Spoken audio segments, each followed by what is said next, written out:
Okay, Chains, welcome to your first day at Jim Jordan's. These are our new product, Bieber Bites. Just smile and remember. The customer is always right. Okay, yeah. Yeah, nah, I could do that. All right, I'll leave you to it. Okay, yeah. Hey, sir, Hey what can there, can I get some Bieber bites? Yeah, how many? Right. How about this? Hey, let me get a pack of Justin Bieber's balls. That's funny, yeah. How many do you want? Hey, let me get a pack of Bieber's sack. Okay, yeah, how many, bro? Hey, let me get a taste of Justin Bieber's wiener. Back in my day, I used to work at a fast food place called Jim Jordan's. Now, for legal reasons, this is not Tim Hortons, okay? It has J's and shit. Like, they don't even look that similar, bruh. But honestly, working at Jim Jordan's, I felt like Johnny Sins, the way I'd put on my uniform and go to work just to get the soul sucked out of me, bruh. And instead of dealing with a bunch of fat asses, I'm dealing with a bunch of fat asses talking about... Alright, so I ordered an extra large BLT with ranch, extra bacon, no veggies, and I only got 5 strips of bacon. I want a new one. Okay, yeah. Where's the sandwich? I ate it. Of course you did, bruh. Like, you do not need more food. I don't think your arteries could compensate for any more bacon. No, my doctor said I'm in shape. I mean, yeah, bro, you're in the shape of a circle. I mean, I don't even know how you made it through the door. Oh, shit, damn. Now, believe it or not, I was a Jim Jordan's Hall of Fame employee. Shit, I was the best in that whole goddamn establishment, bro. And no, it's not because I was the sexiest, hardest working, strongest, most intelligent dude they'd ever seen. It's because everyone else was ass, bro. On the drive-thru, we had the Indian homie Dill Preet, and the only English he knew was the Jim Jordan's menu, bruh. Welcome to Jim Jordan's. What can I get for you? Hey, just give me a moment. I give you donut. No, I need time to think. You need chai, tea, drink. No, can you wait or not? Okay. One tater tot. No! Wait! You want 8? No! Okay, stop it. You know what? Okay. Chocolate donut. Then over making the food, we had this sweet 83-year-old lady, Linda, who was 20 years too old to be doing this shit. Okay, Chains, here's the cheese bagel. Thank you, Linda. But, yeah, this is the 9th cheese bagel you've given me in 20 minutes. Oh my good gracious, I'm sorry. I'm sorry. Oh, what's this? Oh, cheese bagel coming right up. And overworking the counter, we had Sebastian. Now, don't get me wrong, Sebastian was a really nice guy, but...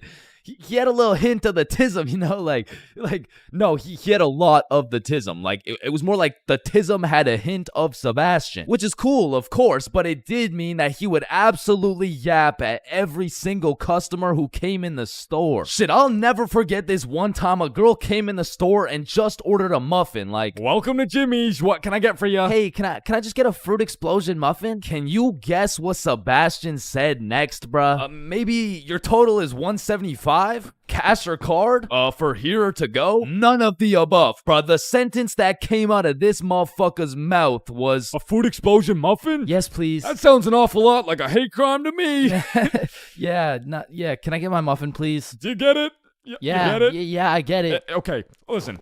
It's like, You really don't need to explain. Explosion, okay? Sir, it's like if you took a bunch of gay people. So that's Sebastian. And over on drinks, we had this dumbass 15-year-old who's always spilling and shit. That was me. Yeah, that was me. I was ass too, but like I was still the best by default though. So the point is, our Jim Jordan's crew was looking like a group of clumsy villains from a Disney movie. But just because we were all really ass at our jobs doesn't mean we were useless. Because if there's one thing we knew how to do, it was making people's days even worse than they already were. You pull up to our drive-thru all happy, just wanting a small coffee? Shit, you're leaving with a small hot tea and some suppressed anger you'll probably bring home and let out on your wife and children. You pull up to our drive-thru just wanting a breakfast sandwich? You're leaving with nothing because we ran out of eggs and cheese and bread and the breakfast and the sandwich. You pull up to our drive-thru pissed off, complaining about how there's not enough mayo in your wrap? Bro, you're leaving with a wrap filled with super special secret Sebastian sauce. So I'm sure you could probably tell, but we had to do a lot of customer service and talk our way out of a lot of mistakes. And by we, I mean me, bruh. I was the designated customer service dude, because before it was me, it was Dill Preet, and that shit would usually go something like, hey, I just took a bite out of my chicken wrap, and it literally tastes like someone busted a nut in that shit. A nut? Yes. Someone busted a nut in my goddamn food.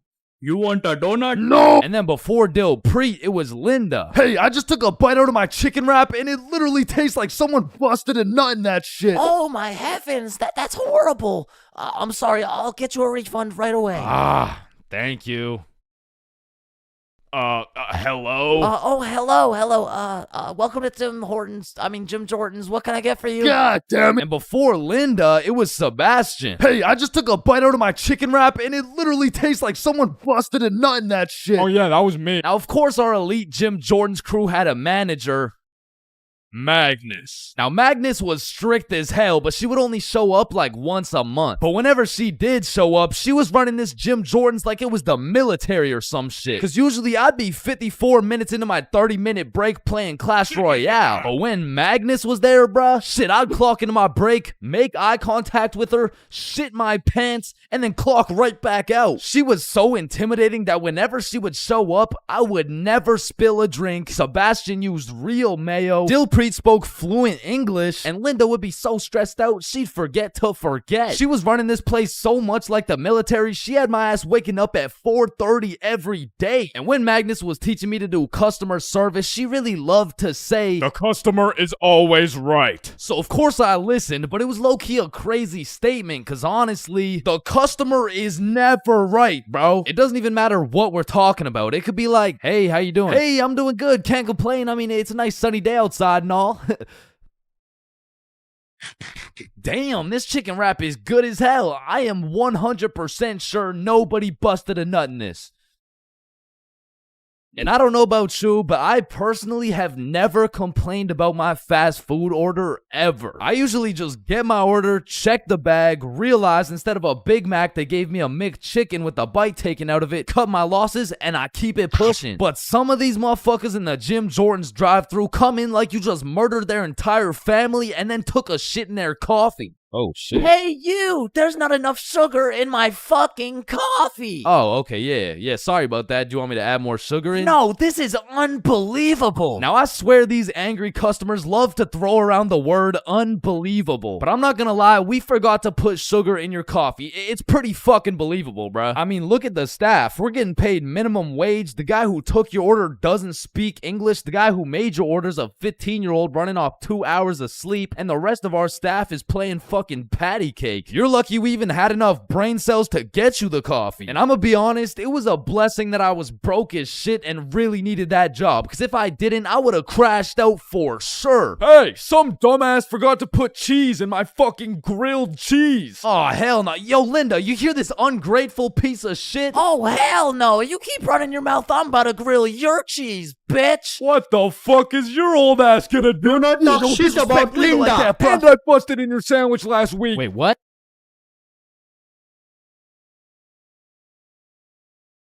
Yo, when you think about it, every light switch is also a dark switch. Light switch, dark switch. Light switch, dark switch. Okay, class, sound it out with me. Ball. When you really think about it, we learn to read, and then we read to learn. Teacher, yeah, I think change is high. What the fuck? This is kindergarten. Fuck, shit, ow, Damn.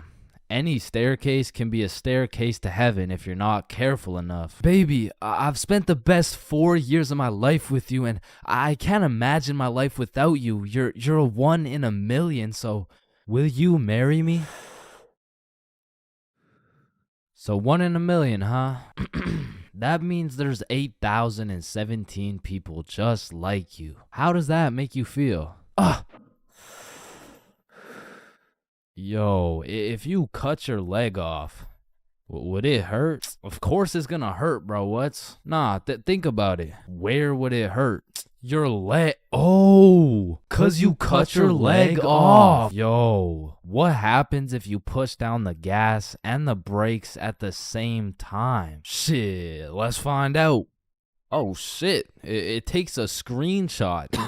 Damn, my eyes are dry as shit. Just close them for a minute.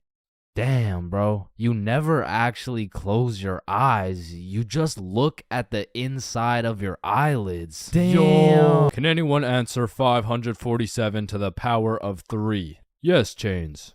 Yo, did you know every single odd number has an E in it? Damn. Chains, are you high again? No. Wait a minute, bruh. Since you were born deaf, what language do you think in? Oh shit, you right. Damn, I just realized squirrels' cheeks are also their nut sacks. You know what I'm saying? That's kind of like your mom. What? The way she had these nuts all up in her mouth. Bro, if everyone in the world all blinked at the same time, nobody would know. Oh shit, that's facts. Oh, I just blinked. Did you? Nah. Oh, I just blinked. Did you? Nah. Wait, what about just now? Yo, which of these buildings do you think has the most stories? Oh, it's gotta be that one, bro. That's massive. Nah, this one's even taller. Oh, it's this one for sure. No, it's this one. No way. That shit's library? tiny. Think about it. Oh, story. How are you supposed to get clothes? What are you talking about, bruh? Okay, imagine you had no clothes, right? How are you supposed to get some clothes? You go to the store and purchase that shit. Bro, they're not about to let you buy some clothes while your meat's hanging out. Nah, you just cop some clothes real fast. It's simple. Bruh, a young kid walks by and it's raps. So you guys both have the power to read minds? Yep, yes, that's sir. Right. Then if you both read each other's minds, whose mind are you reading? Oh, I don't know. We could try. All right, yeah, sure. Nah, that was not me. That was you for sure, dude. Damn, bro. When you think about it, the hospital is the only building you leave without entering. Damn. And people are having the worst day of their life, the best day of their life, the last day of their life, and the first day of their life, all in one building. Damn. Bro, I'm kind of scared down here. What? Why? But because I'm scared a shark's finna eat my ass. Well, when you think about it, there's more people eating sharks in the world than sharks eating people. Damn. That's actually really crazy to think about. Fuck. Yo, every single day, there's some random motherfucker out there who took the biggest shit for that day. Yeah, he's in this room. Bro, it's literally just you and me in the room. Yo, this Taco Bell is bussin'. So he incorrectly assumed his position. You spelled that incorrectly. But spelled what incorrectly? Incorrectly. Yeah, but what's incorrect? Incorrectly. Wait, what? Wait, guys. When you really think about it, the only time incorrectly isn't spelled incorrectly is when it's spelled incorrectly. Shut the hell up. Yeah, shut the fuck up. You know, the number of people older than you never increases. It only gets smaller and smaller. Damn.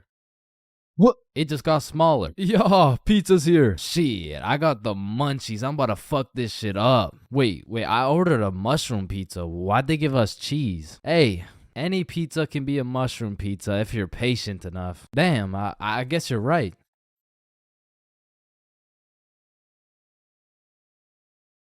At last.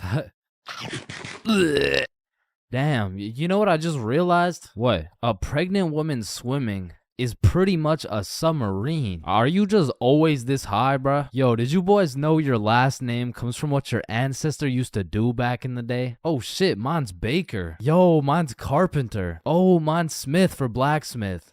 Well, what's yours, Johnny? It's Donald.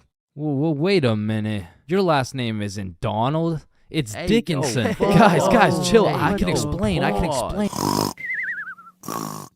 fuck out of bed, bitch. Go. Your alarm is really your theme song because it plays at the start of every episode. Well, why the fuck are you in my house? Yo, is Chains still mad over that chair? Yeah, well, what does this dude have against chairs? Why is it a chair?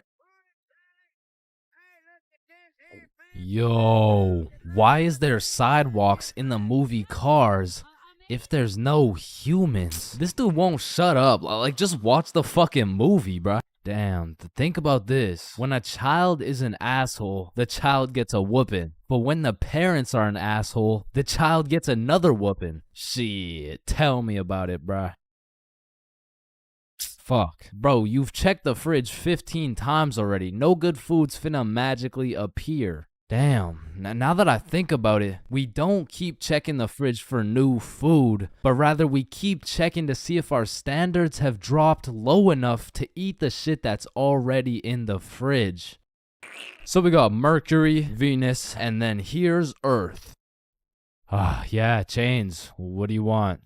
If Earth is the third planet from the sun, does that make every country a third world country? You're high again. Just get the fuck out of my class. And look at these sheep. Sheep.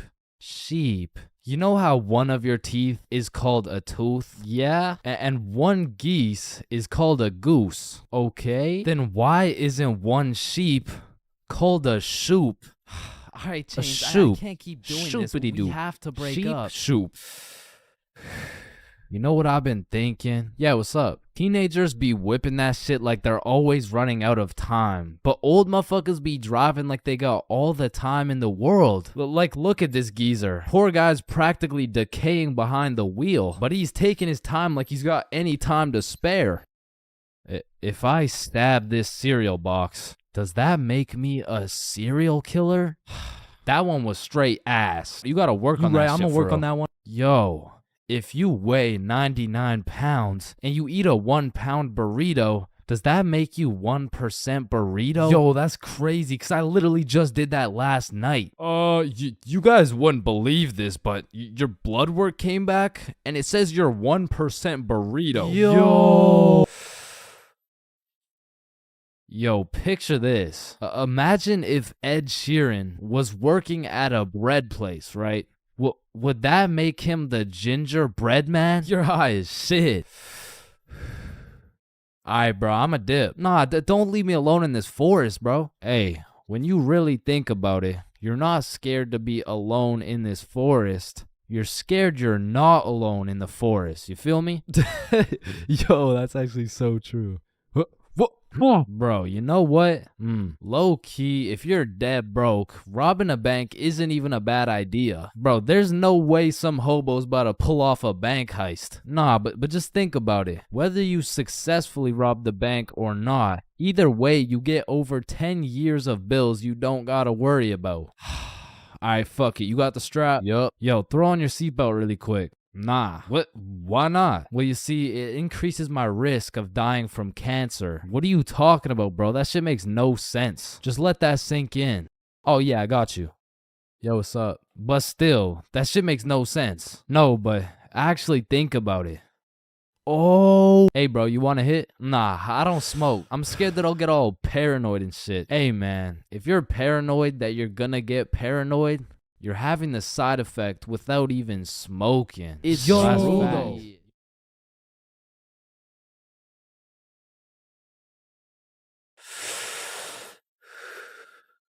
Yo, you can live the rest of your life without breathing. What? No, you need to breathe. Hey, watch and learn, my friend. Oh, shit. Would you look at that? Okay, class, today we're gonna be studying atoms. Yes, Chains. If we're made out of atoms, and we're studying atoms, does that mean atoms are studying themselves? Chains, are you high? No. No. Damn. You know how everyone says, oh, I took a shit? No, you never take a shit. You leave it. Yo, guys, I just took the meanest shit I've ever seen. Hell What the no. fuck? Bro, isn't it crazy that you can imagine what it would feel like to lick any object you look at? Bro, why are you looking at my balls like that? Oh, Give me the hell ball. no. You know what I just realized? Yeah, what? Walking around with one crowbar is much more suspicious than walking around with 3 crowbars. Bro, is that your car? Oh, shit. Yo, this burger is busting in my mouth right now, bro. I know, this shit is scrumptious. The ham, it's just exquisite. But wait, ham? There's no ham in the burger. It's a hamburger, dumbass. Of course there's ham in the burger. No, the patty, it's made out of beef. Bruh, that's like saying a hot dog isn't made out of a dog, for Pete's sake. Damn, you're high as shit. Okay, when I say sun, do you think of day or night? Obviously the day, that's when the sun's out. Okay, makes sense. But what if I were to tell you that you see more suns in the sky at night than you do in the day? Whoa. You are hereby sentenced to 35 years in jail for repeatedly kicking a pregnant woman. Objection, Your Honor. When you really think about it, everyone in this room has repeatedly kicked a pregnant woman before. Even you, Your Honor. Fuck. Holy shit. Horses are naysayers. Sir, I am very sorry to inform you the STD results came back and you are positive for chlamydia, gonorrhea, trichomoniasis, syphilis, chlamydia, herpes, HPV, HIV, and chlamydia again. Somehow you got 3 cases of chlamydia. Damn, you know what that made me realize? That you should wear a condom? Nah, life is a sexually transmitted disease that will 100% lead to death. Damn right, sir, you got 3 days to live. You ever think about how old cars are looked at like, look at this dude's old ass car. He's broke as shit. Damn, at least my car isn't as old as this dude's. Holy shit, this guy's car is a shitbox. Damn. Look at that vintage car. Wow, that guy's car is insanely old. He's got to be a millionaire. What the fuck? Is that Fred Flintstone? Whether we like it or not, we were all once inside some balls. Facts. I'm talking in the testes. Damn. I'm talking in the family jewels. I'm talking in the nut storage. I'm talking in the semen spheres. God damn, Todd's really laying down some mean pipe over there. You know, Todd beating down those doonies really got me thinking. Most people are made in a bed, born in a bed, and die in a bed. Damn. Bro, stairs were made to make a really big fall into a bunch of small falls. Oh, shit, are you good?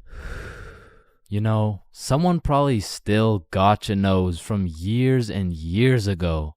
Gotcha knows, give it back. It's me. What do you mean?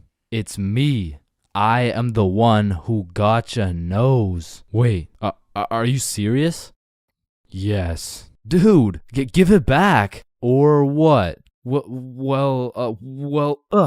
Give it back. No, it's my nose now. You gotta eat the frog. No, just eat the frog. Nope, one bite. Not doing it. You just gotta try it. I'm not eating the frog. It tastes like chicken. Yo, mama tastes like chicken. Come on, it's tradition. You have to eat the frog.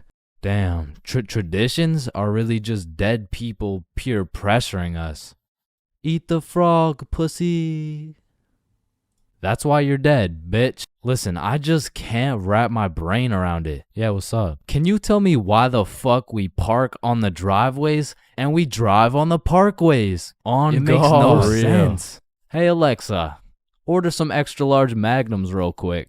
No, we both know you get absolutely 0 bitches. Alexa, you literally got stop. No reason on top of that, you and I both know you are a size small condom bull.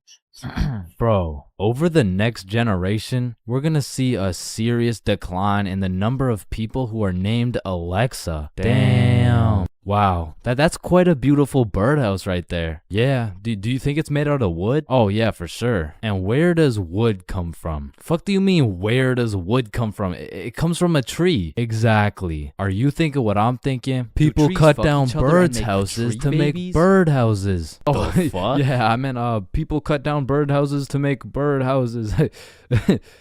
As you get older and older, a life sentence continues to become less threatening. Yo, there's probably a point where you just don't give a fuck. Put the money in the bag, bitch. I hereby sentence you to a life sentence in prison. 3 days later. Whoops. Oh. Okay, how the fuck did somebody look at all these rocks and trees and shit and just think, yeah, I can make a Wi-Fi out of this? Why is it a chair, bro? Someone tell me why it's a chair. You see, the word chair actually originates from the word cathedra, which is a combination of Latin words that mean sit and down. Incidentally, the word cathedral got its name as it is the seat or chair of the bishop. Oh, damn, this sandwich is about to go crazy, bro. Wait, that sandwich would hit way harder if we smoked before you eat it. Oh, okay, yeah, you right. A few moments later. Damn. What? Damn. My sandwich went bad. Nah, when you think about it, your sandwich didn't go bad. Something just started eating it before you did. Whoa, that's crazy to think about. Wait. Are you eating my sandwich right now? You gotta be faster than that, bro. I'm talking inside the cum factories. For real. I'm talking Damn. inside the sperm bank. For real. I'm talking inside. These nuts. I'm talking in the Dwayne The Rock Johnsons. Damn. Nah, fuck you. Hey, fuck you then. That's why you eat meat. I don't eat meat. I'm vegan. Oh shit, same. But you're still a bitch. Okay, and I still laid pipe on your mom. Yo, what's going on here? He called me a bitch, and he said he had sexual intercourse with my mom. Yo, calm down. I thought you guys were both vegan. Yeah, we what are. about it? If you guys are both vegan, are you guys really beefing? Damn, that was unfunny as fuck. Should we just beat his ass? Yeah, we should. Shit, damn. I see here. Looks like your toothpaste hasn't been doing the job. Try this one. 9 out of 10 dentists recommend this toothpaste. Wait a minute. If dentists make their money off people having bad teeth, and 9 out of 10 dentists recommend this toothpaste, why would I choose to use this one? Go. Shit, he knows. Man, you ever think about how the ocean is just some really big soup? Damn, I guess you're right. Or have you ever thought about how there's more airplanes in the ocean than submarines in the sky? Oh shit, apparently not. Damn, we're high as fuck. Man, you know what I just realized? What's up? Your balls are kind of like a body bag of sorts. You know what I'm saying? You gotta stop looking at my balls, bro. Okay, but who named it a chair? Like, who just looked at this thing and was like, oh, yup. This is gonna be called a goddamn fucking chair. Boo. Oh, you scared me half to death. What happens if you get scared half to death twice? Oh, I don't know. It's just a saying. Boo. Oh shit, is he dying? I think. Damn. When you really think about it, most guys will get their first set of flowers at their funeral. That's some real shit. Wait, Chains, are you high at a funeral? No.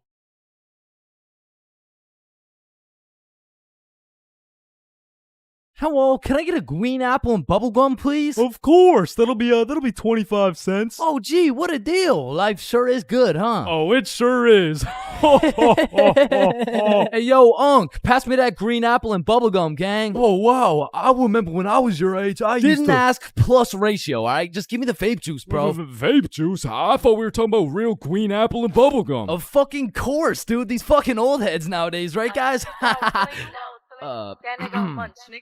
Just give me the vape juice, please. All right, well, in that case, I need to see some ID. Yeah, I got you, Unc. Your ID says you just turned 11 years old. Type shit. No, you gotta be at least 21 to buy vape juice. Oh, shit, yeah, no, I guess it's a robbery then. Oh, wait, what? Aw, shit. Listen, the times are changing, bro. Not too long ago, kids were just playing outside, playing sports, and climbing trees and shit. But nowadays, I swear these kids are just grinding TikTok, playing GTA in real life, and the only thing they're climbing is the spectrum, and I blame the internet, bro. Because now these kids are coming straight out the womb watching skibbity toilet brain rot, and if that was my kid, shit, I would want to restart, bro. Like, take two from the top, bro. And honestly, I feel like most of these kids were coming along just fine, you know? Like, they were developing into some cool dudes. They had a banger theme song and shit. Like, yeah, I was low-key fucking with this new generation, and then the birth of brain rot. Millions of people scrolling TikTok, Instagram Reels, YouTube Shorts, and even it was great. I mean, we had all the free time in the world to fill up our brains with dog shit, and it didn't even matter until we had to talk to each other again. Like, oh shit, hey, oh hi, oh what's up? What? Hi. Oh, what's poppin'? Brand new whip just hopped. Oh yeah, I know that song. I got options. What about Roxanne? Roxanne. Like shit. Even now in 2024, I feel like half the motherfuckers my age still haven't mentally recovered. Like ever since the great brain rotting, I've unfortunately witnessed some of my closest homies get NPC-ified, and there's really no bringing them back. Yo, bro, you've been watching a lot of TikTok recently, huh? Oh yeah, nah. I mean, this shit's fire, bro. Just look at this one. We can go gut for gut. Fuck that, we can go Riz for Riz. Yeah, no, bro. You have a problem, like dead ass. Like you gotta put the TikTok down, bro. Like really lock in up here, bro. Nah, bro, really just phantom taxed my phone and minus 100 aura for throwing it and shit. Like that would have been El Riz if I wasn't Sigma. But remember what Duke Dennis said? Ohio. Riz skibbity toilet, phantom tax, did Gronk hugs Libby Dunn? And so if some of my homies' brains are still trying to recover, I can only imagine the permanent effects on these kids, bro. Like, I feel like it's entirely possible that these kids' brains will be stuck in 2024 and they'll be old as hell talking about, hey, can you help me cross the road? Oh yeah, for sure. W Riz! No, my aura! Now, unlike half these YouTubers out here, I don't spend a lot of time talking to kids. But the one kid I did talk to recently was actually my cousin. Hey, you're not alone on that one. No. So I was at this extended family function, and there was a bunch of people I'd never seen in my life, including this one kid who had to be about 10 years old. He was a short little guy, still waiting on puberty and shit, but when I talked to him, it was like talking to a little Kai Cenat or some shit. If he was 10 years younger and like about the same height. Yo, broski. The fuck? Hey, down here. Oh, shit, what's up? My name's Elijah. Okay, Elijah. How's school, bro? Shit, it's alright. Yo, what grade are you in, bro? Grade 5. Type shit. Damn, I remember being in grade 5, bro. I was actually the fastest kid in my school. Yeah, but you probably had no hoes, bro. I already got a girlfriend and she's bad as hell, bro. You should see the gyat on that shit. Nah, what? And I never thought I'd be saying this, but back in my day, grade 5, we were still running from cooties and shit, and is this motherfucker vaping? What the fuck? I feel like kids these days just skipped a part of childhood, you know? Like they're fresh out of elementary school, chiefing some coconut watermelon ice. Like, bro, your little ass should be watching Cocomelon twice. Chat, did that hit? Yeah? No. Shut the fuck up, Grandpa. Okay. It's because when I was born, everyone was given a good 10, 11 year grace period where you could be as cringy as you wanted. Like, you could make shitty YouTube videos. You could wear those smart ass t-shirts. You could even get away with saying shit like, man, yo mama's so stupid. She brought a spoon to the Super Bowl. Oh, yeah? Well, yo mama's so fat. When she walked in front of the TV, I missed 3 episodes. Okay, but yo mama's so fat, she takes selfies in panoramic mode. Well, yo mama's so nasty, she got fired from a sperm bank for drinking on the job.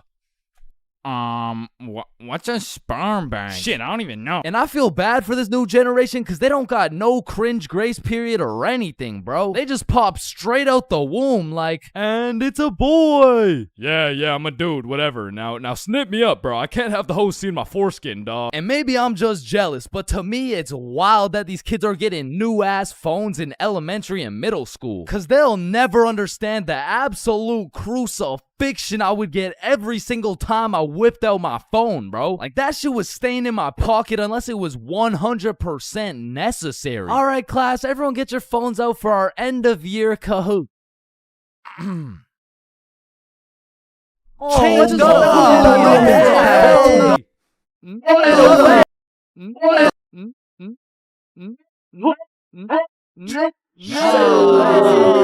I honestly feel like the world would be a better place if we implemented a new law where if you saw a kid who had an iPhone number higher than their age, you had every right to respectfully and lawfully slap the shit out of them and give them a devious wedgie, bro. Like, you're 10 years old. What the fuck do you need 6 gigabytes of RAM for? I need it because I like to play Fortnite on my phone. Man, how about you eat 6 gigabytes of this shut up sandwich before I ram this fist up your ass?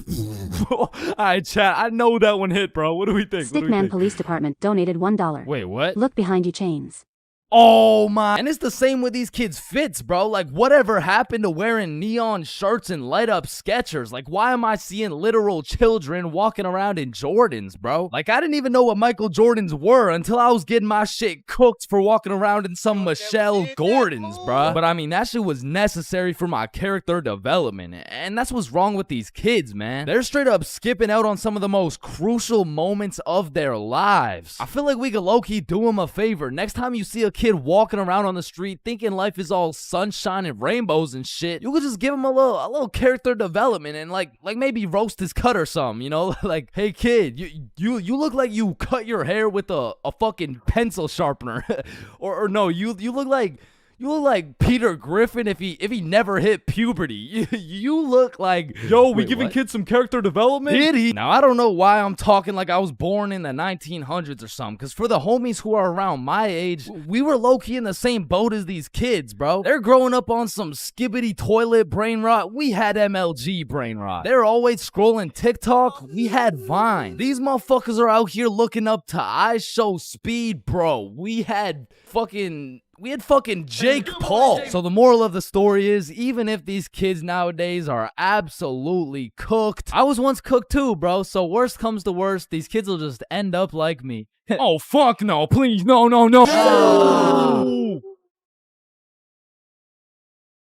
If you saw this video, you would know my very first time drinking, I got both high and drunk at the same time. But my first time being drunk takes place back when I was like 14 or 15. And this story takes place at my grandma's crib. No, listen, I know that sounds bad, but like, I mean, it's pretty bad. So the story starts with me and my brother pulling up to the family function. And right off the bat, we notice the chill cousins are nowhere to be seen. So instantly we can tell it's gonna be a long night of engaging in conversations about school, sports, my lack of ability to pull bitches. And about 5 minutes after arriving, you know, I'm just doing some good old small talk. Oh, hey bud, how's school going? Oh, you know, it's going. And how's sports going? Yeah, the sports are good. Nice. So the weather lately, huh? And then after about 20 minutes, me and my brother are just getting our shit flamed by every member of the family. No wonder you can't get a girlfriend. You're ugly as shit. Damn, that was just mean. And don't get me started on you. You had a 3-year head start and still can't get any bitches. And honestly, we just can't say anything back because last time I tried, man, still no girlfriend. That's brutal. not as brutal as your third divorce, am I right? Guys, so instead of flaming the living shit out of this grown man in front of his mom, I decided to be the bigger man. I just laughed that shit off and then got the fuck out of there before they brought up my school grades. So as my brother and I sit down in a different room, I'm just in agony thinking about how everything this dude flamed me for was actually true. But my brother, on the other hand, he was whipping up some devious plan. Yo, Chains, follow me. Oh, okay. So we walk down to the basement. So, what are we doing in the basement? He opens a cupboard full of alcohol. Bro just cracks the seal on some vodka and starts downing that shit. Now, usually I would know this is a bad idea. But to be honest, I just got done getting my entire existence shit on by my own family. So I'm really just trying to drink my pain away at this point. I mean, we were passing that bottle drinking like rent was due and the wife was taking the kids. So with that being said, we got a little hammered. And keep in mind, this was my first time being drunk. So as soon as I stood up, I ate shit. It was like I had to relearn the controls of life. But we had to get out of the basement or else we'd look suspicious. So our drunk asses plug walked our way up the stairs. But we were trying to act as casual as possible. So we sit back down with the rest of the family like we didn't just down a bottle of vodka. And me and my bro were just sitting there looking at each other trying not to laugh. But the next thing I knew, this dude, Uncle Jerry, was back on my ass. Hey, look, Dumb and Dumber are back. And at this point, I'm using every bone in my body not to end this man's whole career. Man, whose gene is it that made you so damn hideous? Don't do it, bro. Don't do it, bro. And I really didn't want to do him like that, but the vodka took control. It was your hideous gene, Gerald, but at least I didn't get the same gene that has you 5'2" and balding. Like, I can't tell if you're going through puberty or a midlife crisis. And shit, I didn't stop there. And Joe, I want to hear you talking. You're built like Baymax from Big Hero 6. What the fuck is Big Hero 6? Mom, I love you.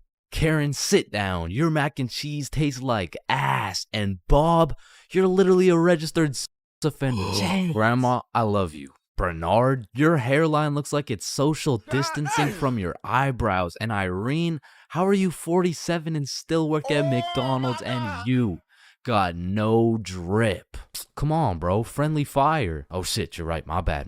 Needless to say, I was handing out smoke to everybody. Something in that vodka turned me to a demon. And I guess since everyone was mad at me for dissing the entire family, they never knew I was drunk as hell. But in the end, I did feel really bad for roasting my entire family tree. But ever since that day, everybody stopped flaming me, so it was worth it.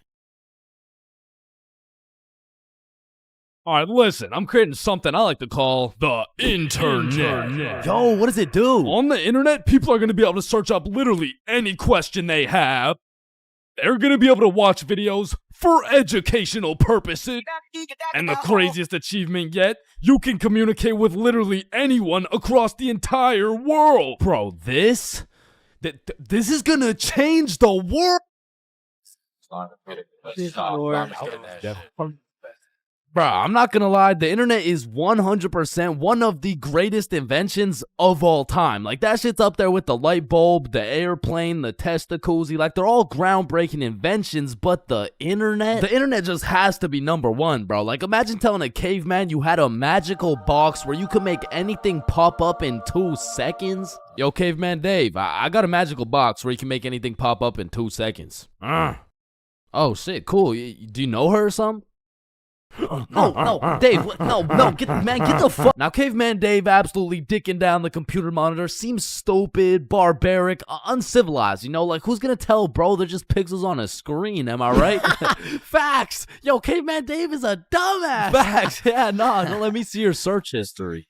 You know, we don't gotta do all that. You know, oh, okay. Monstrous KFC mukbang. I like KFC. Fat motherfuckers eating a lot of food. I was hungry. Yo, big butt booty Latina oiled up, shaking that diggity dump truck, dog. What are you searching? Okay, listen, like my finger slipped. Yeah, bro. 2025 is the weirdest time to have access to the internet, and that's just cause everybody has that shit. Like, I got it, you got it, my grandma's got it, Kanye's got it. Man, you and your grandma. Kanye still got it? And I fucking hate so every thing, and I'm gonna. Okay, yeah, well, not anymore, but I don't know if it's just me, but recently the internet has been getting more and more out of pocket, bro. Like, I'll be having a fantastic day, just chilling, until I pull up Instagram and see some shit talking about, imagine your car declines at the abortion clinic and the doctor start nutting in you. Yeah, this motherfucker's never getting a job, bro. Like, his digital footprint's up there with fucking Kanye, bro. Oh, hell nah. Alright, this isn't yay bad, but imagine dude trying to apply to a university like, yes sir, this has been a dream of mine since I was a little kid, and I've spent thousands of hours studying, and it would be an absolute pleasure to join your program. Wow, that's amazing. And it seems like your GPA is a perfect 4.0, and man, your volunteer work is nothing short of impressive. I mean, building an entire village in Africa with your bare hands, I mean, jeez, that's good stuff. Yeah, thank you, sir. Yeah, now, I do just have one last question. Yeah, anything. What would happen if your car got declined at an abortion clinic? Oh, holy shit, is that Girthy Dishwasher 97? Yep, yeah, that's me, bro. Yo, most relatable content on Instagram, I swear. Yo, actually, I really never get the credit that Yeah, just put the fries in the bag. Oh, okay. And speaking of getting a job, you ever seen a kid under 7 years old post literally anything on Instagram? Yo, the comment section has a field day, bro. Like, the video will be of a kid who's just barely on the brink of gaining consciousness, and the comments are talking about, get a job, little motherfucker. Somebody get bro some fentanyl. I'm gonna touch you in places you ain't even know existed, little motherfucker. like, bro, stop touching these 6-year-old kids and touch some grass, dickhead. Yeah, but I'm not gonna lie, as a motherfucker who draws stickman for 16 hours a day, I really gotta start taking some of my own advice, bro. Wait, what's your advice? Oh, I mean, stop touching these 6-year-old kids. You touch 6-year-old kids? I'm talking about Gurgi Force. Chains, you know the drill. God damn. Bro. Even these motherfuckers have the internet, bro. Like, what could you even possibly be posting? Oh, shit. Yeah, nah. We gotta start banning motherfuckers from the internet, bro. And I think we should all do a poll for the first person to go. You know, like, take your time. And, oh, shit. Okay, never mind. Votes are in. Looks like we're banning Jack Doherty. Why in the fuckity shit did you just ban Jack Doherty? You know what? Ban his the last two, bro. Actually, ban every single kid on the internet. Like, put down the Instagram reels, go outside and eat rocks like a normal kid before Gurgi Foreskin 445 fucks around and finds your IP address, bro. Because there's a lot of weird motherfuckers online, especially considering the impending gooner epidemic of 2025.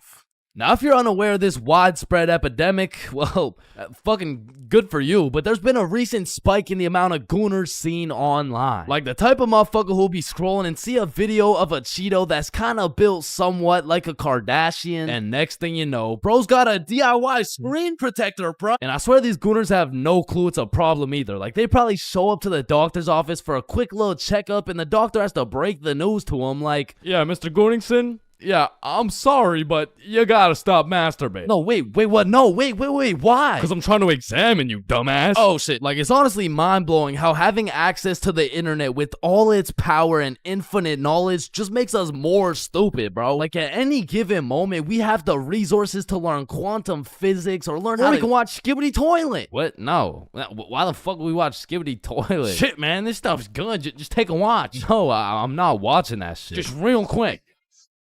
Yo, why are you recording me, bro? We're filming a YouTube video, dumbass. Oh shit, yeah, you're right. So I was saying there's a lot of people nowadays addicted to the internet and shit, like that guy over there. Where?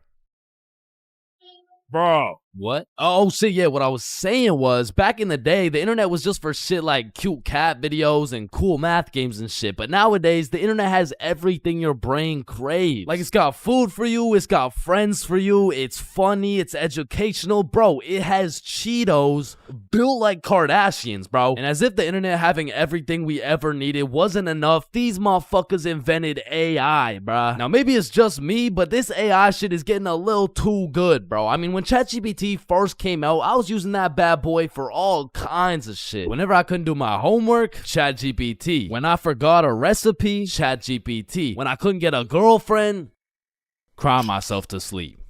and then ask ChatGPT. Like back in the day, I was using that shit to fix all my problems, but nowadays, nowadays I just be using it to spend quality time with, bro. Holy shit, this guy's a gooner if I've ever seen one. And no, I'm not a fucking gooner, bro. I'm just spending some time getting to know my homie Mr. GPT, because when the day comes and that motherfucker and his AI homies decide to take over and kill the entire stickman race, you're gonna be getting your shit annihilated, bro. And I'ma just be like, yo, GP, you don't gotta do this, bro. Remember when we used to talk about our feelings together and I used to send you line art of sexy Squidward and shit like, hot, you fucking gooner. And honestly, I feel like the people are less scared of the robots taking over the entire world and they're more scared of them taking their jobs. But I'm gonna keep it a buck. I cannot relate, bro. Like, AI could never do the shit I do. AI could never do the shit I do. Wait, what the fuck? Wait, what the fuck? Who does this bum think he is, bro? Who does this bum think he is, bro? Like I mean, yo, alright, that shit doesn't even sound like me, bro. Yo, that shit doesn't even sound like me, bro.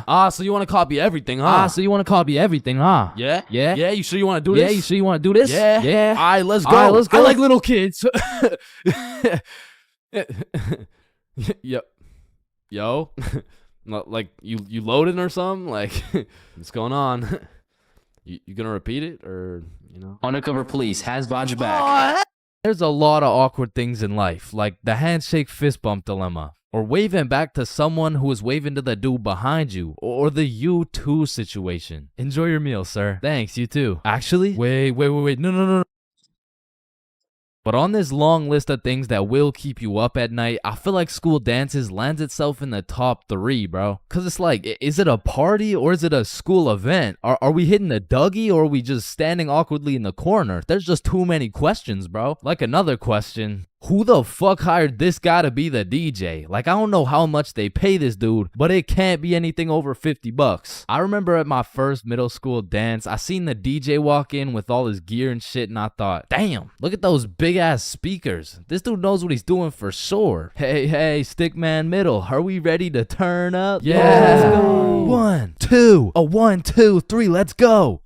So I walk over there to give bro some song requests that he so desperately needs, and as I walk up to this dude's expensive ass setup, I look down at his laptop and this motherfucker's on Spotify and he's moving around the volume slider like he's doing some shit. Like, bro, I could have done this shit for free. Nah, trust me, bro. I know what I'm doing, dude. Want a break from the ads? Now, to be honest, it was really the middle school dances that had me fucked up. Like, you took a bunch of self-conscious, prepubescent little kids and threw on some music and told them to dance with each other. Like, shit, of course they're gonna start hitting those Fortnite emotes, bro. That's all they know how to do. Like, these grade 6s are fresh out of elementary school. There's no way you'll catch one of these youngins asking a girl to dance. Like, they're still scared of catching cooties, bro. Or what about the grade 7s? These kids were straight menaces. Like, I remember at my grade 7 dance, there was a duo. We'll call them Greg and Roderick. Greg and Roderick would run up on some unsuspecting students, and Greg would slide behind him on his hands and knees, and Roderick would casually strike up a conversation. And just when the poor guy was expecting it least, Roderick would shove his ass, causing the unsuspecting victim to trip and eat shit. And they went around to damn near everyone pulling this shit, until one time they messed with the wrong dude. Hey bro, it's just a prank. Now, grade 8s. These boys are damn near in high school. They don't dance. It'll ruin their street cred, bruh. Instead, they prefer mosh pits, rap, EDM, fucking smooth jazz. It doesn't matter what song. These grade 8s will be relentlessly jumping up and down for no apparent reason. And soon, these grade 8s will turn into freshmen. All that street cred they once had, gone. If you push one of these freshmen into the middle of a dance circle, he'll stress so hard he'll start malfunctioning and hit those fucking Fortnite dances again. Now, grade 10s. Most of these grade 10s are a little self-conscious, but if you throw one of them into the dance circles, let's go, Michael. Let's see it, let's go. Guys, what? I don't know how to dance. Fucking Michael, let's go, Michael. Well, I guess I can bust out a few dance moves. All of a sudden, dude's got moves like Jagger. Come to find out, bro's been practicing for this moment in his room for months. So once these grade 10s soon become sophomores, those YouTube tutorials start paying off for real. And if they're lucky, they might even catch some cooties, bro. And these seniors just simply don't give a fuck. Bro, watch this. I'm about to hit the worm. What? You know how to hit the worm? No. Damn. And I'm not done flaming this fucking DJ. Like, this dude be leaving my balls more blue than Squidward. Pause. These bitches lost. Oh, hell nah. Is that lo-fi? And then out of nowhere, really quick, the DJ will throw on some heat and it'll have everybody turning up. But just as fast as Pop Smoke got that shit jumping, Ed Sheeran shut that bitch right back down. Like, mixing drill with The Shape of You has to be some sort of felony, bro. Like tell me this dude deserves to roam the streets freely after pulling some shit like that. In fact, funny story, I had seen the DJ after the dance in the parking lot one time, and we walked up and we jumped the fuck out of him. Alright, but not all DJs were out here committing war crimes on my ears. Like, you know, the DJ was onto some shit when he got the students and the teachers turning up. Like, you play the right song and these teachers will forget they're on chaperoning duty. Shit, even the principal will start wilding out. Once you got the right song playing, motherfuckers will get hype over anything. Like, remember how hype it was when someone would land a flip in the middle of a mosh pit? Shit, remember how hype it was when someone didn't land a flip in the middle of a mosh pit? These motherfuckers were excited as ever, like they didn't just witness a dude snap his neck. Poor guy's probably getting trampled down there. Rest in peace. Sacrificed his life for a few Snapchat memories. But you know that one song, that when the DJ throws that hoe on, everybody knows what to do. Motherfuckers will run in from the bathroom, teachers will hop in, the Redditors will hop off the bleachers, and the school dance will be looking like something straight out of High School Musical, bro. Speaking of High School Musical, back in the day, I knew a dude named Troy. I fucked with Troy, but let's just say, he had a little bit of a lean gut. He was built like T Grizzly. Nah, fuck that. He was built like DJ Khaled. And I remember this dude, Troy, was just coming off a school suspension, but for whatever reason at the dance, this motherfucker must have been looking for another one. Cause Troy came up to me talking about how he was gonna beat Jordan Johnson's ass at the dance tonight, and honestly, I ain't believing him. So once the dance came around, he was beefing JJ every chance that he got, until soon JJ wasn't gonna stand for it. Now, a school dance is simply the best time for a school fight to take place for the dude who wins. For the dude who loses, you literally have every single motherfucker in your school gathered in one place to get several different 4K angles of you getting pieced up. So Troy was really putting everything on the line here because JJ was known for handing out whoopings like food stamps. But to be fair, Troy loved food. Regardless, JJ wasn't scared. In fact, he threw the first punch. Boom. But Troy ate that shit like a Wendy's 4-for-4 combo. And instantly, the entire school gathered in a circle. The circle was so big, there was no escaping. They were gonna have to fight to the death. But the DJ was so locked in that he was completely oblivious to what was happening. He was playing some happy-go-lucky ass shit. Oh, shit. Ooh. Damn. Yo, get his ass. Let's go. Beat his ass, Troy. JJ. Yo, I'm Jordan Johnson. Now, the moral of that story is don't get into a fight at the school dance. Unless you know you're gonna win. Now, on another note, asking someone to dance is a very important topic when it comes to school dances. Now, girls, I'm sorry, I can't help you with this one. I've never asked a dude to dance before. But boys, shit, I can't help you either. I'm like 0 for 15 with this shit. But I do know someone who can. I'm talking about the homie Bob. So Bob, how do you ask a girl to dance? Watch and learn. Is this motherfucker moonwalking right now? Oh shit. Oh, what the fuck?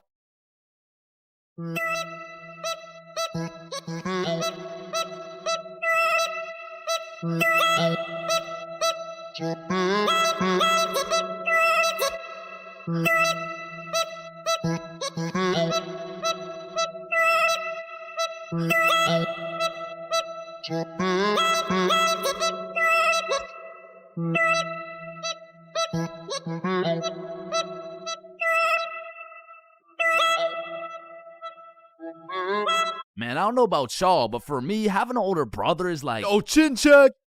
Damn, bro. El Chin, am I right? Nah, I got you a gift, though. Damn, for real? Yeah, open them up. Oh, these are tough. Let me try them on. Yup. You know what these are good for, bro? Yeah, what is it? Wedgie! I'm not gonna lie, bro. I still love having a big brother. Like, yeah, you get your ass beat bi-weekly. Yeah, these motherfuckers will steal your food. And they be frying your shit for no reason whatsoever. Chains for real? Not as Chipotle for real. Because he's wrapped like a burrito. But let's think about it, bro. What is the alternative? A big sister, bro? Hell nah. These motherfuckers will force you to do your makeup and shit. All right, yeah, pull the plug. But Just it looks good. Pull that shit. Like, pull the plug. So I don't think pull we the can do plug. that. Pull the Damn, plug. are you Pull serious, the bro? man. Pull the fucking plug. Like, having a brother's an interesting situation because I would trust this motherfucker with my life, no questions asked.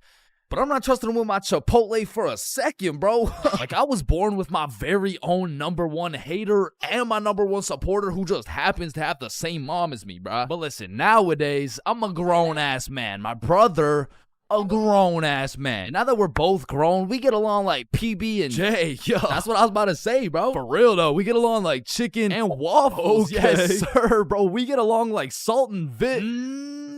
Nah, I don't get it, bro. I don't know what you're trying to say. Nah, I mean, what I'm trying to say is if I'm eating, Right. worried, Oh, and yeah. if he gets into a fight, we get into a fight, yeah. If someone reads Uh-huh. my search history, we searched up Lola Bunny furry buns, lubed up, shaking it wild Bro. style, yeah. Nah, what are you doing, We- bro? we didn't do that? Fuck no. Okay, yep, no, that's fine.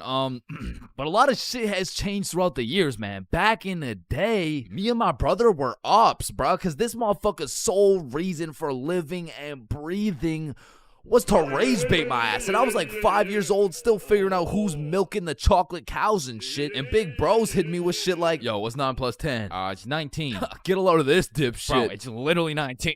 Man, what the fuck? Okay, why are you so mad, bro? Bro, you literally.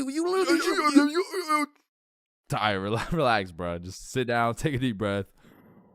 Who's a good boy? Yeah, Man, who's a... fuck. Now, me and my homies used to wrestle all the time, and my record was decent. We're talking like 50-10, and at the time, my signature go-to finisher move was the guillotine choke. It had seriously never let me down once until I tried that shit with Big Bro, and I started guillotining my ass beat, dog. My brother's 3 years older than me, so that shit was like a boss battle that you just don't have enough XP for, bruh. Like, when I would pull up on him, I hear boss battle music, my health bar pops up, and I start unloading the clip on this motherfucker, but he's done beat my ass so many times. He's got my moveset memorized and shit, bro. Like, this motherfucker's the Picasso of beating my ass specifically. Like, every time, I was getting folded like an omelet, folded like origami. I was getting folded like I was playing poker, the way he just dealt me these hands, bro. And maybe you're thinking, Big Bro got the strong genes, so I got the smart genes type shit. Nope. Nope, not. This motherfucker took those genes too, bro, and he put them to use. Because he used to manipulate the shit out of me, bro. Like, I remember one Halloween a long time ago when I was like 4. My mom came up to us with 2 costumes, right? One was Spider-Man with the fake muscles and everything, and the other was Shrek. It was Shrek. Yo, I call Spider-Man. No, but I want Spider-Man. Actually, you know what? I want Shrek, man. Shrek is cool as hell. Like, what'd he say? What'd he say? What are you doing in my swamp? Wait, no, I want Shrek.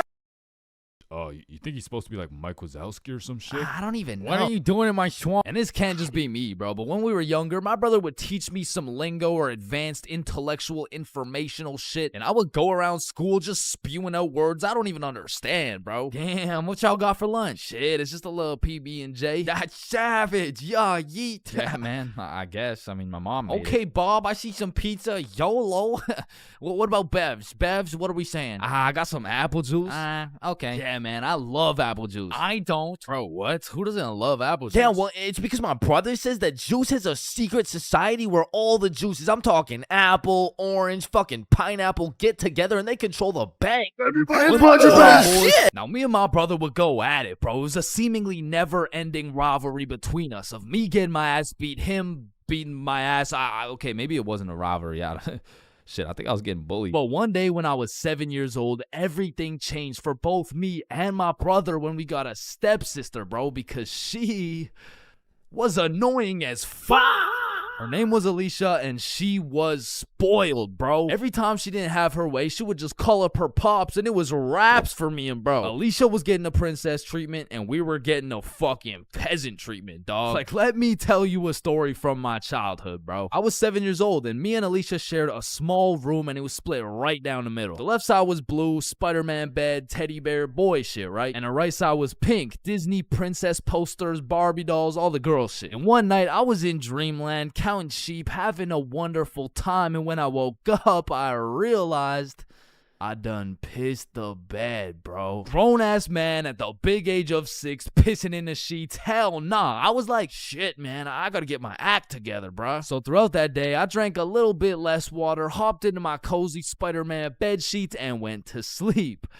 And when I woke up, I done pissed the bed again, bruh. Fuck, man. 2 in a row. I gotta lock in, man. So that day, drank no fucking water. I was parched as hell, but I jumped into bed to finally have a nice, peaceful, dry sleep. And when I woke up, fucking soaked, dog. I went 3 for 3, bro. I was like the LeBron James of waterlogging the mattress. All right, bro. This shit's just getting ridiculous. So I go 2 days straight, no water. I'm fully dehydrated. There's not an ounce of water in my body. I finally go to sleep, but this time, I wake up to rustling, movement. My bed kind of shaking. I fully open my eyes. Alicia just pissed on my bed, bruh. Yo, what the fuck? Oh, hey, Chains.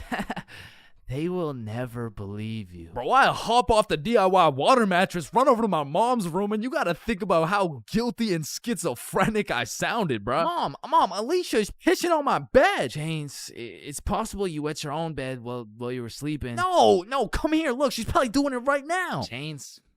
Alicia's dead asleep. No, but every single day I wake up and there's just piss all over the Spidey blankets. All right, Chains, what's next? Alicia's just gonna shit your pants too, bro? And to this day, nobody believed me except my motherfucking brother, bro, because he's a G. And when he realized how annoying a little sibling can actually be, he was like, shit, I low-key fuck with you, little bro. Hey, I fuck with you too, twin. So we started playing some Mario Kart together. He taught me how to play basketball. He introduced me to Minecraft. He even taught me how to make a YouTube channel. And as we got older, big bro got a car. And that shit felt like when Greg and Roderick finally started fucking with each other, bro. We were running around, hitting late-night Severons, eating straight Roderick-ass meals. We were in that bitch like, brain freeze. And ever since that day, my big brother's been like my second half, bro. My twin in him. Truly, I can say my big brother's my vinegar, bro. It was salt and vinegar. It was on the tip of my tongue, bro. How did I not get that?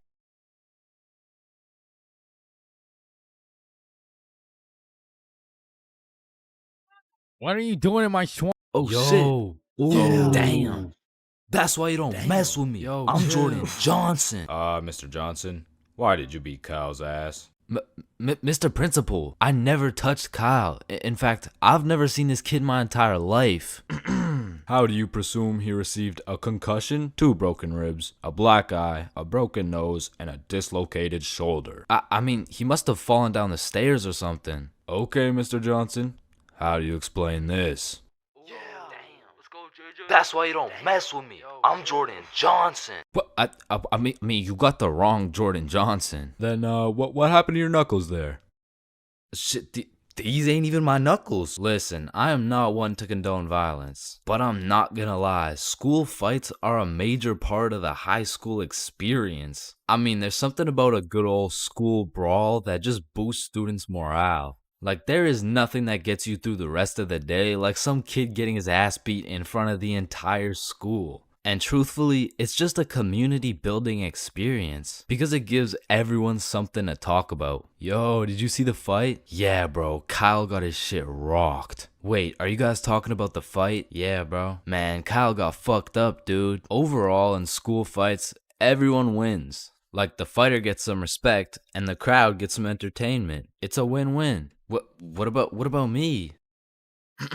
But tell me why when a fight breaks out, the entire school will be recording, but not one person can get a good video. It's like when a fight breaks out, every motherfucker recording starts having severe hand spasms. I mean, as the person recording the fight, you literally have one job: to record the fight. Damn, I just missed it. What happened? Oh, well, lucky for you, I recorded the entire thing from start to finish on my brand new Samsung. Check it out.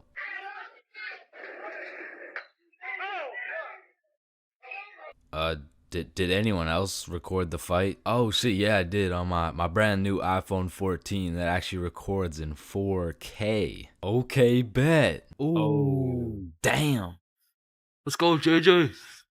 That's why you don't mess with me. But bro, there's just a video of your face for 8 minutes straight. And watching some of these fights are funny as hell. Because some motherfuckers will come in swinging like KSI. Some motherfuckers are out here thinking they're Daniel LaRusso. And some motherfuckers should just not be fighting. Which is honestly the best part. Because where else could you catch a 6'5", 250-pound big body scrapping some 5'2" nerd? Like, the UFC would never let that shit slide. Plus, you get to watch it all for free. But me personally, I've never gotten into a school fight. But don't get me wrong, if someone wanted to catch these hands, I could hit them with the little knuckle sandwich, if you know what I mean. But truth be told, I could never lose a fight.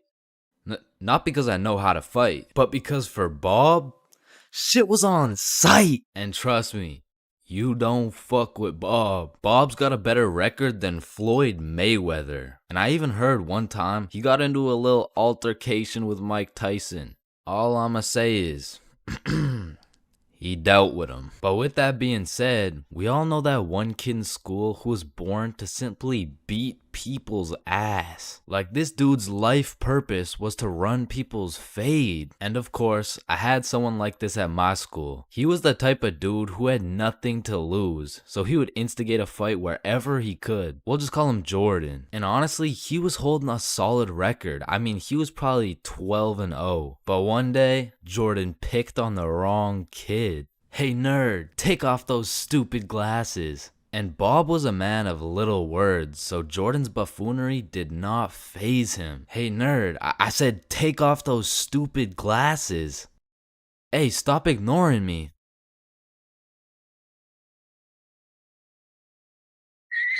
And without saying a word, Bob just ended Jordan's whole career. And ever since that day, nobody messed with Bob. That's why you don't mess with me. Yo, I'm Jordan Johnson. We are currently facing a life-threatening epidemic that is threatening the lives of many teens around the world. Oh, what's that? Yeah. Oh, okay. It has been brought to my attention that there's a new strain let loose that is infecting more teens than ever. The strain is propylene glycol formaldehyde. Street name, Guava Ice. So stay safe out there, and back to you, Linda.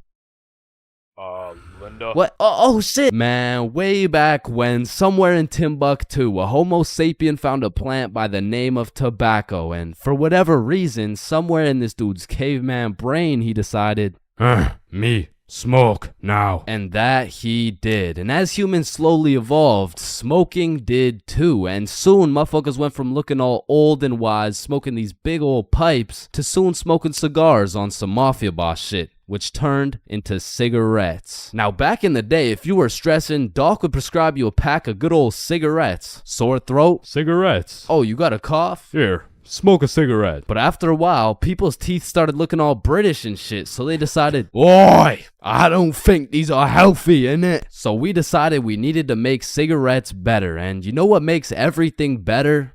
The letter E. Your mail's taking too long to come in? Email. Wait, what's that? You want to play sports, but you're ass at every single sport?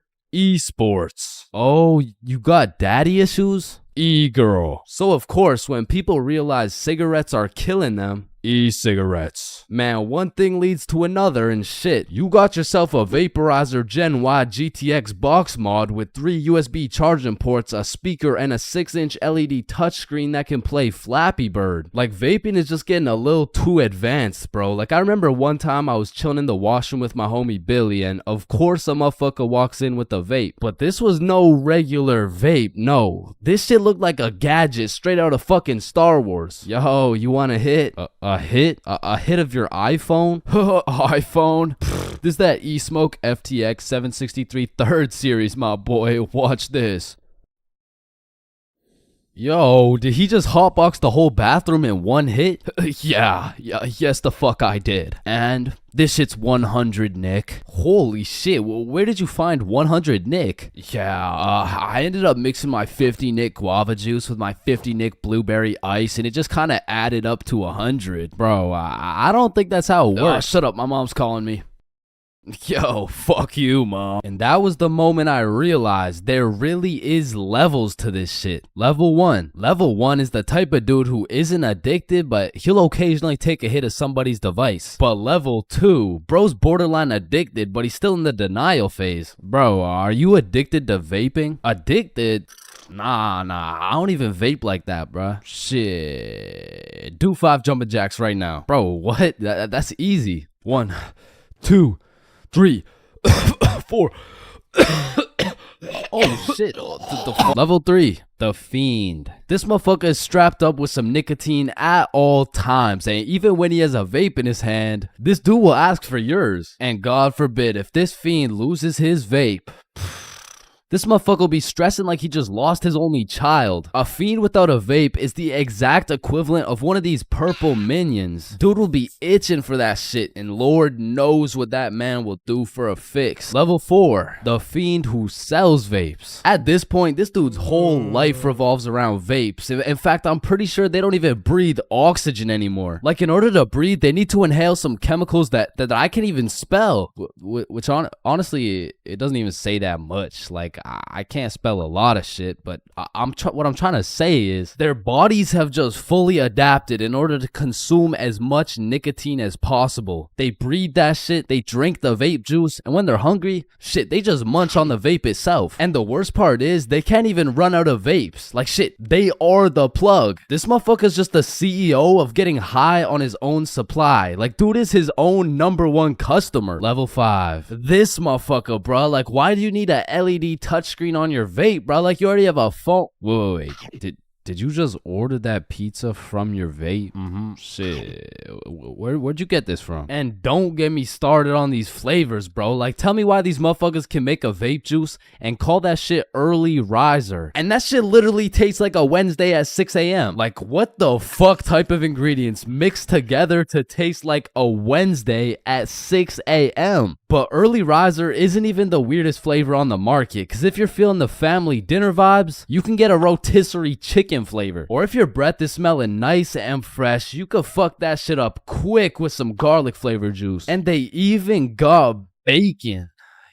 Yeah, I'm not gonna lie, that shit sounds fire as fuck. And lastly, now I don't even know if I can say this on YouTube right now, but shit, you can even get yourself some Worcestershire. But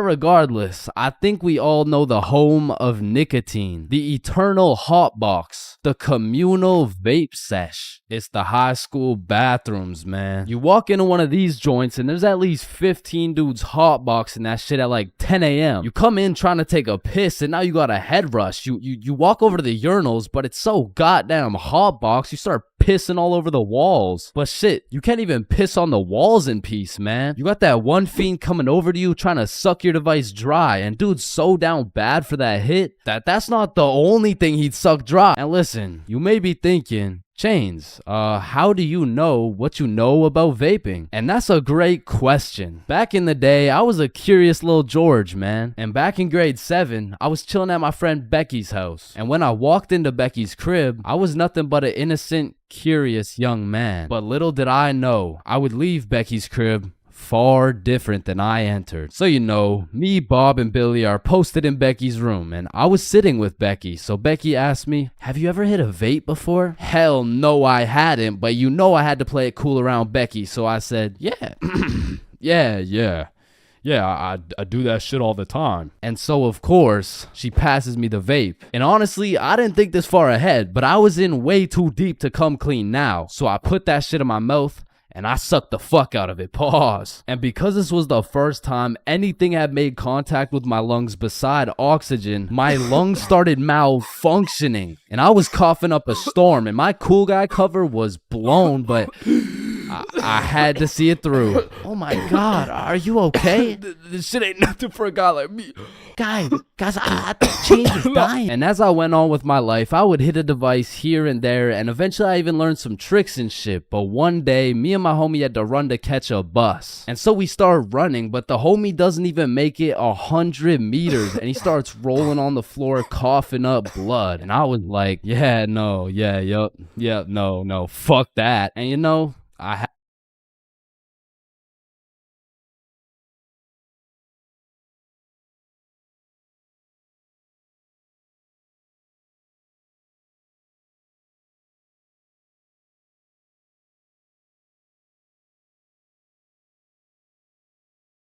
Alright, I already touched on the unspeakable things that go down in the high school bathrooms, bro. But there's only one place on earth that is more foul than those bathrooms. And it's the goddamn locker rooms. That room smells like complete and utter dog shit mixed with Axe spray. Like maybe I just went to school with a whole lot of Discord mods, but the rancid smell of the boys' locker room would contaminate anything in a 50-foot radius. And shit, Lord knows what goes down in that questionable place. Like you'll walk in there and see anything, bro. Motherfuckers will be having fights, chicken fights, group fights, sword fights. Like any laws and rules simply don't apply to the boys' locker room. Motherfuckers will be throwing hands, selling drugs, committing arson, committing several counts of fucking tax evasion. Shit, you name it. It's pretty much a GTA lobby in that bitch. Like I remember one day I walked into PE and my teacher was like, "Hey,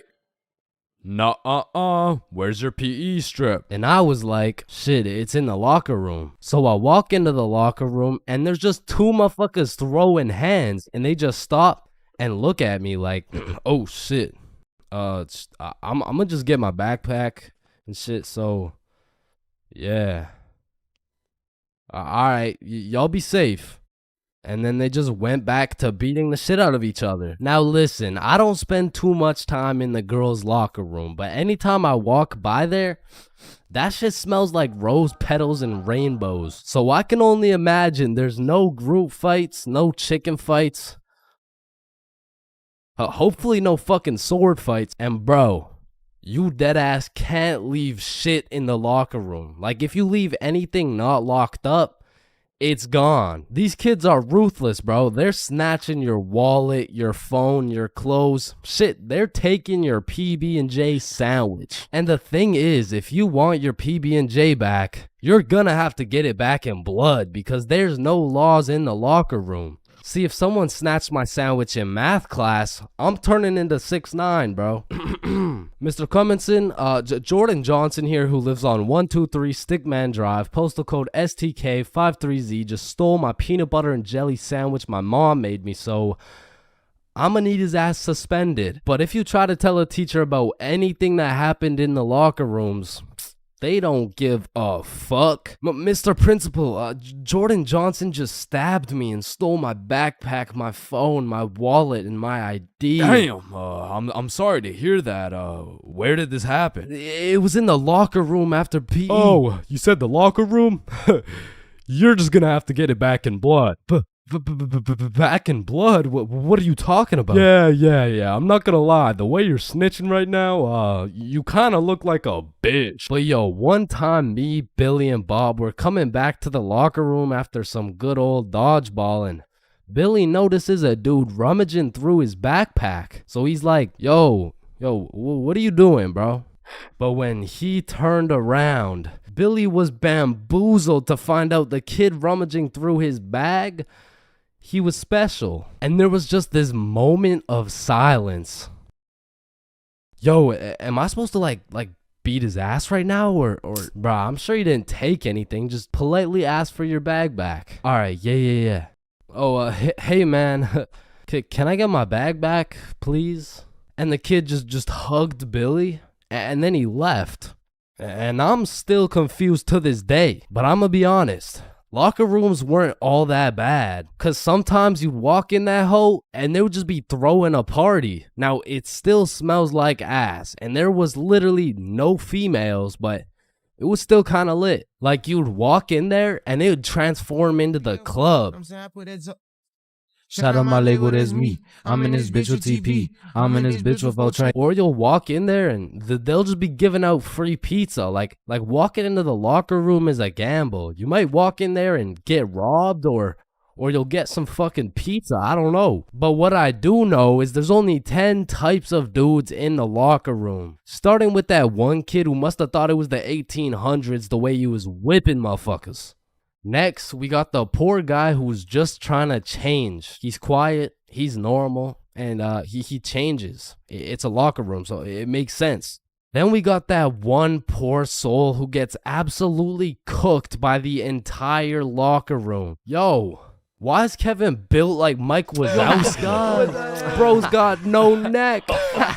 We're stick men. None of us have necks. Shut up. You skip neck day. Yeah, he skips neck day. Next, we got Bob. Bob's just that guy that casually takes his shirt off and he's built like Giga Chad. Like, shit. Fucking sexy ass Bob.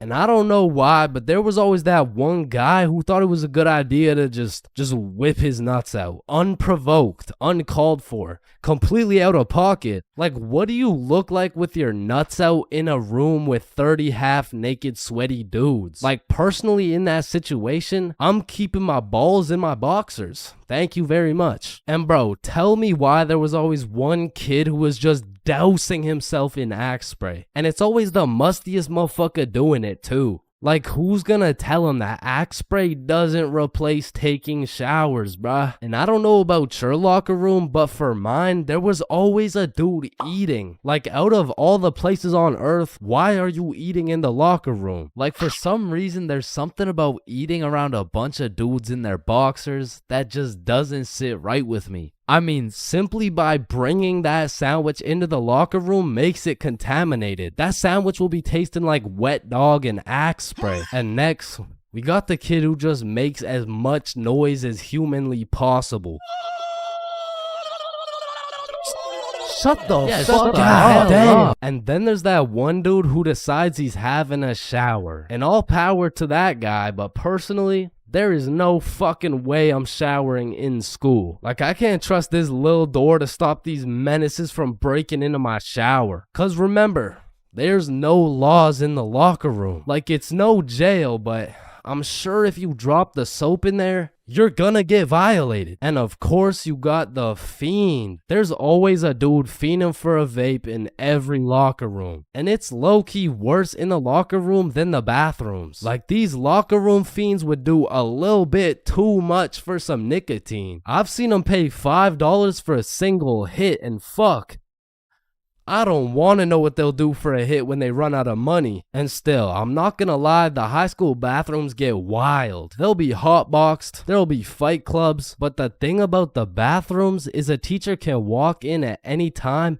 and get every student suspended. Like, even the poor kid taking a piss will probably get suspended just by association, which is exactly why the high school locker rooms get so fucking rowdy, because there's truly no teacher strong enough to stop the buffoonery that goes on in these locker rooms. So they don't even try. Shit, I don't care if your teacher is John Cena. There is no single man who can put a stop to the fuck shit that goes down in the locker rooms. But there is one thing that can: a female.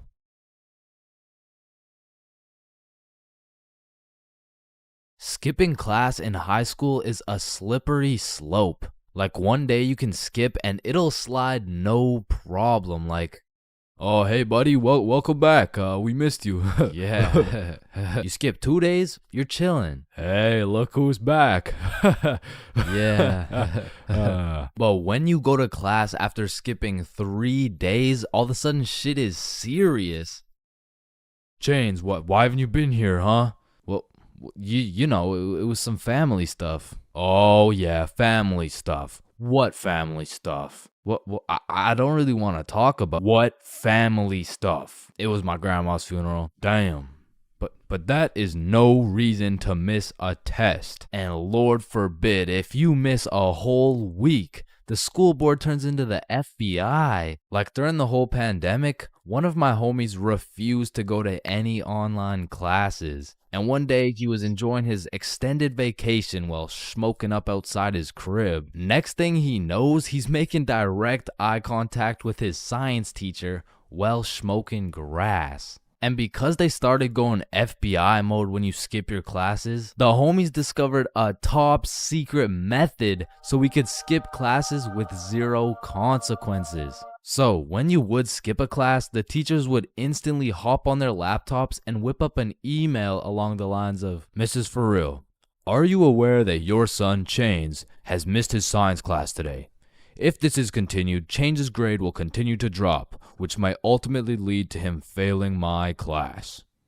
Mr. Perkinson." Now, Mr. Perkinson would write these emails with the hopes of my mom reading them and then beating my ass. When it really went like, my mom would read it and she would politely ask me how my science class was today. I would cap my ass off and then she would proceed to beat my ass. And one day after I got my shit whooped, I was talking to the homie Bob. "Yo, we're going to Chipotle next class. You trying to come?" "Man, I don't know. I'm getting real tired of these ass whoopings, bro."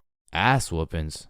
You're getting ass whoopings?" "Yeah, bro. Mr. Perk never fails to type up an email that results in the leather belt." "Oh, what? Nobody ever told you about the secret method?" "Secret method? Oh, you mean like wearing extra pants so the belt doesn't hit so hard?" "No, I'm talking about the secret method so Mr. Perkinsons can't email your mom."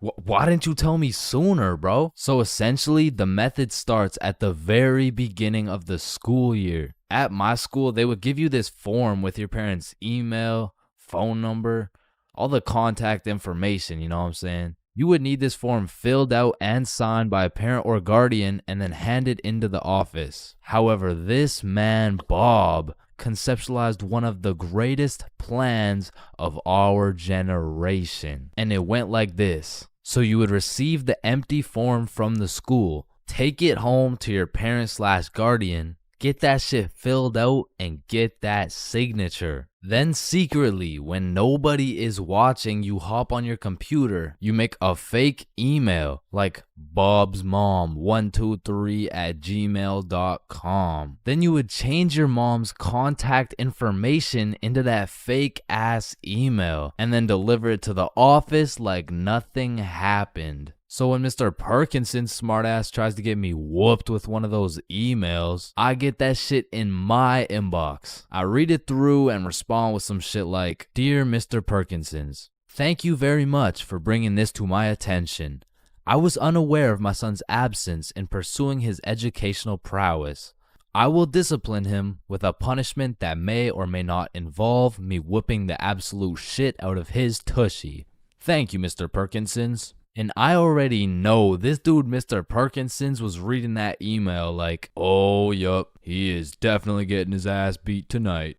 Meanwhile, I was typing that shit up in bed while munching on some nachos. So you best believe I was abusing this newly found secret strategy. I mean, I was missing every other class, and it was just all sunshine and rainbows. But you know what they say, it's not all sunshine and rainbows.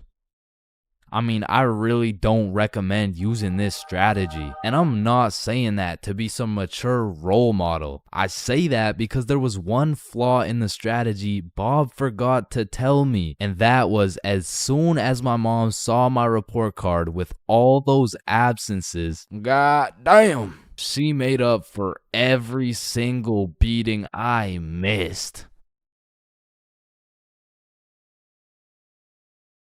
Here at Stickman High, we understand the importance of learning. That's exactly why our new curriculum has been perfected to accelerate the learning of each and every student. Like, hey, look at this kid. Wait, what? Look how big his head is. It must be full to the brim with all that knowledge we provide. Hey, it's not that big. No, it's pretty fucking big. Anyways, let's take a look at how the new curriculum pushes our students in the weight room.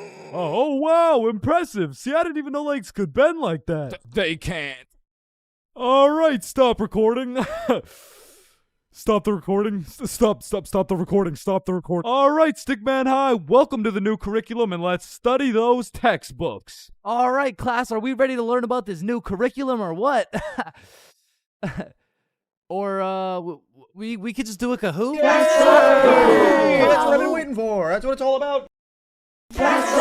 Man, I fucking love Kahoots, and I don't study for shit. Bro, I feel like Kahoots are the exact equivalent of the good old here comes the airplane trick. Like, yo, you want a Brussels sprout? Aw, hell nah, bro, those are disgusting. Oh, shit. Alright, but here comes the airplane. Hey, Chains, you need to study for this history test. Hell nah, bro, that shit's boring as hell. Okay, yeah, but... What? The Declaration of Independence was signed on the Georgia. Because personally, I didn't give a single fuck about what we were learning in school. But I swear they infused the Kahoot music with Adderall or like crack or some shit. Because a game of Kahoot used to have me all the way locked in. And I would be grinding my way up those leaderboards. Like I'd make it to 3rd place and then 2nd place and then 1st. And then the teacher would throw in some bullshit like, now what position was Abraham Lincoln conceived in? So I go for the safe answer, and all of a sudden I dropped 14 places, and I'm getting passed by goddamn Dildo and Duncan McCawkiner. And the teacher's over here yapping about, yeah, guys, you should know this one. It's chapter 13 in your textbooks. Like, bro, why the actual fuck should we know this one? But in these Kahoots, people were coming up with the most outrageous names of all time, bro. I remember anytime a teacher will pull up a Kahoot, the first names will start off normal as hell. Jessica, Eric, maybe a little Bartholomew. But as soon as one dude drops a name that's ever so slightly comical, every single name after that ends up being more and more out of pocket than the last. It's like a competition to see who's gonna push that shit the furthest. Like Richard Long quickly turns into Ben Dover, which nicely parlays into Hugh Janus, which passes it over to I Swallow Cum, who alley-oops it for Wilma Dickfit, which eventually somehow always ends up with the teacher just catching mad strays. Like somewhere along the line, that shit goes from Dixie Normus to Miss Jackson's built like Mike Wazowski. Alright, who said I'm built like Mike? I remember I had this teacher who used to love Kahoots. Shit, she loved her Kahoots so much, we'll call her Miss Cahooters. Nope. Nah, we're not actually doing that. We're not calling her that. I think we'll just go with Miss Kahoot. You know what I'm saying? I think Miss Kahoot works just fine. And every Friday or so, we would walk into Miss Kahoot's class, and she would have a Kahoot pulled up smiling from ear to ear. Which I'm not gonna lie, was really sad to see. Not because she was smiling, but because I knew in 20 minutes tops, that smile would turn into straight anger, bro. Hey class, happy Friday. We're gonna do another Kahoot because I know it's a class favorite. Just please, everyone be appropriate. DJ Bustanut, are you serious? In my 22 years of teaching, I have never. And I felt bad for Miss Kahoot, you know, like I really did, but it was low-key her fault for running it back so many times. Cause DJ Bustanut just couldn't stop catching these dubs, bro. He was a dog. But nah, I really do feel Miss Kahoot, cause sometimes even Kahoot pisses me off, bruh. Cause picture this, I'm here grinding out these answers, giving it my all, even cheating a little off that one smart motherfucker with the big ass laptop, but I still get a few answers wrong, you know, nobody's perfect. But imagine my pain as I read my screen and find out I'm 76 points behind fucking Sebastian, bro. And I look up at Sebastian and this motherfucker doesn't even know what he's playing. He's just happy to be here and shit. But there's only one feeling worse than being 76 points behind Sebastian, and that feeling always came from the easiest questions. It would be like, oh, what? This is a little too easy? How do you say hi in English? And you're trying to speedrun this shit, so you click the first thing that kind of makes a little bit of sense and the answers come up, and you're the only motherfucker to get that shit wrong. No, dumbass said konnichiwa. And everyone's looking around for who got it wrong. Like, yo, whose dumbass got that shit wrong, bruh? Top facts, bruh, type shit. Dumbass type shit. The fucking dumbass. Chains? Were you the dumbass who got that shit wrong, bro? Me? Dumbass? Nah, shut up. Shut the fuck up. Nah. It was probably it was probably Sebastian, bro. Just look at that motherfucker. And I feel like there's only 7 types of people in class when you're playing a Kahoot. And the first is Dover. bend over. We all know him and we all love him. He's got a smart name, but not a smart brain. He might get the first answer right, but then he falls off the face of the leaderboards, never to be seen again. But on the leaderboards, we got Genius George. Cause George actually studied the material like a well-prepared and studious nerd, bruh. Cause George was the type of dude to be like, calculate for the common denominator. oh man, this one is too easy. Like, bro, if you don't shut the fuck up, I'm about to commonly dominate that ass.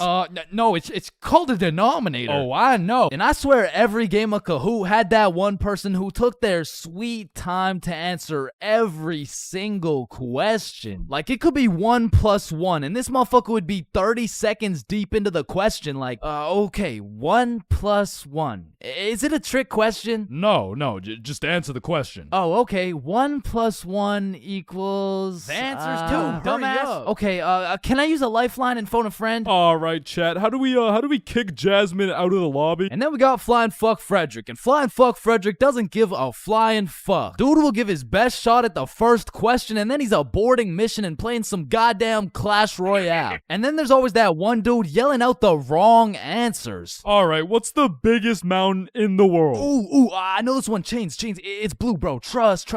Oh, shit, bet. Wait, no, I meant red. Sorry, my tongue slipped, bro. My bad. Bro. Oh, and it looks like Chains is off the leaderboard. Everyone, let's point our fingers and laugh at him. And we got the radiating Redditor. And I say radiating because that boy is radiating the most profuse body odor known to man. And I don't know, maybe it's all a part of their strategy to win, because that shit throws you off your game, bro. They'll be invading your nostrils with a concoction of Doritos, Skibbity Toilet, and Badussy. And if you've ever played against a Redditor in a game of Kahoot, you may be wondering, yo, how is this dude getting every answer right while sitting back drinking Mountain Dew watching Best Sigma Moment compilations? And the answer is he's cheating, bro. And not the normal kind of cheating either. This dude's using a Kahoot bot to get every answer right. And now you may be thinking, nah, why would someone cheat on a Kahoot, bro? It's not that serious. And that's facts, but the thing is, the prize was a gummy bear, and this dude can't leave no calories behind. And then we got the casual Kahooters. Fuck, I gotta stop saying that shit, bro. I was trying to say we got the people who just play the game. They got normal names, they guess some right, they guess some wrong, but at the end of the day, they probably still get their shit yelled at, all because DJ Bustin' couldn't stop catching these dubs.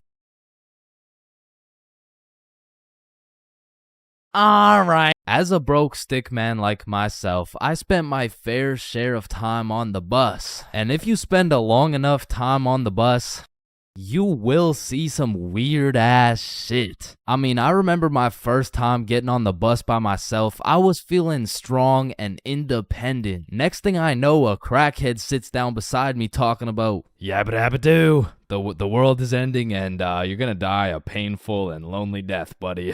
And just like that, I went from strong and independent to shitting my pants. Yeah, bro, the bus is just something else. Like 1 in 10 people who enter the bus are straight gremlins, bro. I'm talking about the gremlins who know the perk is fake, but they still pop it. Now you just gotta sit next to this motherfucker for another 30 minutes while he tells you about the kids in his basement. But to be fair, these gremlins aren't even the worst part of the bus. The worst part of the bus is the energy. You walk in there and everyone just stops and looks at you like they're sizing you up or some shit. And you know who sizes you up the most?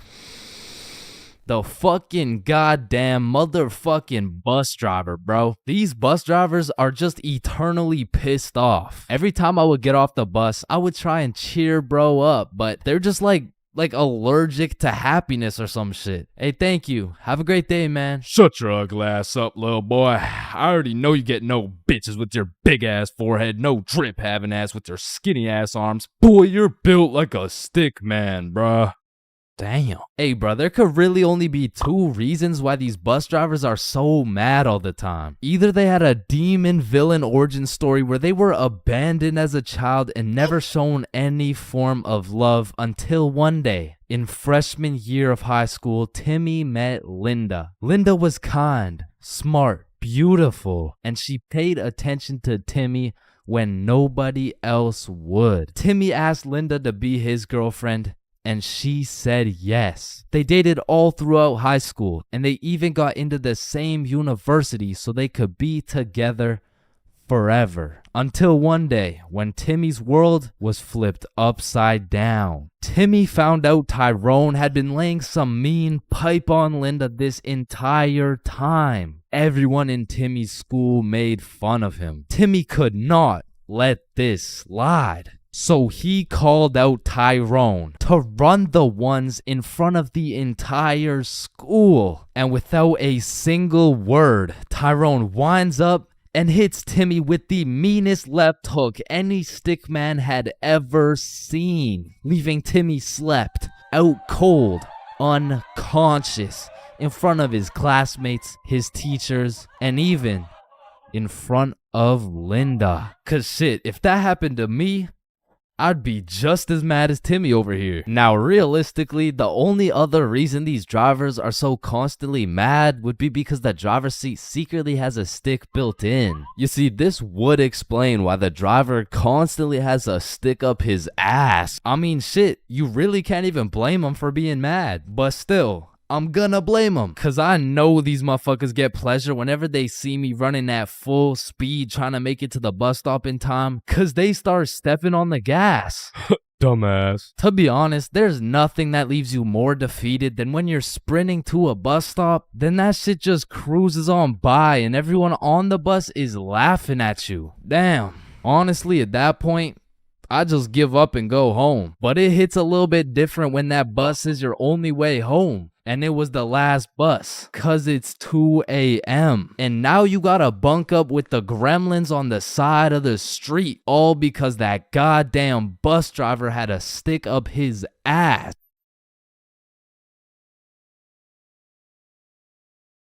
Imagine putting in hard work, time, and dedication into saving up for some new shoes. You go to Foot Locker and find the perfect pair. You try them on, you check them out, and you cop them. And even though you spent your last $200 on these shoes, you're happy because you feel fresh as fuck and these J's might actually get you some bitches. But as you're leaving the mall, a gang of motherfuckers wearing shiesties take those J's right off your feet, leaving you shoeless, broke, depressed, and with absolutely zero bitches. Now, personally, I wouldn't let that slide. However, when I was just a young, wholesome boy in 7th grade, I still wouldn't have let that slide. But I was weak as shit, so it would have slid anyway. I mean, in 7th grade, I could have got my ass beat by Hezbollah, bruh. I was a walking lick, which is exactly why I got a story for y'all today. So as I said, this story takes place in 7th grade, where I was young, innocent, and built like a string bean, bro. So one Friday night, me, Bob, and Billy were going to this girl's house for the 3-man mission. The plan was simple. There was 3 of us and 3 of them. We would put on a scary movie, and if everything went to plan, we would get some cheeks. Now, just earlier that day, I had copped some fresh ass Jordans, so I've got a little confidence boost as we walk up to this girl's house. So we knock on the door, they open it, and we go inside. Now we stuck to the plan. We put on some cheesy horror movie, and one thing led to another, and by the end of the movie, Bob had all 3 girls, bro, and me and Billy were in the corner playing Bloons Tower Defense. Don't ask me how this shit happened, I don't want to talk about it. So after hours of me and Billy straight fumbling, we all decided to go home. And although I was a little disappointed in my performance tonight, I put on my brand new uncreased Jordans and I remembered, damn, even Curry airballs sometimes. Now the bus route back to Bob's crib took 2 buses. So we hop on the first bus, it takes us to the next stop, and as we're getting off, we see the second bus we need drive right by us. Fuck, is that our bus? Damn, yeah it is.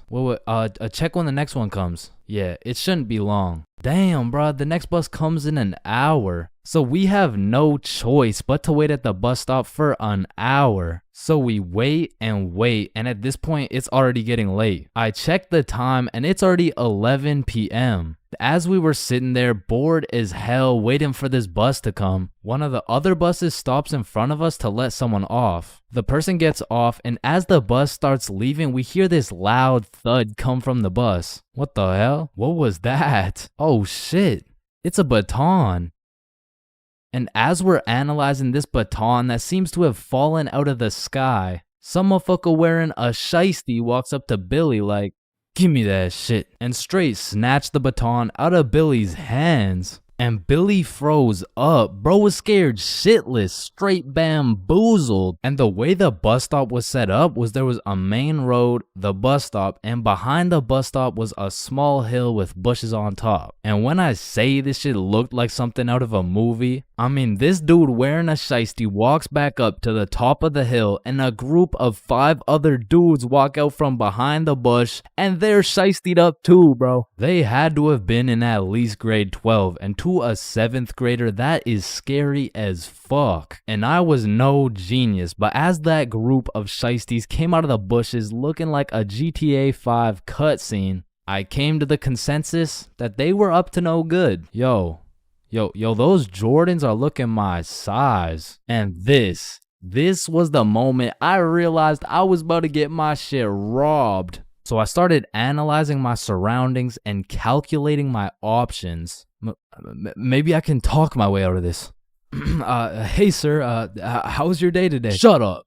I said, what size are the shoes? Damn, I can't fight them. It's a 3-on-5, and they got the high ground, and they got a baton, bro. They would knock my ass out and take the shoes. But I'm fast. So if I take a right, then make a left, there's no way they can catch me. Wait, fuck, I can't run. I'd crease my Jordans. And just as I had ran out of options, Billy says the last words I would expect to come out of this man's mouth.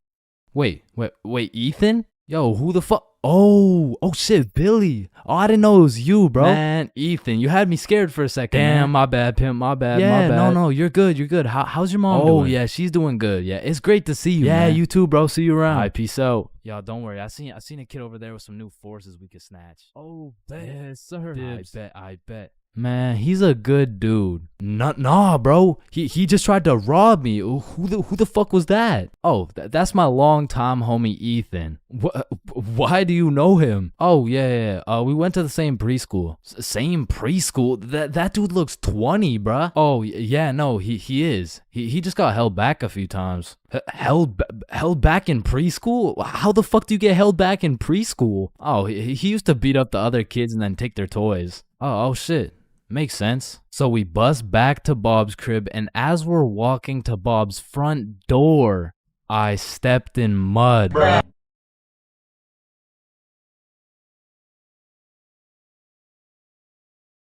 Aw, can I pet your dog? Yeah, for sure. Aw, what's your name, little guy? His name's Ben. Ben. Aw, he's so cute. I just wanna hunt that motherfucker. Man, these intrusive thoughts I be having make me wonder whether I belong in maximum security prison or not. Like, I don't even mean to, but the thoughts that pop into my head are so menacing that I can't even say this shit on YouTube, or this video will get taken down. Then I'll be canceled. Then my whole channel will get deleted. Then I'll be thrown into a psych ward, and then I'll be put on the fucking death penalty. Like, these thoughts that pop into my head are so alarming that they make me want to beat my own ass, bro. Hey, man, why'd you just sock yourself in the face? Oh, well, you see, I was about to push that unsuspecting toddler into the deep end for no apparent reason, so... Yo, this guy's about to assault a minor. Hey, you can't do that! Cool, but it's not like every single intrusive thought I have is bad enough to get me convicted. Like, whenever I'm walking across a bridge, I have to use every cell in my body to fight the urge of just tossing my phone into the water. Like, there is literally no benefit from doing that shit, but there's just something inside of me that would feel so much satisfaction with just seeing my phone dissipate into the water. You know, maybe you get that urge because it would just be satisfying to do some shit that's out of the box. Some shit that nobody else would do just to break the simulation a little bit. Cause I could be having the best day of my life. I could wake up, get the meanest pump in, hop in the shower, eat the most fire breakfast, and draw the most pristine stickmen I've ever drawn. But as I'm casually walking beside a bunch of cars that are going 65 miles an hour, I'm still gonna have the urge to just throw myself in front of a car, bro. And it's not even on some emo shit. Like, I want to live, but I also want to dive into some oncoming traffic. But at least I'm not the only one who does this. Like other people do this.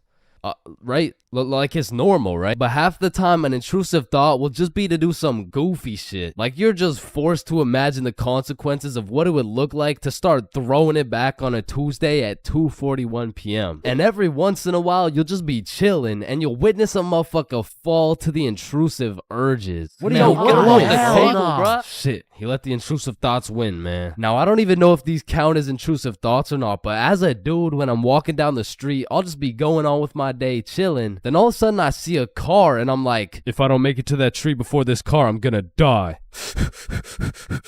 Aw, shit. Honestly, these kinds of intrusive thoughts are kind of motivating. Like, it's the same thing as having a hype man at the gym, except instead of that positive reinforcement, if you don't get those 3 extra reps, you're gonna die. It's like whenever I'm at the gym hitting those Bulgarian split squats, I be having mental wars with myself. Oof, that was a good set, man. I think we're done. 5 more reps or you're a bitch. Damn, good shit. All right, I think we could wrap it up. 10 more, pussy. Who the fuck's gonna carry the boats? I told you we should have stopped, bro. 15 more or you like dick. Now that I think about it, there's a good amount of people in prison right now who just succumb to their intrusive thoughts. Cause intrusive thoughts are just like that demon on your shoulder telling you to do the most devious shit possible. And I know there's a bunch of motherfuckers out there who just listen to that little guy. Hey, man, you see that lovely old lady right there? Yeah, you're gonna hit her with a mean right hook. Well, what's in it for me? Nothing. Shit, alright. But to be honest, there is a handful of times where I've let the intrusive thoughts take over. One of the most memorable was way back when I was 5 years old. Me and my older brother were just dicking around, doing some 5-year-old shit. Keep in mind, this story takes place before your boy had even developed consciousness. So I was just a little munchkin doing munchkin shit. Then suddenly, this urge came over me. It was unlike anything I'd ever felt before. It was dark, irresistible. And for no apparent reason, I bit my brother's arm. And this was probably the most satisfied I'd ever felt in my entire life. But it was followed by shame and regret because I had no excuse. Ow, why the fuck did your dumbass just bite me, bro? I felt like it. And one of my lowest IQ moments of all time took place when I was in grade 8. It was goddamn sewing class, bro. And I remember I was having a particularly miserable day, so I was just going through the motions. We were all gathered around this big table with our sewing machines, some fabric, and some scissors. I remember I was working on some shitty little big chungus stuffy. But on this particular day, the sewing machine cable was looking mad thick and juicy. And like I said, I was having a bad day, which is exactly why the intrusive thoughts decided to catch me at my worst. Psst, do it. What? To do what? Oh, you know what to do. You're the one with the scissors in your hand, buddy. How did these even get in my hand? Now cut it. Cut it, Chains. No. Why the fuck would I? The wire exploded with smoke and my heart dropped so fast, bro. And everyone around the table just stares me down. And I'm thinking I can somehow cover this shit up like I didn't just take some fucking scissors and snip that shit like an umbilical cord. Maybe I could convince the teacher the cord snipped itself or some shit. But as I look down at the scissors in my hand, there's literally a chunk missing from the scissors. They look like they survived World War II. But barely. The scissors are all charred up and shit, and just like that, my plan of convincing her I didn't cut it went out the fucking window. You take one look at the cord, one look at the scissors, and one look at my dumbass face, and you could piece together exactly what happened. So my sewing teacher walks over looking pissed as hell, and she tells me to go sit in the corner. So I take my charred scissors and sit in the corner like I'm a 5-year-old, but to be fair, I made a 5-year-old decision like I was in grade 8. I was 14, bruh. What kind of 14-year-old cuts the cord to a sewing machine cause he felt like it? Like if my 14-year-old son did some shit like that, I would tell the kid I'm going to get some milk and I'm calling it quits. I would have to have another kid and try it all over again because that kid is going nowhere in life, man. So as I'm sitting in the corner realizing I'm a disappointment, it was one of those moments where you fucked up so bad you don't even feel any emotions. I was just sitting there straight faced like, well, fuck me. It was really one of those moments where you just want to stop existing. So after the class ended, the teacher came over to me and she said, Chains, why the fuck did you cut the cord of the sewing machine? No, Miss Sewingson, you gotta hear me out. Okay, this better be good, Chains. What was looking mad juicy and the scissors just teleported into my hands. I don't even know. You did what? Mom, it was the intrusive thoughts that they told me to do it. I'm about to intrude that ass. The fuck?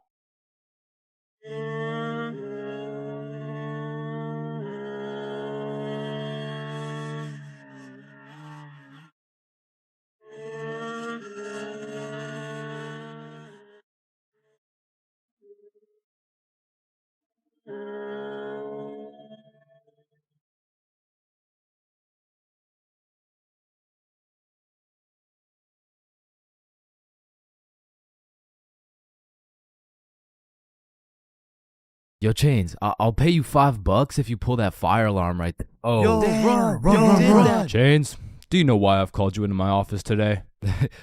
No. You see, that little stunt you pulled has led you to a 1-week suspension. God damn it. What does suspension mean? It means for the next week you are prohibited from coming to school. Fuck.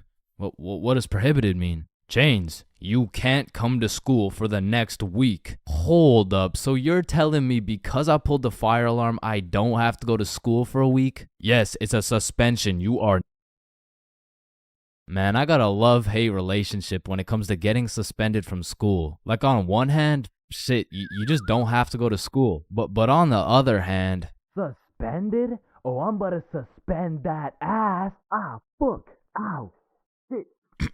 Alright, I don't recommend getting suspended. That shit is not worth it. But how do I know? This story dates way back to grade 7. It was a cold winter day at Stickman Middle School. In fact, it was freezing cold, and this gave Billy a great idea. Yo, the pond behind the school is frozen. Let's go fuck around on it. Oh, I'm down. Okay, bet. So after school, we got a group of 5 homies, and we headed over to the frozen pond. Now, to paint the picture, behind Stickman Middle School was Stickman Elementary School, and behind Stickman Elementary School was this frozen pond, meaning we had to walk through Stickman Elementary School to get to this pond. But nonetheless, we walk up to the pond and instantly I see this big red sign that says, "Hazard, do not step on ice." Guys, the sign says do not step on ice. Man, fuck the sign. Watch this.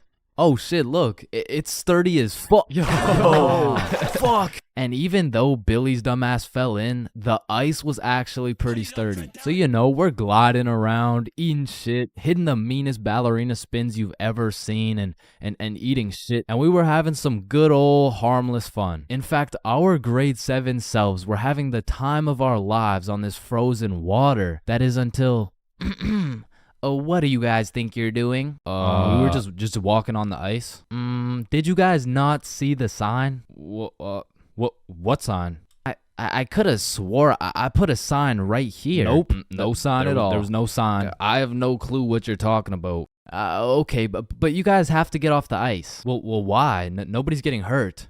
Yeah, we're safe. Okay, it's your choice. You're gonna regret this. So we continued with our ice skating antics for approximately 10 more minutes. Until the same lady came back up to the pond, but this time she was equipped with a Sony Alpha A7 mirrorless digital camera with the extendo lens. In other words, she was quite literally about to catch us in 4K. But at least she doesn't know what school we go to. Hey, what school do you guys go to? Not Stickman Middle School. Absolutely not. No, definitely not. Fuck, she knows. We had to think quick. How are we gonna smoothly get out of this situation without getting in trouble. So we called a boys' emergency meeting. We huddled up and discussed our best plans to get out of this situation. And after combining all of our genius grade 7 brains, we made the ultimate plan. If we started mooning the camera, it would then be illegal for her to take pictures of our middle school cheeks.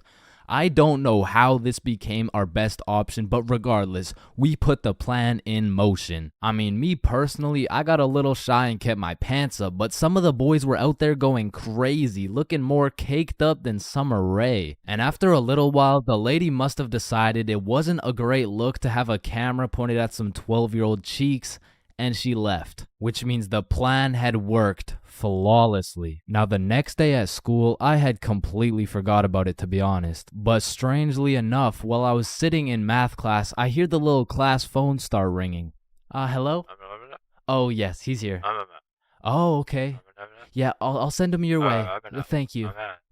Chains, Mr. Principal wants to talk to you. And at this point, I should have picked up on why I was being called to the office, but I had complete faith in our foolproof plan of mooning this stranger that the thought of being in trouble didn't even cross my mind. That was until I walked into the office to see every single one of the boys sitting in Mr. Principal's office. But mama didn't raise a snitch, so we started capping our asses off. So, what did you guys do after school yesterday? Nothing. I played Fortnite. I was doing the homework.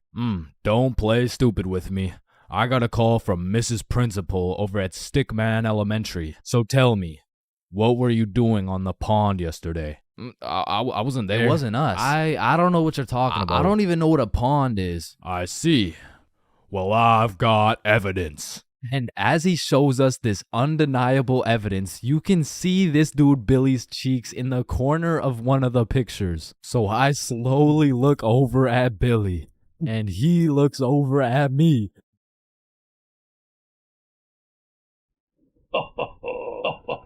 If you don't stop laughing right now, you're all suspended.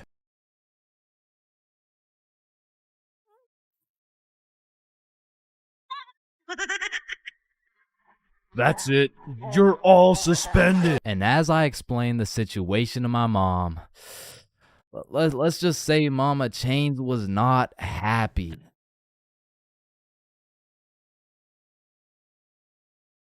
When you link a girl and you both bring a friend, man, what could possibly be better than a 2-man mission? 3-man mission. And when you go on a 3-man mission, you need to be able to trust those homies with your life, bro. Cause I don't know why, but 100% of the time you go on a 3-man mission, somebody's gotta take one for the team, bro. Like, it's just inevitable. And if your homie isn't willing to eat the shit sandwich in order to see the gang succeed, the entirety of the gang is eating the shit sandwich, bro. And on top of that, you need your homies to have your back when you crack a shitty ass joke. Cause if you're in a group of 6 people and not a soul laughs, nah, you're done, bruh. Like, you're cooked. You're sauteed, bruh. Like, pack it up. It's over with. Like, yo, guys, what do you get when you mix human DNA with goat DNA? Oh my god, what do you get? Wait, no, let me guess. No, I don't know. What do you get? Kicked out the petting zoo. Fuck, I sold. Actually, that's a really good joke. Facts. Wait, it was? And lucky for me, I got the 2 most perfect dudes for the job. Bob and Billy, so you know we were no strangers to the game. Like, we had 99 chemistry, bro. We were like Jordan, Pippen, and Rodman, setting up these plays, passing, alley-ooping, and dunking that shit. In these streets, they called us the real Big Three. And one day, the real Big Three hopped on a plane to Mexico. And this story takes place way back.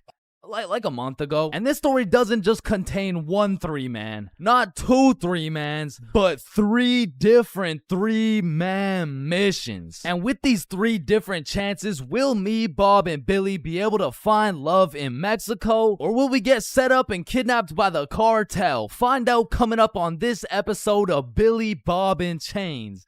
Wait a minute. So boom, we get to Mexico and we're staying at an Airbnb. So we start with all the essentials. We unpack, get some food, check out the rooms, download Tinder, play some music, get settled in, shit like that. And some of you may be thinking, damn, Chains, Tinder? Shit, I didn't know you were down bad like that. And let me just clear this up, all right? I'm not, okay? I'm down horrendous. And you really don't know me at all if you thought I was gonna leave Mexico without running a 3-man with the homies. So I'm just doing what I gotta do. Don't hate the player, hate the game. So we got there on a Monday, and for the first few days, we're exploring, we're trying some food, going to the beaches. It's great, a bunch of nice and relaxing shit. But at night, it was grind time, bro. I was swiping more than a girl with daddy's money, and I was shooting more shots than Drizzy Drake at his local middle school. So by the time Thursday rolled around, I secured the first 3-man mission of the trip. And when I told the boys, they were hyped as fuck. I mean, Bob was so excited, dude almost made a facial expression. So before we went out, we had to get teed up. And lucky for us, we spent half our food budget on a few bottles of vodka. So we're absolutely down in that shit until our Uber pulls up. We hop in the Uber and get dropped off by some bars where we plan to meet the girls. Now keep in mind, at this point, all I've seen of this girl is pictures. And there's a brutal catfishing epidemic going on. So let's just say it's completely in the realm of possibility that I set up a link with 3 big buff Mexican dudes. And Lord knows I'm crossing my fingers. Hopefully there's no big buff Mexican. I don't want the big buff Mexican dude. So my heart dropped to my balls when I got a tap on my shoulder and turned around to see a not so buff Mexican dude with another not so buff Mexican dude with the 3 girls. Hey, oh no, don't worry. These are just my friends, by the way. Hey. Oh, shit. Okay, yeah, what's up? And not only was I relieved that she wasn't a jack dude, but she was fine, nice, and she spoke English. Same with Bob's girl and Billy. Yeah, nah, he had to take one for the team for sure. Hey, bro, I'm sorry, but this is just the way the cookie crumbled. Shit, bro. Can we get another cookie? It's too late, bro. It's already crumbled. And Billy took that shit like a champ, bro. So all 8 of us go to a bar and we're just talking, getting to know each other and shit. And I notice Billy just keeps the tequila shots coming. I mean, we were only 10 minutes into the conversation, but this dude is 10 shots deep at this point. And all of a sudden, this dude starts laying down that Google Translate riz, and he's dropping hard eye emojis and shit, and I'm like, damn, respect. I mean, he's taking this extremely well. And after about 30 minutes of talking to this girl, I look over at Billy and I start to see some wild ass emojis being thrown around. Like, oh shit, Bob. Yo, I think Billy forgot he's the one taking one for the team. So me and Bob cut him off of the tequila, and then my girl is like, hey, do you guys want to come over to our place? Yeah, hell yeah! Is he alright? Yeah, he's fine. So we hop in their whip and go to their crib. And at this point, it's getting kind of late. So we're just chilling, listening to music and things of that nature. When me and Bob realize Billy and his girl are nowhere to be seen. So I turn to Bob and I'm like, yo, should we stop him? Damn, bro, you're right. We can't let him do that shit. And listen, bro, I've never been the type of dude to cock block, but if it's the homie who's about to interlock with the chalk chick at this o'clock, I'll walk up, knock, unlock, and block that cock if I have to. And so I did just that. I walked up, knocked, of course, unlocked the door, and respectfully, I blocked that cock. Yo, what are you doing? I'm taking one for the team, remember? Nah, I think the team's doing just fine, but bro. You know me. I was gonna do it for the team, like for I don't think the team needs this one, gang. No. Remember, I'm supposed to be like taking it for the like this is for the.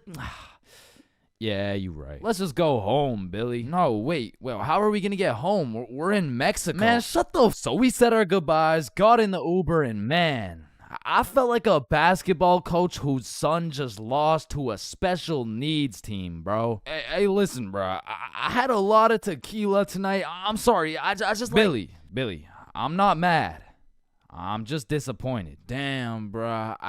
And the next morning we woke up, and I'm not gonna lie, we felt it a little bit, especially Billy. Billy was in physical and mental agony, but we have a secret method to get rid of any hangover instantly. It's called vodka. So we're practically eating this bottle for breakfast, and once everyone was healed up, we hit the beach and had a fantastic day. It was stupendous, really. And once the sun started to set, we got some food, and man, it was gas, bro. I had the best nachos of my life. And as I'm consuming this orgasmic meal, I get a little notification on my phone from a new girl. Yo, you got any friends? Oh, shit. And I'm like, hell yup. Then she's like, I'm going out with some friends tonight. You guys should come. And I'm like, hell yup. And just like that, we secured our second 3-man mission. So we absolutely house that fucking meal, go back to the crib, get ready, tee up, you know the drill. We hop in the Uber and get dropped off in the same area where the clubs and bars are to meet these girls. And when we get there, Bob and Billy are both praying they don't gotta take one for the team this time. And I'm there just chilling like, yo, this is why I set up the 3-mans, cause then I never have to take one for the Chains, is that you?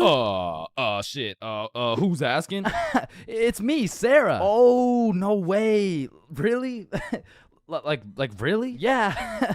Yeah. Oh, yeah, no, you must be looking for the other Chains. No, don't worry, this happens all the time. Oh, no. Chains for real. Yeah, look at it. This is you. Oh, fuck, would you look at that?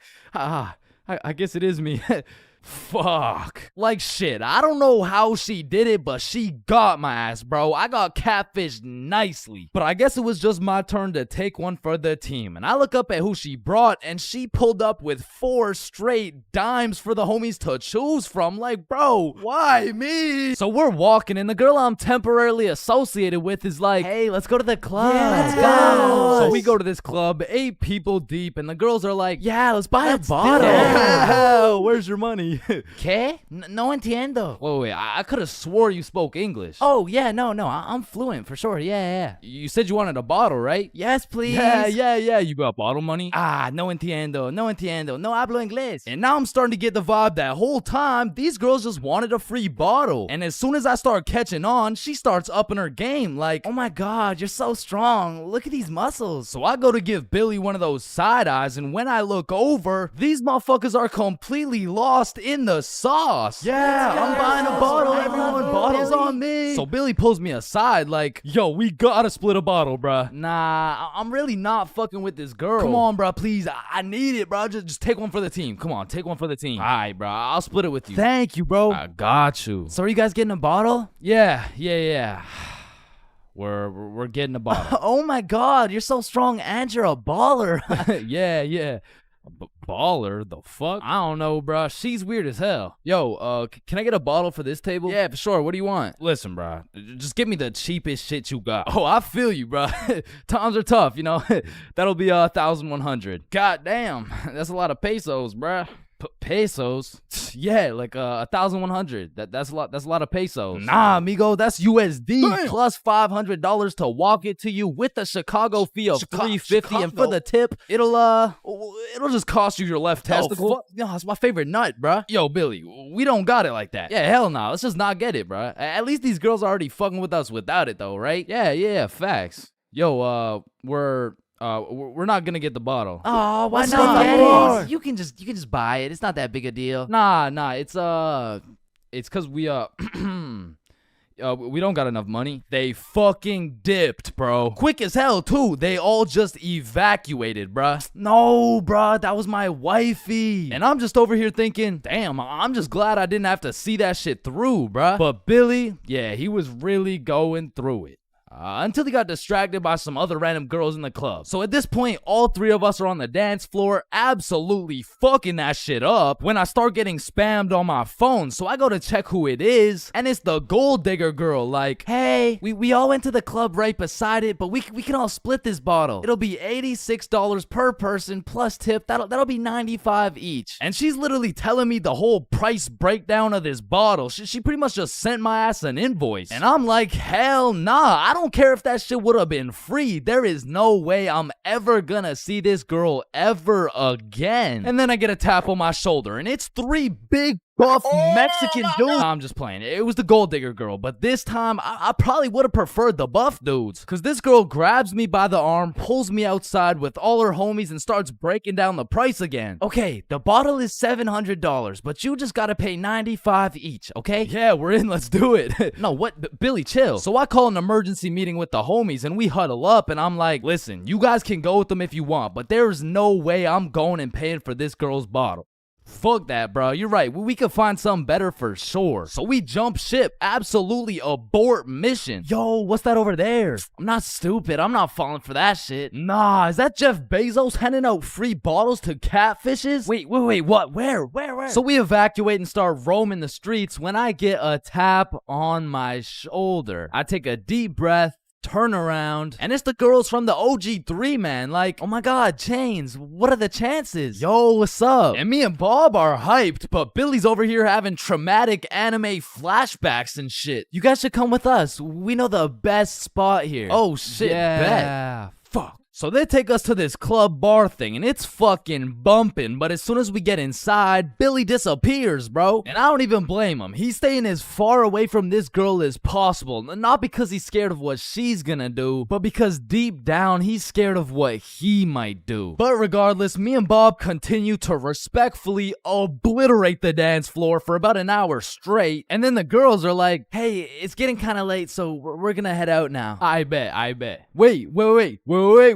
Yeah! And once me and Bob had officially decimated the dance floor beyond repair, we realized there's an upstairs that leads to a balcony. So of course me and Bob go to explore that shit. And as we walk out onto the balcony, we see Billy with this one girl who looks our age, who happens to have a friend who also looks our age. And once again, Billy is absolutely laying down that Google Translate riz, but this time he's really cooking. So me and Bob start talking to her friend named Mia. I get her Instagram, and then Billy's like, alright, let's go. The Uber's here. Uber? Uber to where? Oh, yeah, no, my bad. I forgot to tell you, but Camilla and Mia are coming back to the B&B. What the fuck? Don't you think we gotta discuss shit like that? Nah. Bro, what? Alright, Uber's here. Let's go. So Billy and the girls go to the Uber, but me and Bob stay back to discuss what the actual fuck is going on right now. Yo, this is a bad idea, right? But we can't let him do this shit alone. Shit, Bob. Do we even have a choice?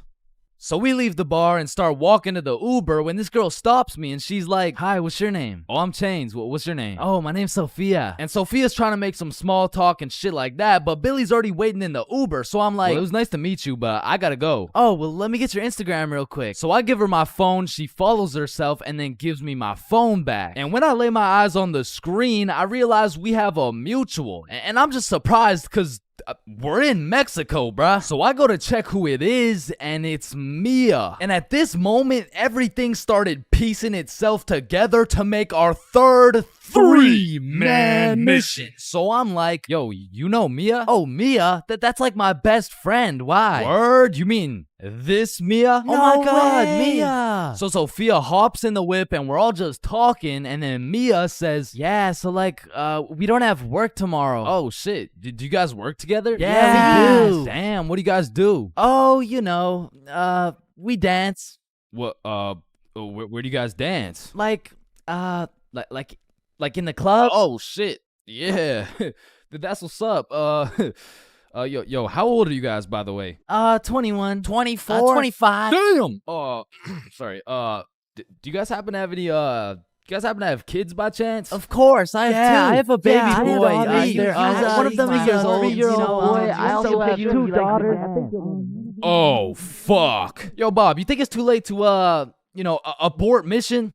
And I don't know how, but none of that information seemed to faze Billy in the slightest. Cause now he's out here making out with this girl like, fuck them kids, bro. And the whole car ride, I'm just thinking, what the fuck is going on, bro? But soon enough, we arrive. We all hop out of the whip, go to our B&B, put in the code for the lockbox, get the key, unlock the door, and go inside. Now for context, the crib had 2 couches and a master bedroom. And that bedroom is where I used to sleep, and I say used to because as soon as we got to the B&B, Billy and Camila went straight to my room and start playing patty cake loud as hell too. And so all of us are just sitting on the couch like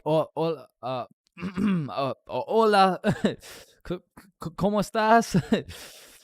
Fuck. And this motherfucker Billy was just making up for every single time he had to take one for the team. And after the longest 20 minutes of my life, Billy walks out of the room smiling from ear to ear like, what? Well, why's everyone looking at me? Shit, you guys could hear that? Then Billy cops the girls an Uber, they dip, and I'm looking at Billy like, bro, what?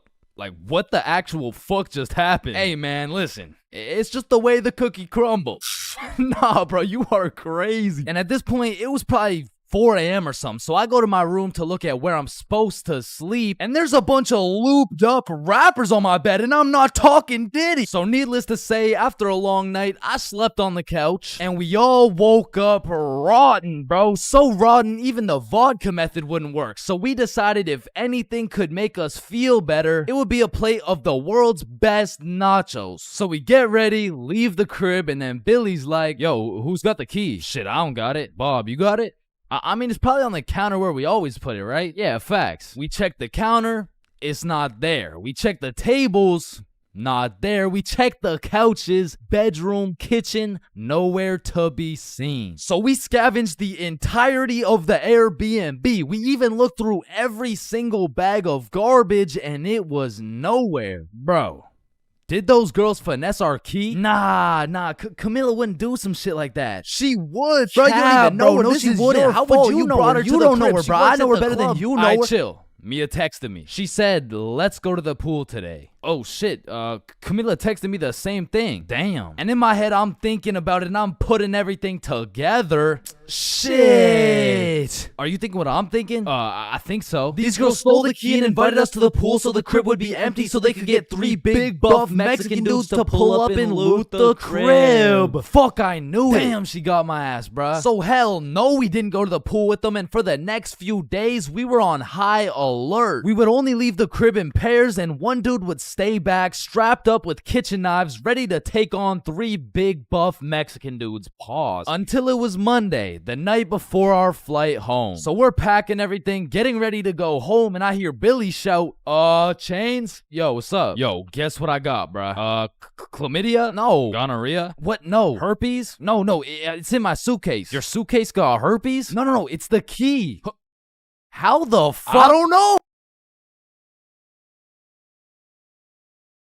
Yeah. Middle school is just an awkward place, bro. Like, middle school dances, awkward. Middle school speeches, awkward. And middle school relationships, in my experience, is the most awkward thing on the face of this planet. I mean, the girl's a whole foot taller, got a deeper voice, and shit, she could probably bench more than you, lil' bro. Like, I hate to break it to you, but you don't got a girlfriend. You are the girlfriend, bruh. Middle school just occurs at the craziest time in a teenager's life, because motherfuckers is just getting slapped by puberty out of nowhere. You'll be walking down the halls and see a bunch of kids who look fresh out of daycare. Then all of a sudden you'll see a grown-ass man built like Shaquille O'Neal thumping his way down to math class. And attendance in middle school was looking like, Matthew?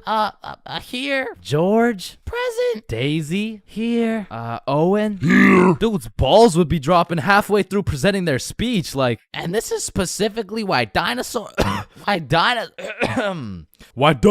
went extinct. And in middle school, nobody had drip. Like, dudes would be showing up to school in a neon green t-shirt paired with some bright red shoes looking like a fucking traffic light. Well, their haircuts looking like their barber cut their shit with one hand, well blindfolded. But to be fair, everyone had a shitty haircut in middle school, bro. And if you think your cut wasn't that bad in middle school, chances are your shit's probably still ass to this day. And just to make things worse, the cherry on top is that everybody's got acne. There's just all these hormones flying around and these kids have no clue what to do with them. Which is exactly why middle school beef is unmatched, bro. Motherfuckers will be throwing hands for no reason at all. And I don't know how, but somehow even the fights were awkward. It would be like, hey pal, I heard you sat beside my crush in class today. So what? You want to fight about it? I mean, like if you wanted to.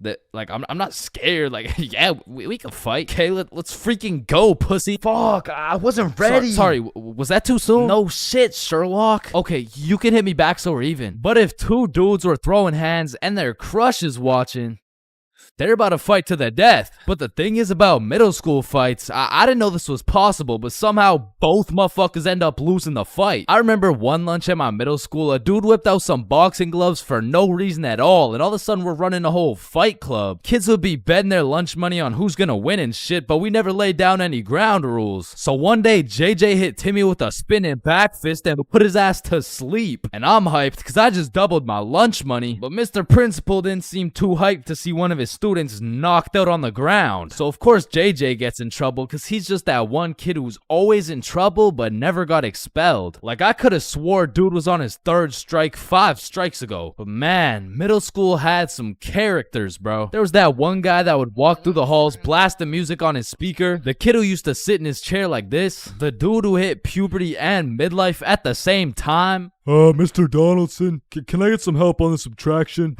Help on the subtraction? You look more like you need help on your taxes. No, subtraction's just hard for me. During recess, do you go check on the wife and kids? No, I just play on the monkey bars. Tell me, how do you manage to be in middle school and work a 9-to-5 job at the same time? The girl who thinks she's a horse. The emo kid. Catch him in the back of the class with his hoodie tied up watching sad Bart Simpson edits. The kid who had to touch the top of the door frame before entering a room. Girls who have to bring their Starbucks cup everywhere. The dude who's constantly emoting. And in order to find the answer, we can make a grid. Did someone say gritty? Right foot creep. Ooh, walking with the heat. Of course, there's the kid who Naruto runs through the hallway. And then there's that weird ass kid who accidentally called his social studies teacher mom one time. It was probably an accident though. Fuck! And I have no idea why, but there's something about teaching middle school that had all these teachers going through a midlife crisis. I remember one day our science teacher was teaching us about rainbows. Does anyone know what a rainbow is? Yes, Jaden. Refraction of light through water droplets. Oh wow, that's right. How did you know that? Reddit. Oh, okay. Where did you read it? Reddit. Yeah, but where did you read it? Reddit. Jaden, I can't do this right now. Just tell me where you found this information. Reddit? God damn it, Jackson. You're the reason my children get their shit whooped every night. Now, I don't know what she had going on in her life, but the way she broke down talking about beating her children to a group of 12-year-olds really gave me the impression that she shouldn't be teaching middle schoolers, bro. And I don't know who was in charge of hiring these teachers, but I also had a deaf teacher, which, you know, it's cool and all, but it did make it a little bit harder considering the fact that, you know, she was the fucking music teacher, not to mention the fact that she was also half blind. And I think the idea there was that she could somehow feel the vibrations of the guitar or something, which didn't seem to work too well considering the fact that I got a fucking A in music and I can't play the guitar for shit, but I guess I just like I smelled good or something. I don't know. And I don't know about Shaw's experiences, but I feel like kids were just mad touchy in middle school. Like you'd be sitting in math class minding your own business, and for no reason at all, a motherfucker would tase you in the side of the ribs. And I remember when kids first learned about these pressure points, it was all fun and games. Someone would just poke you in the ribs like, pressure point, that tickles. Then there would be a new pressure point dropping every week. It got to the point where these 12-year-olds were hitting pressure point combinations and paralyzing your legs and shit. Hey bro, let me try this new pressure point on you. Yeah, sure, go for it. It tickles. And it was the same shit with this game. Like, you really couldn't trust anybody, bro. Yo, what's that on my legs? Shit. Got him. Oh, shit, there's a bug on you. God damn it, dumbass. Oh, fuck, I just broke my leg. Bro, I'm not stupid. You didn't just break your leg. No, I'm serious, bro. I promise, on everything, on my entire life. I just broke my leg, look. Bro, I remember I got punched so many times, my arm was on life support. It was about to fall off, like, And thinking back to middle school, there's just so many things that make me cringe, bro. But by far the cringiest of them all is the relationships, man. And believe it or not, I had my fair share of middle school relationships. I remember one day I was sitting in class and this girl came up to me and said, Chains, I have a crush on you. And that's really all it took to have a young Chains in love. Head over heels. We went to the movies together. We went to my house and watched movies. We went to her house and we also watched movies. Now that I think about it, all we really did was watch movies. We didn't really talk that much. I mean, I didn't really have a way with my words at the age of 12. So, do you like movies? Yeah. Yeah, I like movies too. That's why we're here at the movie theater. I also like popcorn with the butter It tastes like I like how it tastes. And one day we went to the mall and I took a good look at my girlfriend of 2 weeks and thought, man, I don't even know this girl. Like who are you? I remember we were inside Zoomies at the time and I said, hey, Jessica, you're a great person and all, but I don't really think we're compatible like that. Maybe we should just break up. Which was probably the most words I've strung together during the entirety of our relationship. And she says with the straightest face, oh, okay. And then we proceeded to walk out of the mall and bus home together without saying a word. And I remember lying in my bed that night and thinking to myself, damn, I think I'm supposed to be sad right now. So I threw on my hoodie, tied it up, and watched some sad Bart Simpson edits.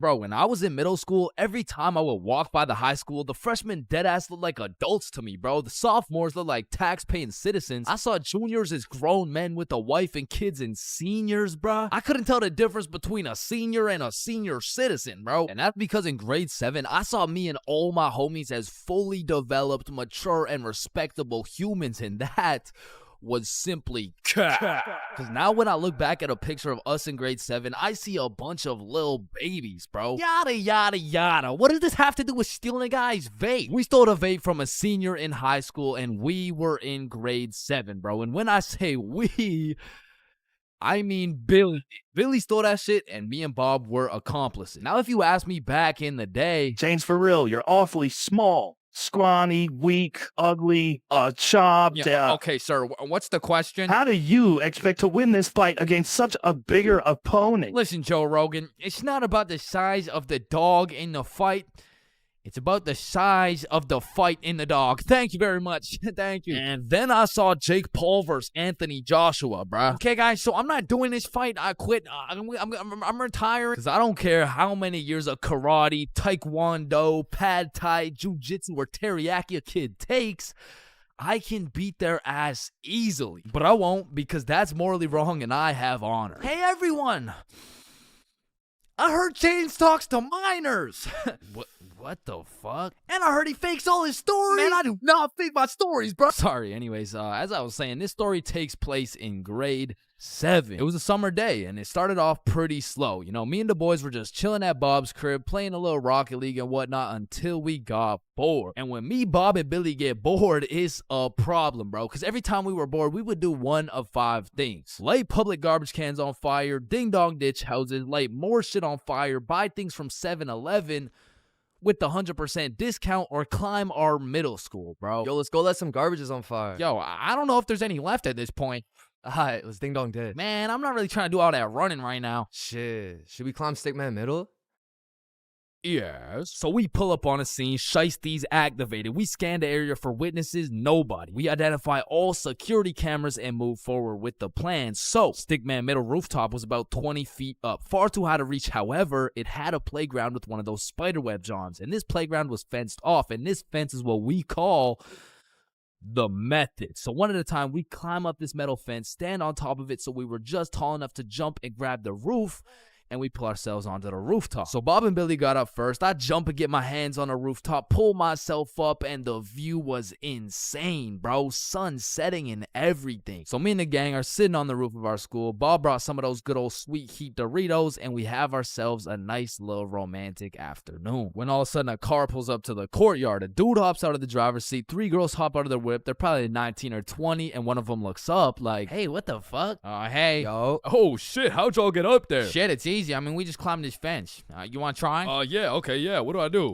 You just gotta stand on the right side of the fence. Okay. Which side's the right side? It's the opposite of left. Is this guy retarded? Oh, okay, yep, okay, I got it. All right. Okay, now what? Okay, yeah, just bring your feet up to the little crossbar, but be careful. Careful? This shit's easy, man. I know a ton of 12-year-old girls who could do this. Right, okay. Why does he know a ton of 12-year-old girls? Okay, what do you think I do from here? Dude, I don't think. I know what to do. Oh, shit, man. I don't think I know what to do either. No, I'm saying I know. Like, damn, man. How is he so retarded? Oh, I'm up, boys. Let's Yes, go. sir. Yeah, let's go. Anyways, what's y'all's names? I'm Billy. That's Bob. And I'm changed. BBC, is it? Yeah, my name's Cooper. It's nice to meet y'all. Yeah, nice to meet you, man. You want some Doritos? So he just abandons the girls down at the courtyard, and we go back to our spot, sit down, and Cooper's vaping and shit. Billy's bumming a few hits. And I'm not gonna lie, he was a nice guy. I mean, you could tell he had a good heart, but god damn did that motherfucker like yapping, bro. I think me, Bob, and Billy got off a total of 3 sentences, bro. And so I was telling her, if you mess with the bull, you get the horns. Damn, that's crazy. Bruh, for real? Dead ass? I mean, bro yapped the day away. The sun went down. It was getting cold, so Billy was like, Yo, y'all trying to head back? yeah, bro, it's getting cold. Yeah, yo, great conversation though, boys. Right. So we all climb down the roof, make it to the courtyard, and say our farewells. Peace out, Alright, see Cooper. you, bro. Yeah, y'all have a good one, man. We head back towards Bob's crib, and to get there, we gotta walk up this small path with a super steep uphill, and as soon as we get to the top of the hill, Billy stops.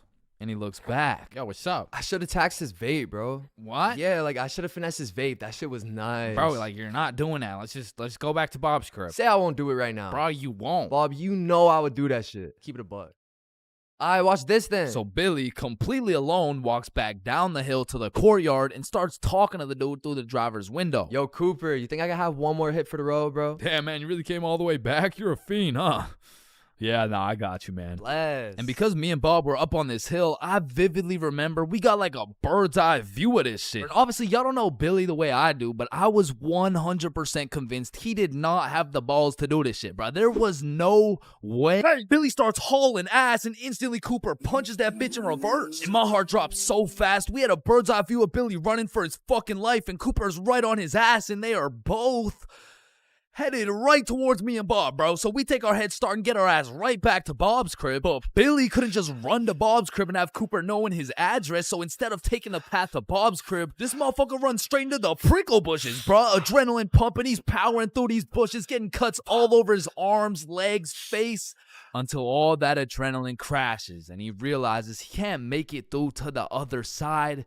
He was stuck. Oh, no. You fucking idiot. Come back down here and give me my fucking vape. So Billy walks back out of the bushes, walks over to Cooper, hands over the vape. The girls in the back are all laughing and pointing and shit. Billy's aura is decreasing by the second, and just as Billy cuts his loss and starts walking away... Hey, yo, come back. What? Bro, the coil's missing from the vape. You owe me $70. I know what school you go to, man. You got a week to pay me back. Or else. Billy not only lost all the aura he'd been saving up for 13 years on this earth, but now he's $70 in debt with 1 week to figure it out. So every day after that, Billy begs his mom for $10 for lunch money, $10 for pizza, $10 for school supplies until a week had passed.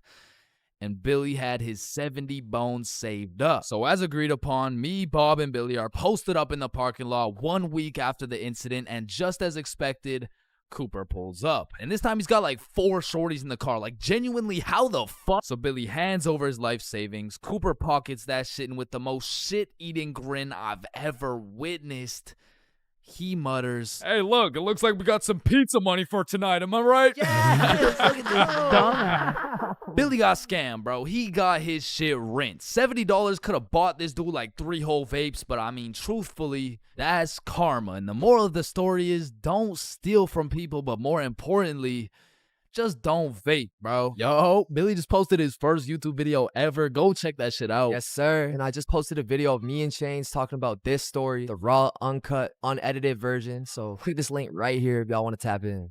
Click that shit. Stole that shit. That's what I do, nigga. Fuck, nigga, I stole that shit. Everyone experiences being drunk differently, and it can change from time to time as well. But I'd say most people fall into a few general categories, one of which is the aggressive drinker. These people have to have pent up and saved anger for years. They just decide to let it all loose when they take a sip of alcohol. I feel like they might even just be using drinking as an excuse to sock someone in the face. And the main problem with aggressive drinkers is there's always at least one of them at every function. Sometimes they can be tamed, but if you just let them do their thing, then the function just turns into the Battle of Vimy Ridge, bro. You don't want your friends to be aggressive drinkers. Because when they do something stupid, you just have no choice but to back them up because that's your homie. Coming up next, we have the depressed drinker. I know lots of people who are usually happy and energetic, but when they start drinking, all of a sudden they think I'm their therapist or something. Like, of course I want to help my boy if he's in his feels, but I'm hammered too, bro. I can't help you get your ex back. Now listen, I'm no scientist, but alcohol is a depressant, which means it means it makes you depressed, bro. I don't. Pretty much what I'm trying to say is, if alcohol makes you sad sometimes, don't worry, it's normal. Next up, we have the flirty drinker. Now, these types of people are a common appearance at parties. They just kind of go stumble over to someone and just start spitting game. One thing I do respect about flirty drinkers is that they're perseverant, bro. When they get rejected by someone, they just take it like a champ and keep pushing to the next one. Usually flirty drinkers go rotate around the party and try for their first few contenders, but eventually at the end of the night, flirty drinkers will end up attracting other flirty drinkers, then boom, everyone's happy. And come on, everyone knows the I love you guy. Man, I love you, man. Nah, like, I don't think you understand. Like, I really love you, man. And whatever you need, I got you, bro. And I just really love you, man. Bro, who the fuck are you? And of course, we got the designated driver. Next, we got the loud one. Hey, bro, sometimes the alcohol just makes people talk way too loud. In some settings, it'll slide. But in other settings, at parties, these are usually the type of people to be in the mosh pits because they're always super high energy. And sometimes they can be kind of annoying.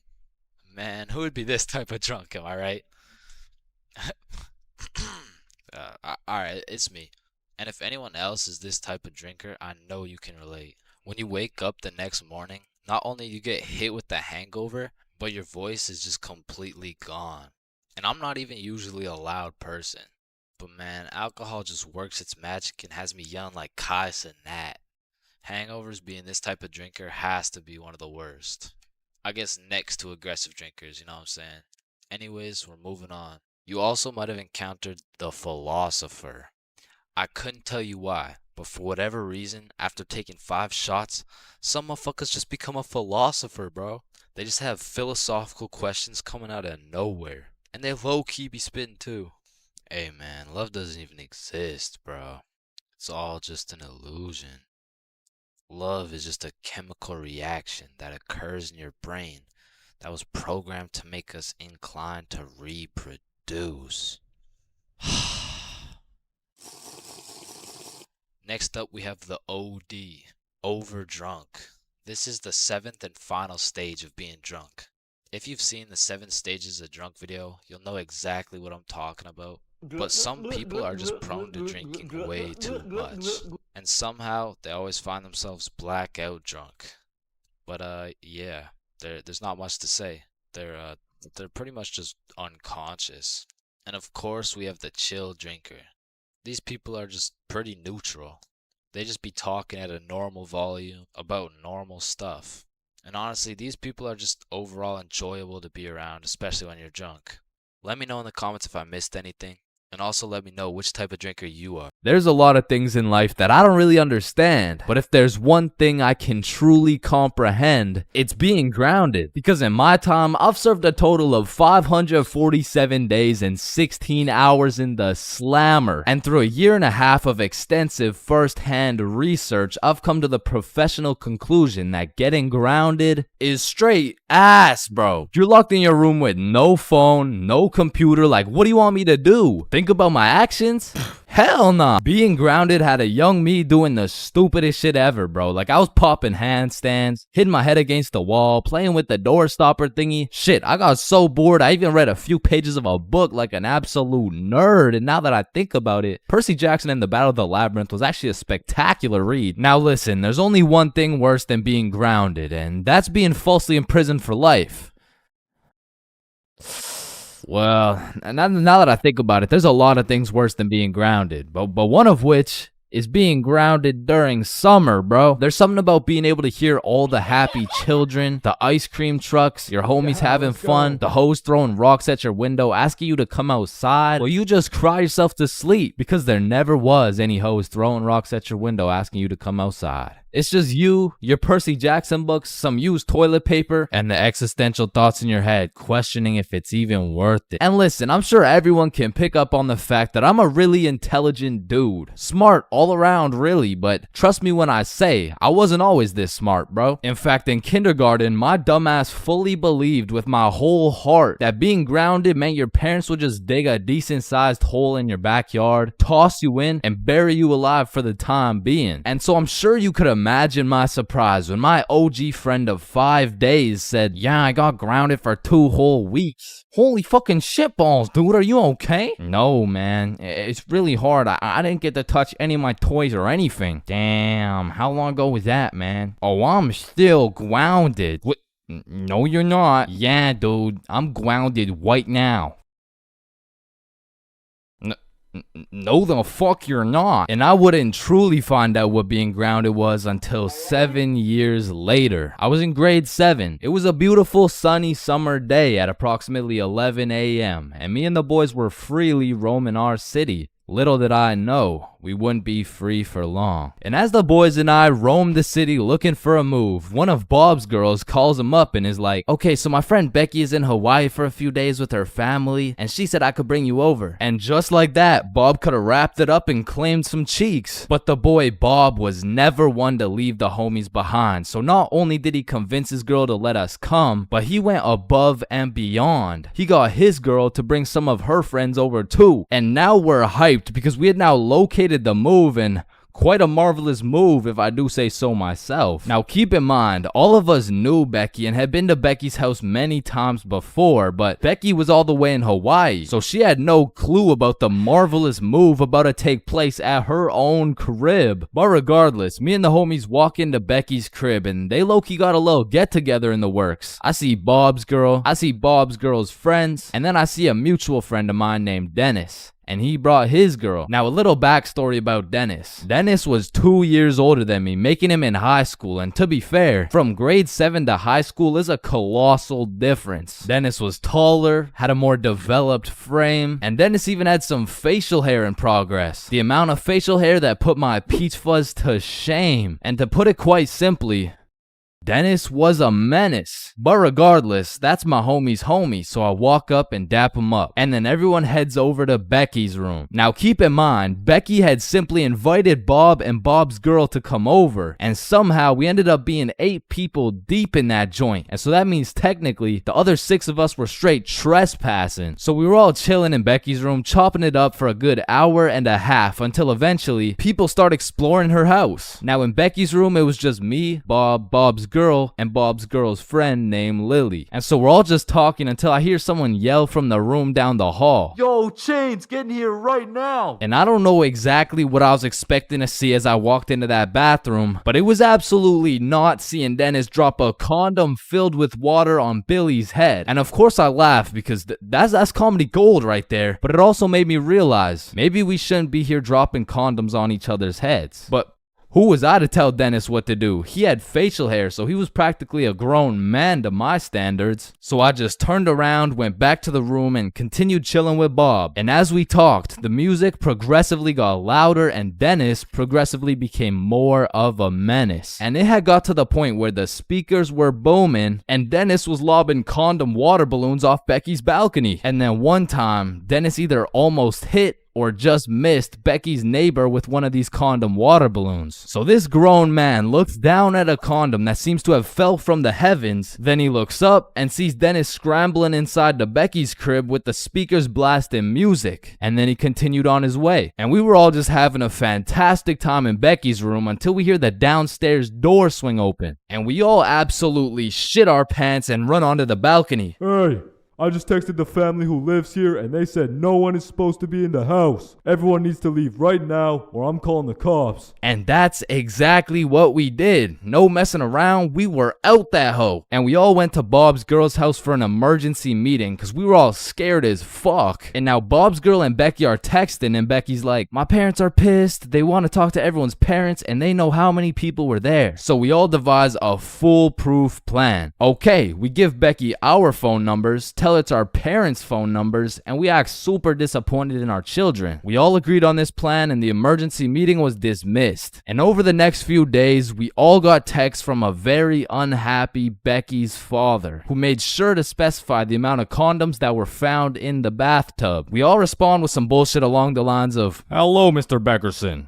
I'm very sorry to hear about the inconsiderate acts of Chains and how he's invaded your home. Rest assured, Chains will feel the wrath of this thick leather belt as it repeatedly beats against his cheeks to discipline him for his heinous actions. Thank you for bringing this to my attention. But come to find out, Lily's dumbass responded with some shit like, Dear Mr. Beckerson, thank you for letting me know, but Lily did nothing wrong as she didn't know she wasn't allowed there. Plus, she didn't even make a mess or anything, on God. Put some respect on my daughter's name.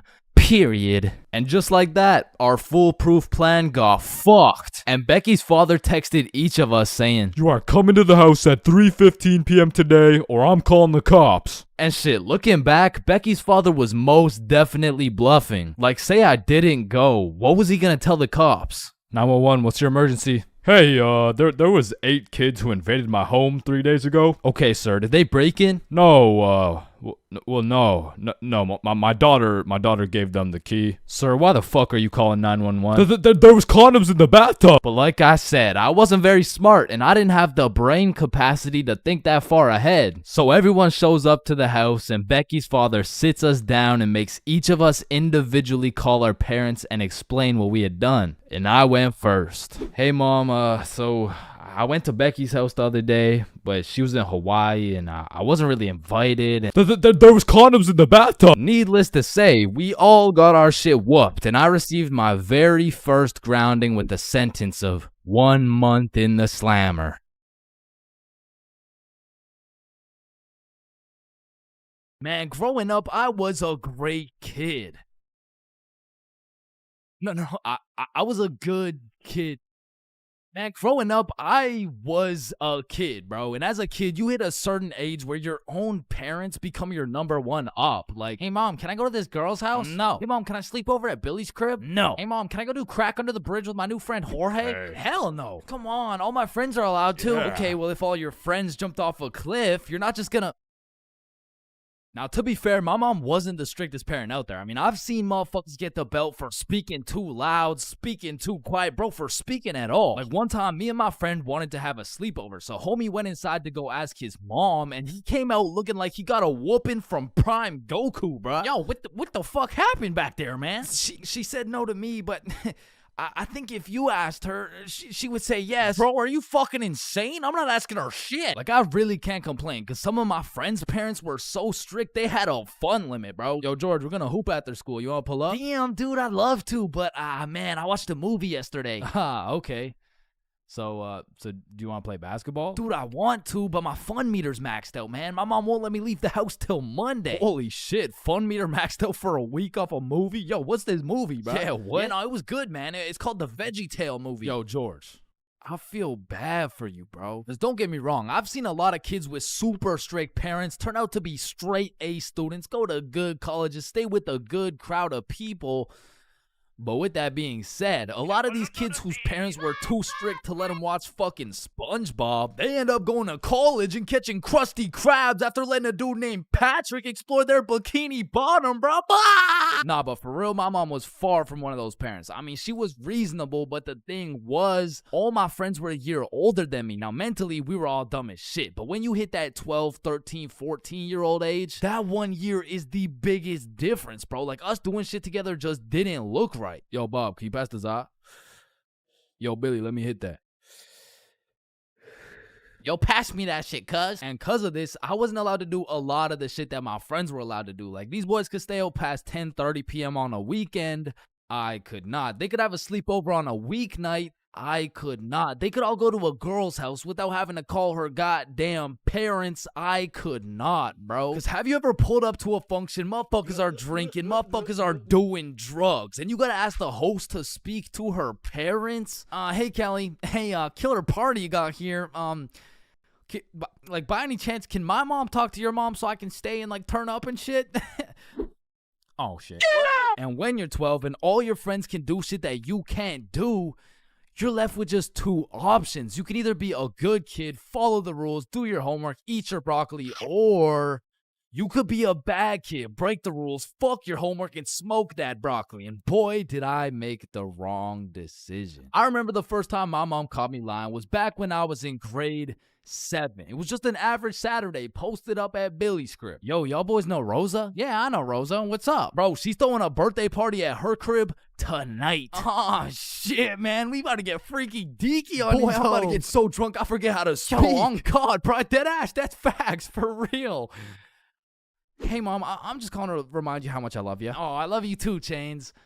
What do you want? So, me and my closest friends got invited to a small little get-together at my friend Rose's house. Can I go, please? Let me talk to her parents. Okay, now, I was actually friends with Rosa, but she was 2 years older than me. So, I swallowed my pride and text Rosa something along the lines of, hey, Rosa, my mom wants to talk to your mom before I can come. And she's like, aw, baby boy needs permission. Fuck. And then she sends me her mom's number. So, I connect my mom with Rosa's mom. My mom gives me the green light, but says, you have to be home at 10:30 p.m. sharp. Say no more, Mom. So me and my homies start getting fresh. We're all up in Billy's dad's expensive cologne collection. I take the coolest looking bottle, little spray here, little spray there. Had me smelling like Tom Ford, still looking like Thomas the Tank Engine, but after looking as fresh as possible, we head to Rosa's crib. So we hop on the bus, hop off the bus, walk up to her house, knock, and the birthday girl opens the door. Happy birthday. Hey, Billy, Bob, and Chains. I was waiting for you guys. Happy birthday, Rosa. Oh, damn, Chains, you smell good. Appreciate it. That's that Thomas Fordinson, you know what I mean? So Bob, Billy, and I go inside, and we realize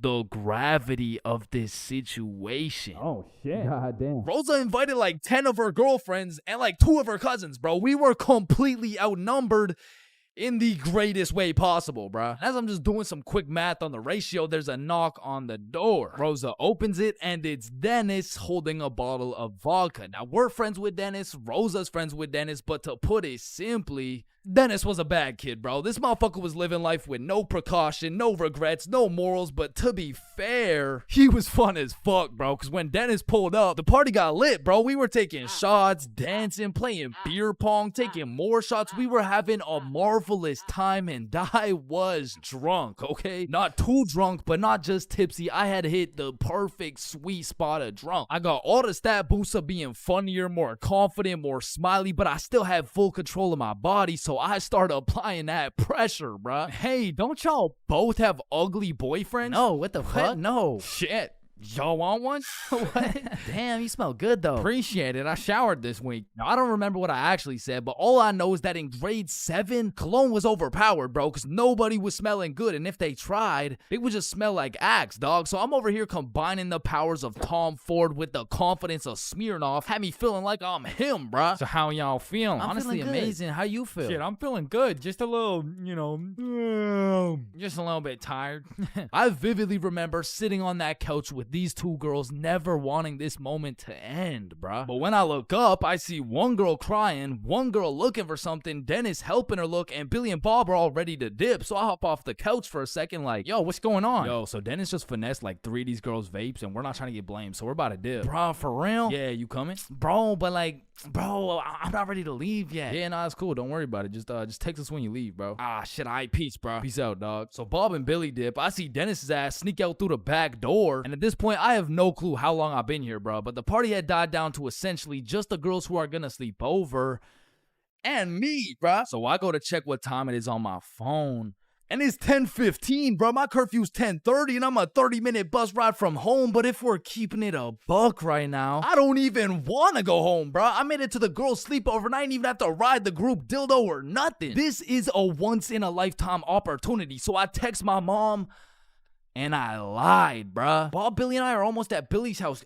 Can I sleep over at his house, please? Then I threw my phone away, hopped back on the couch, and went right back to my happy place. So I'm posted up with these two, laughing, cracking jokes when Rosa walks up like, yo, Chains, where'd your friends go? They abandoned me, Rosa. They left me here stranded with no way home. Shit, I mean, you could just stay here if you want. Say less. So...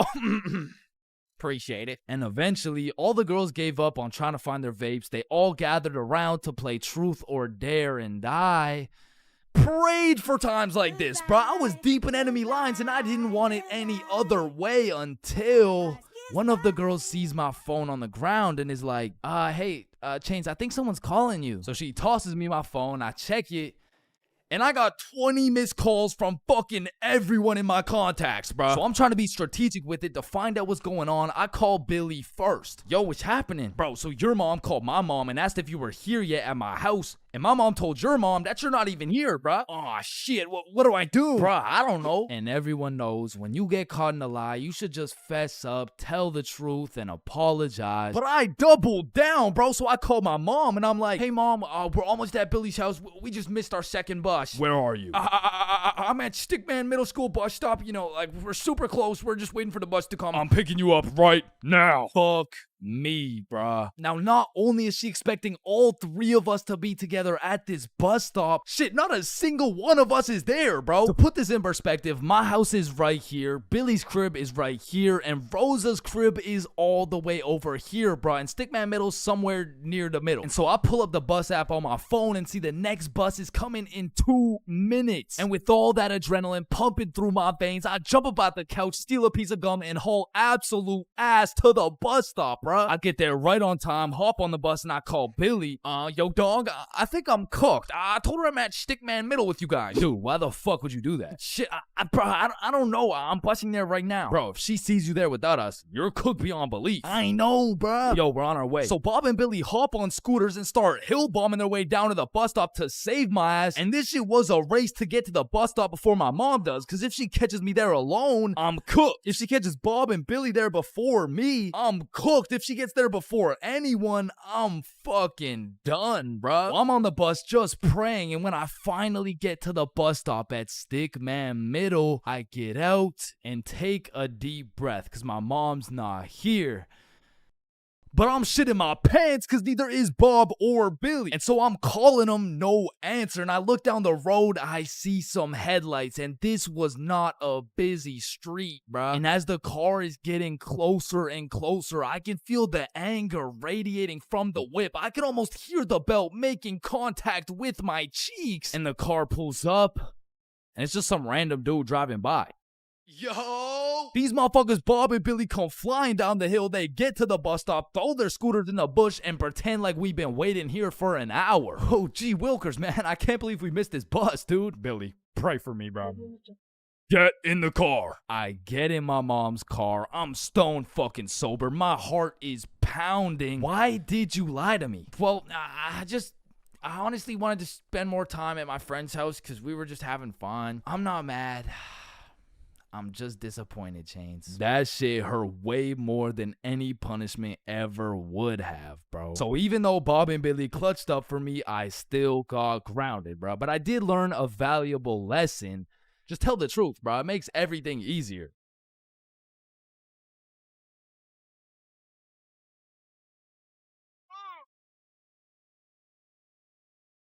Listen, bro, in this world, there's levels to clout. You could get yourself some Instagram followers. You could stack up a few bands. You could even be famous, but there's only one spot in life that is superior to the rest. A spot so glorious and sought after that they are idolized like no other. It's me. I've got the infinite money glitch. Come on, Jimmy. You know it's me. I need a max win. Man, shut the fuck up, Drizzy. I'm literally Kanye West. Nah, but I'm the top G. All right, Lo. Bro, let's go band for band then. It's me. But I'm the fastest kid in my school. Bro, I don't know who decided speed would be the deciding factor for who's the king of the school, but all I'ma say is that motherfucker's the GOAT, bro, because I was the fastest kid in my school. I was clapping everyone in races. I was breaking track records, and I had all the 9-year-old baddies, man. I wish I could still pull like that.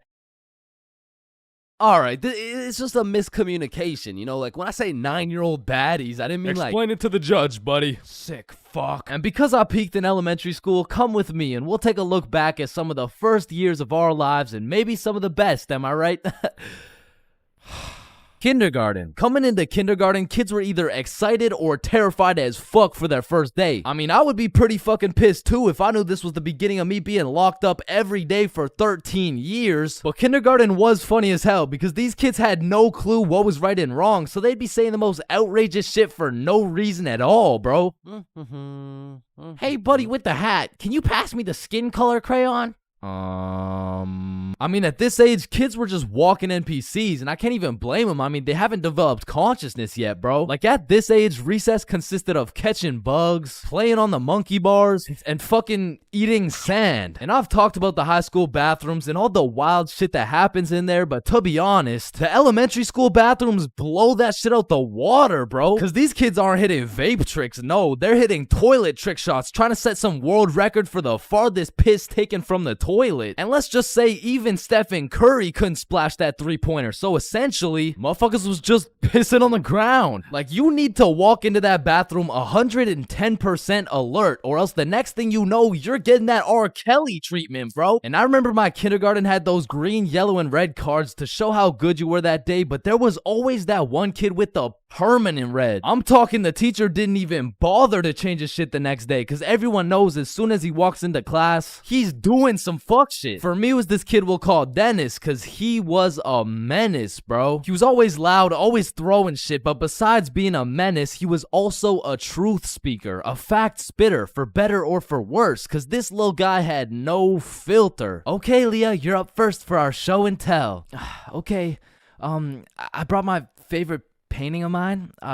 This right here, this one's me, and this is my dog, Peanut Butter. That shit is ass. Dennis, what did we say about saying the truth out loud? I mean, not the truth. I'm talking about, like, he was the only dude I knew who could talk over the quiet coyote. I mean, to this day, if I see one of those things, I just can't I just can't talk over it. I mean, maybe he's gonna eat me. I don't fucking know. But there was one thing that could shut Dennis up, and one thing only. Boy-girl seating arrangements. Dennis always had so much to say until you put him beside Isabel and Leah, and all of a sudden it's like, hey, what are you drawing? Nothing. Aw, is that your dog? Maybe. Shit, he's just like me for real. Like, to this day, you know?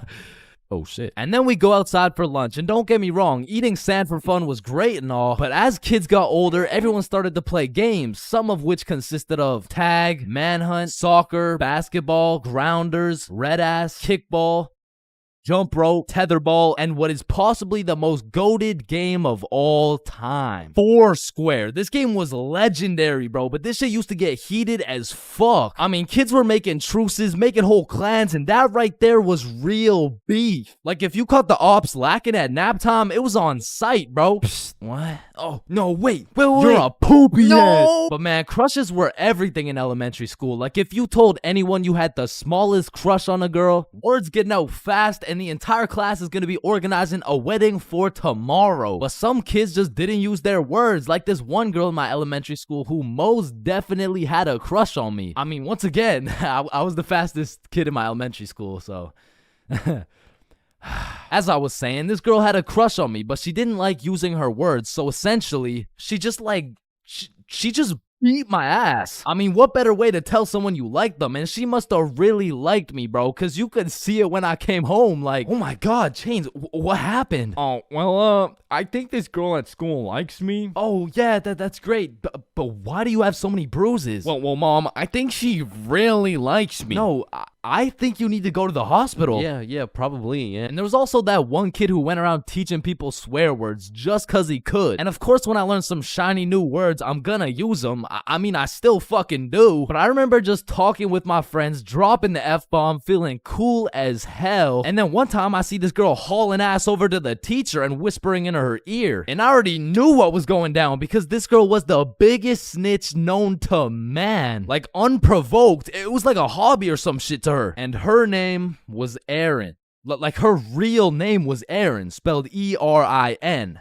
Yeah, how's it feel to get snitched on, buddy? But getting in trouble in elementary school was tough because they would act like you were committing war crimes for the smallest things. Like when I got snitched on for swearing, I was in grade 4. I was a big boy, you know what I'm saying? But my teacher was pissed, bro. Chains, you can never say that word. It's horrendous. What does horrendous mean? It's not good, okay? Aw, shit, my bad. Chains! Oh, sorry, it's just stuck in my fucking brain. Chains, cut it out right now or you get detention. Okay, I'm sorry. I'm sorry, motherfucker. What? And I'm not gonna lie, the most cursed part of elementary school was the talent shows, bro. Because the teachers expect you to be all quiet and serious and shit, but it was literally a real life try not to laugh. Like, how am I supposed to be serious when Jimmy's up there shitting out Minecraft parodies like it's comedy gold? I mean, at my school, it was less of a talent show and more of a come on stage in front of the entire school and do whatever the fuck you want for 10 minutes type of show. And man, that shit was brutal. It was like watching paint dry. But if the paint was 7 years old and standing on a stage in front of the entire school, nervous as hell, shitting his pants. Cause elementary school had some weird kids, bro. Like those kids who used to put glue on their hands to let it dry so they could peel it off. Or the kid who would just straight up eat the glue. Or the weird kid who would secretly take a bite out of every single foam football. Like, how are you that hungry? The kid who only wore shorts through rain and snow. The kid who was mad at everyone for no reason. The kid who wouldn't stop yapping. The kid who always had to flex how strong their dad is. My dad is so much stronger than yours, he can beat up your dad with his pinky finger. He can bench press 625 pounds. Wait, what even is that? You don't know what a bench press is? No. What the fuck is a dad? The kid who thought he was Albert Einstein. The snitch named Aaron lives at 354 Stickman Way. The fake snitch. Bro, you won't believe what I just did. What'd you do? I just put my juice box in the recycling. Get this? With the straw inside. I'm telling the teacher. Bro, chill. Teacher. Jackson. Yeah, can I go to the bathroom? The teacher's pet named Aaron, ERIN, postal code 3310. And of course, the fastest kid in the school. You know what I'm saying? That was me.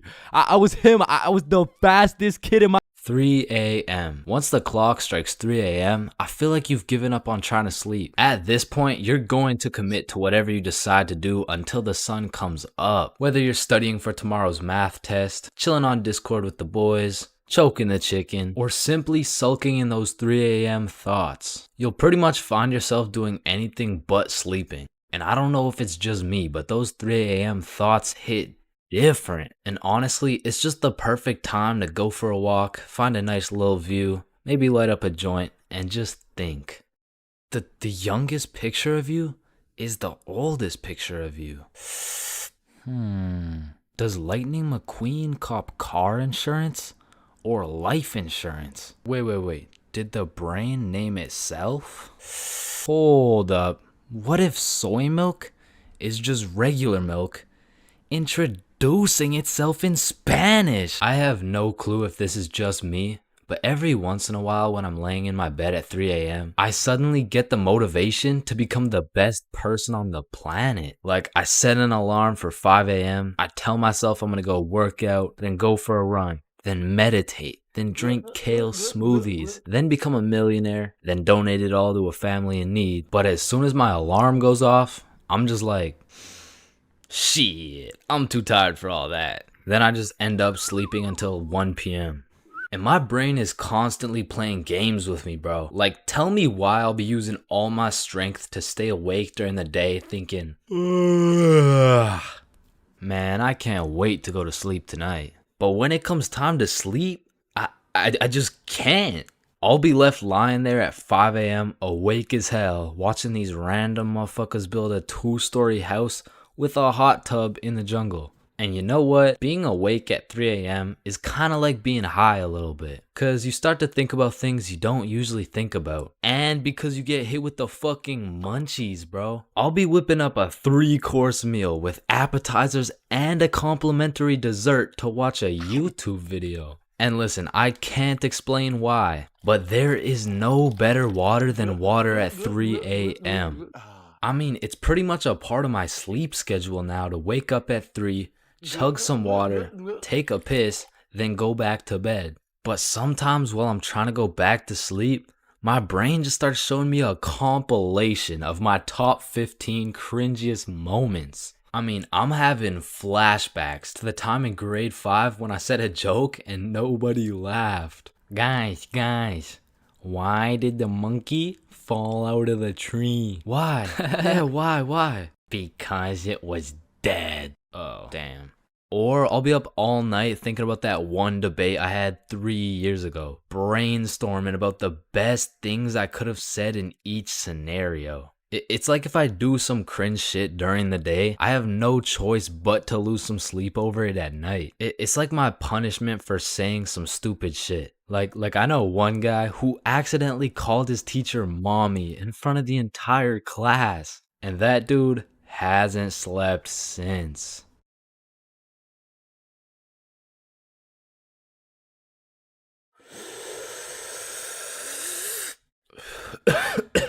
Space isn't empty. It contains everything that exists. Hey bro, you think this mirror's good? Nah, it's in used condition. What do you mean? Walmart doesn't sell used mirror. Oh, we're using it right now. Damn, I've been hitting this joint for way too long. I should probably pass it to the next person.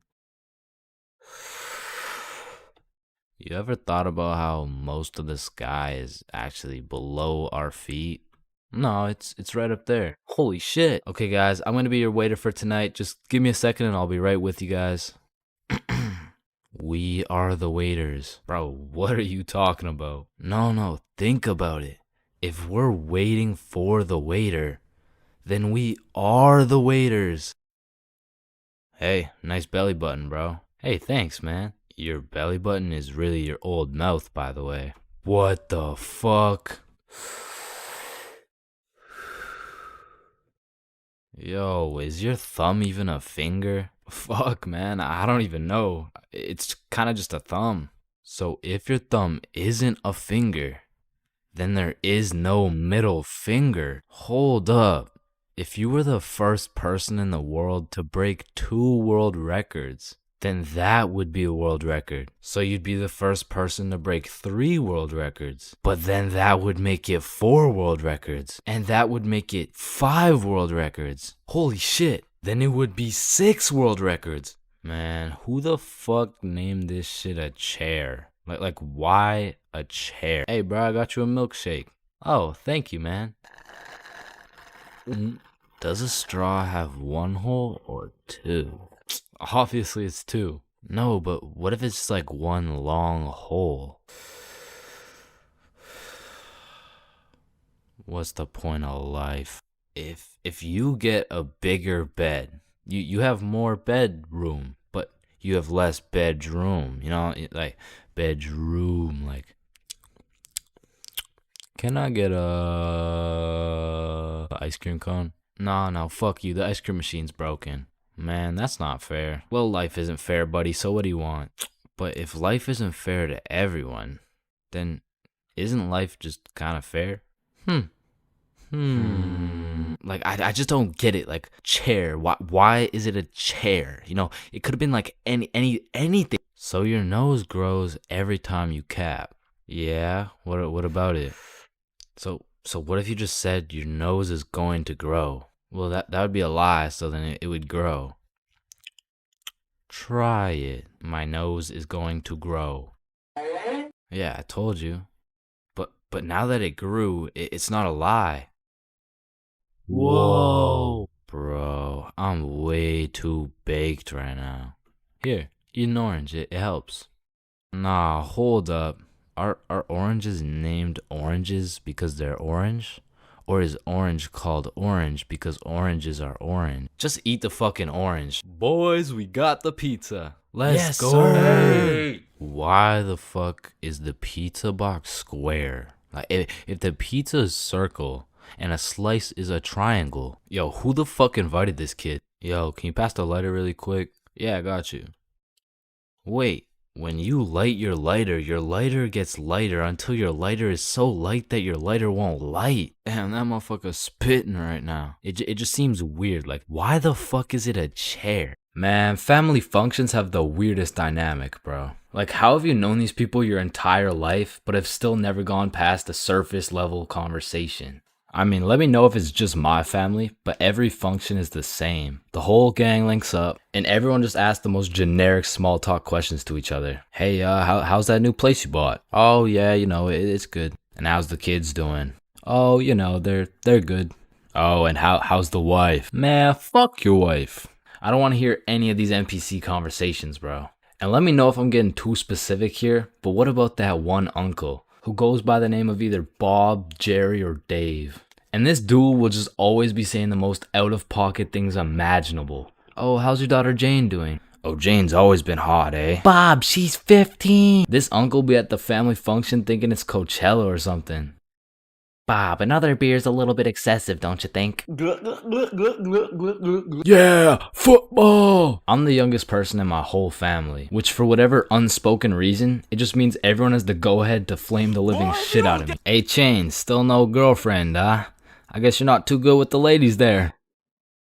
But I make one joke back and I'm the bad guy. You don't seem too good with the ladies yourself, seeing as your wife just divorced you and she took the kids with her. Am I right? Not only do they feel free to roast your whole existence simply because you were born last, they unanimously decide you will be everyone's personal butler. Hey bud, go get another beer for me. Alright, yeah, for sure. Thanks. Now you better get started on mowing that lawn. Grass isn't gonna cut itself, am I right? Oh my god, bro. And coming into these family functions, you would think your mom is your closest ally. But as soon as she gets the chance, she will expose your biggest secret for a little bit of parent clout. You guys will never guess what I found under Chain's bed yesterday. Oh my god, what is it? Yeah, tell us. What? No way. Sometimes when my family tries to make small talk with me, they just miss the boat completely. So, buddy, how's those swimming lessons going for you? The swimming lessons I took when I was 5? Yeah, right, those ones. They're good. I finished them a little while ago. Oh, is that right? Good for you, buddy. And bro, don't get me started on those recycled ass jokes. Well, looks like you got your workout for the day. Oh, looks like you've gotten so tall. What are you feeding this kid, am I right? Oh, Bob, I think you got some food in your beard. Oh, don't worry, I'm saving it for later. Ah, good one, Bill. Oh, Bob, he's so funny. Thank you. I guess everyone at the function must have Alzheimer's or something. Because these jokes will have them cracking up like they haven't heard the same joke the past 15 functions. But cousins, man. Cousins are the saving grace of family functions. Without cousins, you would have no choice but to participate in the tomfoolery of small talk. I'd be walking in the function just praying to see that one cousin. And bro, I have a family function survival tip for you. You always have to stay within arm's reach of either your siblings or your cousins. Because whenever some bullshit goes down, you just give each other the look and flee the scene. And because when you get caught lacking on your own at the function, you get jumped. Metaphorically speaking, of course. So, there are 7 stages of being drunk, all of which I've experienced, so you don't have to. Drinking? Aren't you underage? No, I'm 21. Now let's start with stage 1, the process. Stage 1 is one of the most important stages of being drunk. If you've ever heard the saying, trust the process, this fully applies when it comes to drinking. If you don't approach this stage with precision, calculation, and patience, you might accidentally skip straight to stage 7. And trust me, you don't want to skip straight to stage 7. The process is pretty much where you've started drinking, but you don't really feel anything yet. Because when you drink alcohol, it takes time for it to be absorbed into the bloodstream. And some people just don't have the patience to wait and end up overestimating their limit. Oh, I feel fine. Let me take another shot. Stage 2 is tipsy. Tipsy is where you first start to feel it. It's when the first few shots start to hit and you start to feel a little bit more outgoing and maybe more talkative. At this point, you'll still have your judgment, but I feel like you become a little bit more of a glasses half full kind of person. Walking in a straight line is still easy. Boom, light work. Once the next few shots start to roll in, you'll hit stage 3, intoxicated. Once you're intoxicated, some of the dizziness starts to set in. You also start to think less about the words you say. And I'm not gonna lie, at this point, I feel like your confidence peaks. Like when you're at a party and you look in the mirror and see Michael B. Jordan, you know you're at the level of intoxication, bro. And to be honest, for parties, I like to chill at this stage because you've got your confidence, but you still haven't lost your riz. And for reference, at this point, you can still walk in a straight line, but it takes a little bit more focus and effort. Which brings me to stage 4, hammered. This is where you start slurring your words. And bro, at this point, walking in a straight line becomes an impossible task. Yo, dude, can you walk this line really quick? Yes. No. When you're hammered, you start thinking a lot less. You start saying things before you can even think them. And it's important to say, when you're hammered, your judgment cannot be trusted. All ideas become good ideas. Yo, dude, what if we set an orphanage on fire? Bro, that's genius. That's what I'm saying. What are you guys doing? Nothing. I don't think that was a good idea, bro. Facts. Stage 5 is stupefied.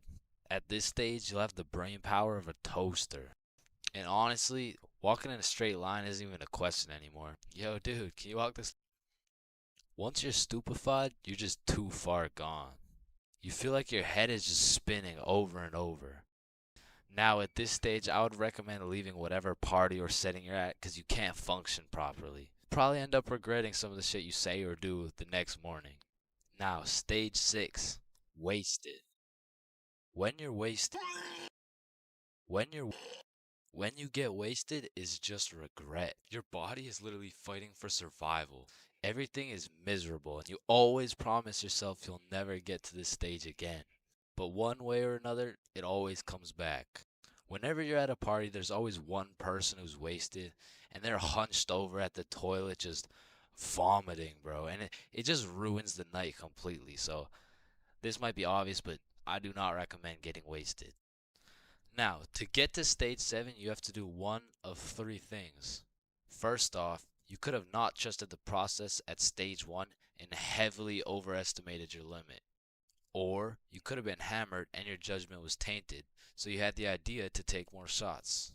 Remember, all ideas become good ideas. And lastly, you could be going through a serious divorce. And in this case, I'm sorry. I hope she comes back. But stage 7 is blacked out. When you are blacked out, you've lost your consciousness. You're pretty much just slumped out. But your dreams when you're blackout drunk are always the most random and vivid shit, bro. And once you wake up, yo, dude, can you walk this line really quick? So, I think it's safe to say that I would strongly not recommend going past stage 4. But I'm not gonna lie, I have a few times, and I got lots of crazy stories from them too. So let me know in the comments if you want to hear any of these stories. But yeah, I think I should end the video by saying, please drink responsibly. So a few years ago, I worked at a fast food restaurant. We'll just call it Jim Jordan's, you know what I'm saying? Jim Jordan's was my first job ever. So coming in on my first day, I was kind of excited, you know, because it was just overall a new experience, so I was looking forward to it. So I walked through the doors and, you know, it's looking like a nice establishment so far. But as soon as you step past the staff gate, you realize it's instantly a hellhole. Like, this is exactly what it was like. Hi there, can I take your order? Yo, who's medium double? What's your order? Yo, hello. It's my first day. Hi there, can I take your order? And bro, once they give you the once they give you the Jim Jordan's drip, you instantly lose value as a human, bro. For example, if you're going for a casual stroll down the street, an average interaction would look something like this. Hey, how are you? Good, how are you? Good. You know, just average small talk things. But once you throw on that Jim Jordan's drip, hey, what can I get for medium black coffee? Make my coffee faster, bitch. And while I was working here, it was just the beginning of the pandemic. Meaning on top of the gym drip, you also had to wear a mask. So pretty much people could just see your eyes. And trying to communicate during the pandemic was horrible. Because not only did both parties have to wear a mask, there was this big plastic wall between us. And they had to stand 6 feet away. Hi, what can I get for you? What? I said, hi, what? Huh? Ma'am, what can I get for you? Oh, I'm good. Thanks for asking. Oh my god, bro. Oh, hey. And man, I already made a video on NPCs, but working in any sort of drive-thru, you'll figure out that drive-thrus are NPCs' prime real estate. It's just like back to back to back NPCs. And when you don't have your average NPC, you'll have a below average IQ NPC. Like there was this one lady that would come through every day, and all my coworkers knew her as the coupon lady because every day she would try and use coupons but somehow never understand how they work. All right, your total is 1567. Okay, I'm gonna use a coupon. All right. What are you waiting for? The coupon? Oh, it's just at my house. And don't get me started on my manager Magnus, bro. Next time I see Magnus, it's on site. Wait a minute, Chains, is that you? The longer I worked there, Magnus just started getting a little bit too comfortable on booking my shifts. After about 10 months of working there, she just decided to give me 5 a.m. shifts every time. And that wasn't even in my availability. So, you know, I would send a polite and professional email, and she would just hit me with some shit like, okay. Then just continue to book me at 5 a.m., bro. So I ended up working there for about a year and a half. And like most people at minimum wage jobs, when you're there for long enough, you just start to care a lot less about getting fired. I mean, I was snatching donuts, whipping myself up some food whenever no one was looking, and hooking up all my homies with free everything. And eventually I just got tired of waking up at 4:30 every shift. So I put in my 2 weeks. And during these last 2 weeks, I did not give a fudge cake, bro. I was out here setting up coffee cups and playing basketball with the gym bits. And if someone was kind of polite to me, I would just hook them up with a free donut. And I remember on my last day, I was working a night shift, and it was just about 15 minutes before I got off forever. And some dudes rolled up in the drive-thru baked as hell. Hey dude, can you check how much is on this gift card really quick? Yeah, you got 21 cents on it. What can we get for 21 cents? One sec. I just went to the back and cleared the shelves of every single donut in sight, and I just sauced them all for free. Yo, thank you so much, dude. You're the GOAT. Can't believe this cost 21 cents.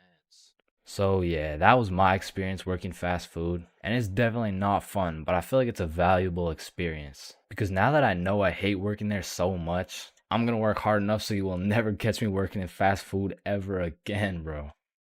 Everyone has encountered countless NPCs during their lives. Like, you know, the people that just spawned in. They didn't have any character development or anything.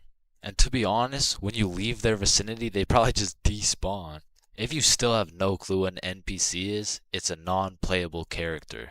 They're like the type of people you could sock in the face and they'd say some NPC-ass line like, "Hey!" And I know at least some NPCs have to exist. Cause let's be real, there is no way all 7 billion people on this planet have whole lives from start to finish. That just doesn't add up. And I don't know if any of you guys have ever noticed this, but NPCs all have a spot they go to just do NPC things, bro. For example, if you go to Walmart, that's their natural habitat. You are bound to see at least 15 NPCs at Walmart. And usually the NPCs are trying to avoid eye contact. But if you've ever tried interacting with them, you'll know they always have the most predictable and neutral responses possible. Like whoever programmed them should have spiced it up a little bit, you know what I'm saying? They could have made them tell jokes or something, I don't know. But anyways, I used to work at a summer camp where you teach little kids to ride bikes. And through this experience, I realized that pretty much all young kids are NPCs. And I guess it's just because they haven't been alive long enough to actually go through the character development. But working at this summer camp made me realize there's no way these kids have a thought process. Hey buddy, what's wrong? I dropped my rock. Here you go. But I guess little kids still aren't even at the stage of having full consciousness. And honestly, they kind of have that caveman mindset.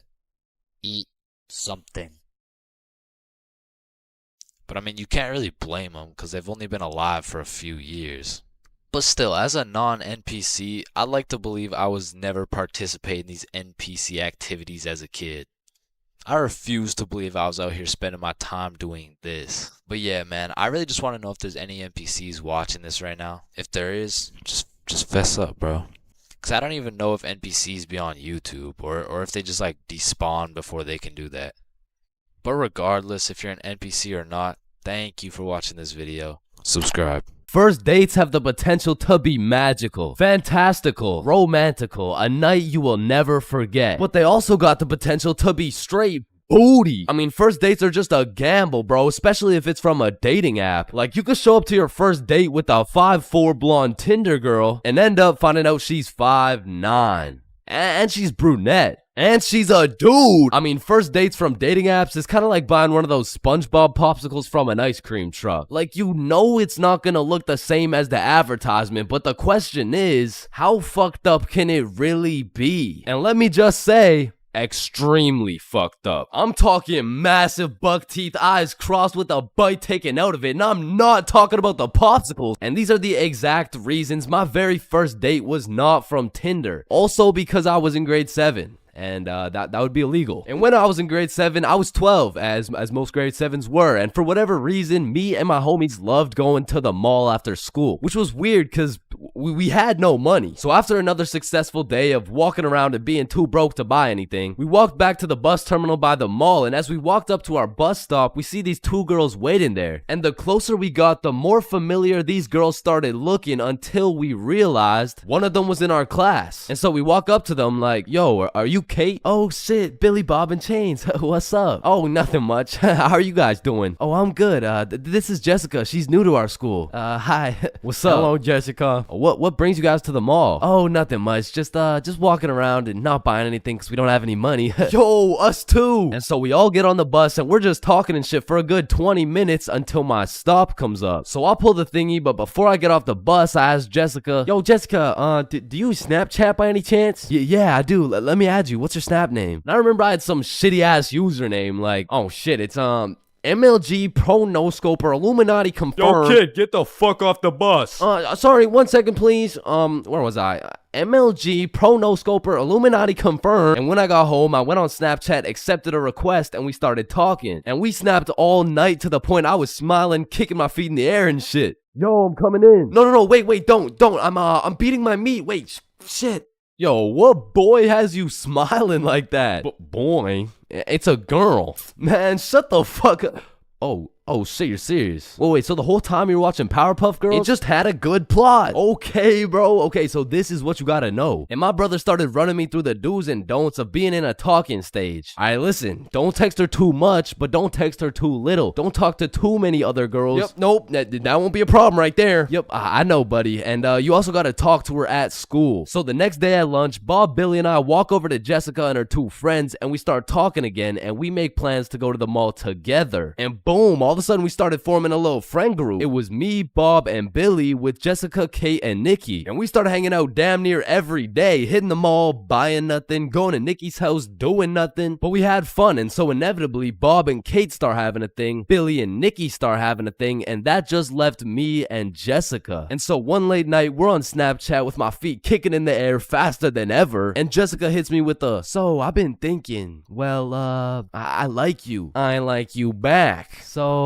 and I typed up, do you want to be my girlfriend? I fucking threw my phone across the room, nervous as hell. I get the notification, and when I go to check what she said, she was like, yes, I do. And call me Josh Giddy, the way I just bagged this 12-year-old. But the next day at school, when me, Billy, and Bob walk up to our girlfriends, I started getting all nervous and shit. There was something about the title of being a boyfriend that just had me shitting bricks, bro. It was like, hey, Chains, how are you? Oh, you know, I'm good.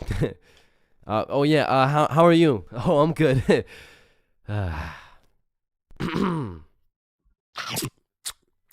now that all three of the boys had acquired girlfriends, Billy was like, hey, why don't we all see a movie this weekend? Like it'll be a triple date. Yeah, that's a great idea. Yeah, let's do it. It's a date, triple date.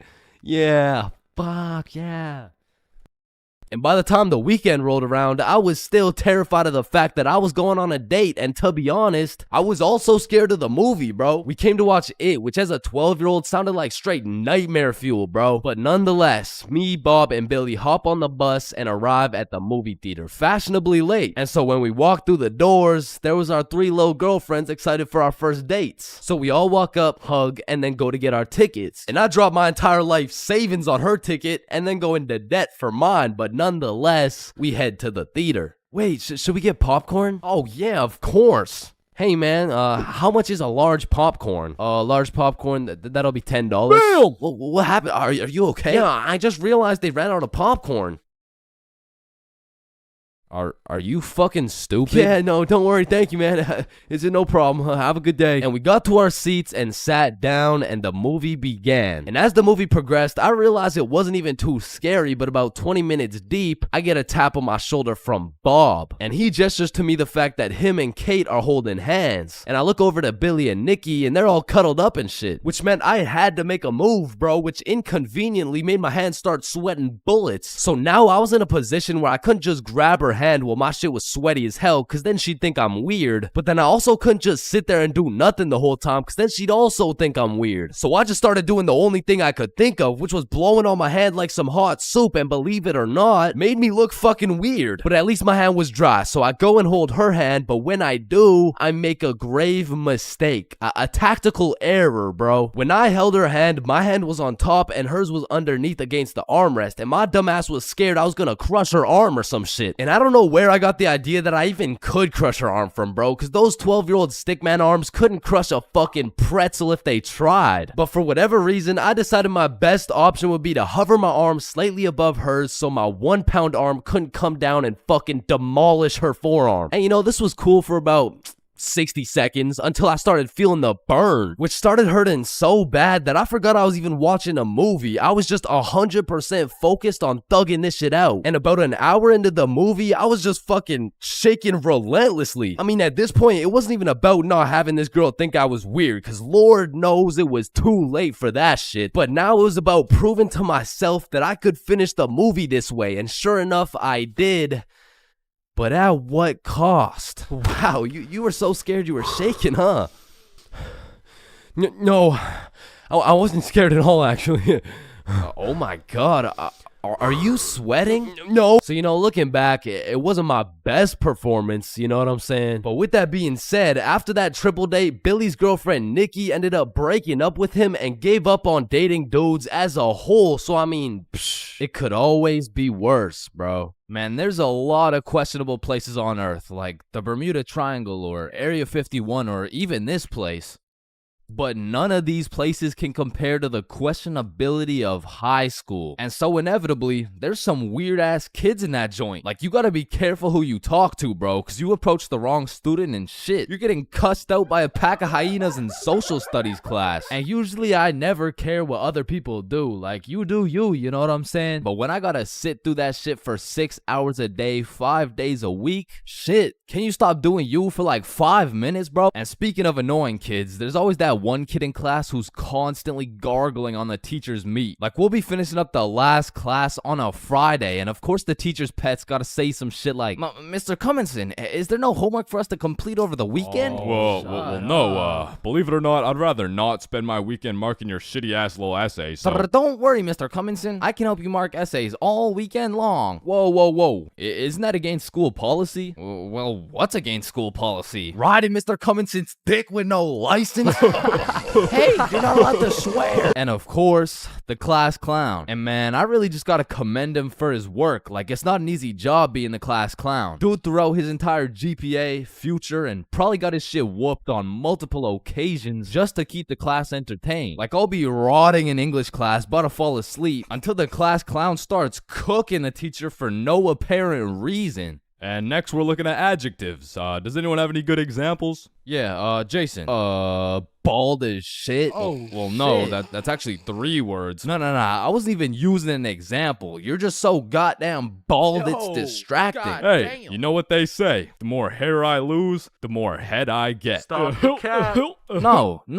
I don't think that's true, Mr. Clean, because you got more hair than you got hoes. And that says a lot with your Caillou looking ass. Just go to detention, man. And you know we got the Redditor, bro. Now, don't be deceived. Redditors can come come in all shapes and sizes, especially the extra large size, and even the extra large size. But regardless, they all have the same programming encoded into their brains. They're either talking about a video game or they're quoting a meme, bro. And I got a little piece of advice to any Redditors out there. I don't care how funny that shit may be in your head. If you have to verbally describe what a meme looks like, for your sake, just don't say it, bro. Because I promise you that joke will not hit. And next up, we got Darren presenting a slideshow on why Elon Musk is poggers. Whenever you're ready. Me standing in front of the class waiting to present. You know that meme where Mike Wazowski is standing there in an awkward fashion with his hands by his side and he's got like two eyes. Now, there really is levels to being a Redditor. And don't get me wrong, they're not all that bad, but the ones that got that I paused my game to be here tea paired up with the beer belly neck beard combo, that shit is lethal. And if you press E to interact with one of these bad boys, you'll get stuck in an endless time loop hearing about Among Us memes and hentai. Now the band kids are like the Redditor's second cousin. Like it's all the same shit, but bro just knows how to play a tuba. Now on the opposite side of the spectrum, we got the dudes who touch grass. The athletes. Now, I feel like these dudes got a bad reputation when it comes to the jock stereotypes from the movies. Because the ratio of athletes shoving nerds in lockers is probably like 1 in 75. And the one was most likely just having a bad day. Speaking of bad days, getting shoved in a locker really has a way of ruining your day. And you really gotta feel bad for the nerds who have to endure this type of harassment every single day. Well, actually, it's only every other Tuesday after their football practice. Yeah, but you shouldn't have to be shoved in a locker at all. You shouldn't have to be. That's grammatically incorrect. It's actually supposed to be you shouldn't shut be. There's really just 3 types of smart people. The first dude, you wouldn't even be able to tell bro's smart because he's just lazy as fuck. He be acing every test using 1% of his brain power. Like he's got that Elon Musk potential, but shit, he just doesn't really feel like being a billionaire today. Or on the other hand, we got the weirdly political and argumentative smart dude. This guy used up all his IQ points on logic and reasoning and completely forgot to upgrade his social awareness, because this is the kind of guy that everyone mutually agrees is just annoying as fuck. Like you can't do shit around this dude without him trying to start an argument. Yo, Chains, you think I sink this half-court shot? Bro, there is no chance you make that shit. But you are incorrect. No chance implies that statistically there is a 0% chance that it goes in, which is wrong, as others have made this exact shot before Billy.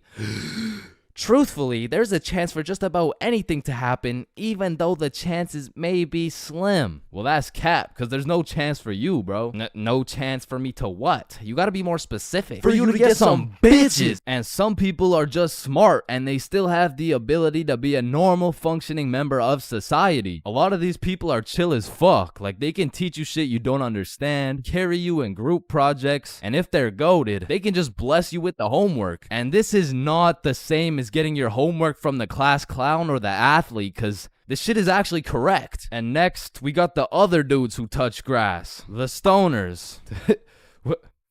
Why are you looking at me? There's always a dude posted up in the back of the class who's visually fried as fuck. You'll commonly see him posted up with a snack of some sort, and you know they never forget the bev. Now, you don't want this dude's homework, because I promise you, it will just have a bunch of doodles with some mushrooms and this graffiti S, and somehow these motherfuckers will manage to take a multiple choice test and get every answer wrong. Like, it's actually kind of impressive when you think about it. But besides that, they're just cool people. But I'm not gonna lie, I can't really say the same about the hot Cheeto girls, bro. Like, these girls put in an effort to be as loud as possible. Like, Lord forbid, if one of these girls breaks one of their long ass nails, it doesn't matter if you sit on the opposite side of the class, you're gonna hear about it. You're also gonna hear them chewing those hot Cheetos, because they be lip smacking like crazy. Speaking of smacking, there's always that one kid in school who simply enjoys smacking motherfuckers. And at my school, it was Jordan Johnson. And if you see my high school fights video,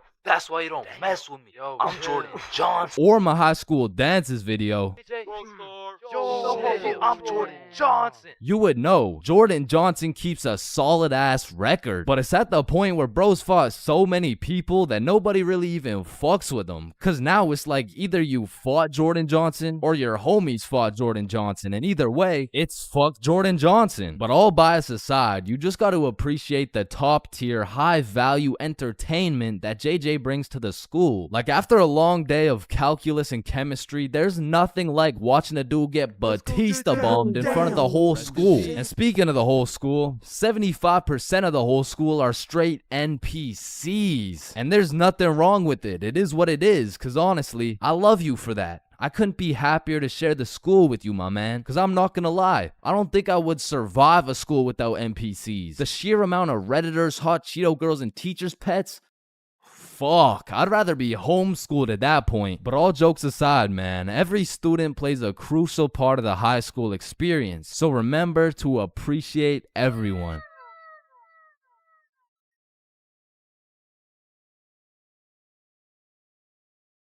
Five, 4, 3, 2, 1. Happy New Year! Oh my god. Yeah, let's go. For my New Year's resolution, I'm gonna go on a diet. Nice. Oh, and I'm gonna quit vaping. Let's do it. Oh, and I'm gonna go vegan. Oh, nice. And I'm gonna stop beating my meat. Oh. 3 days later. Man, fuck the diet. Right? I didn't even want to go vegan anyways. Wait, guys. Where's Jonathan?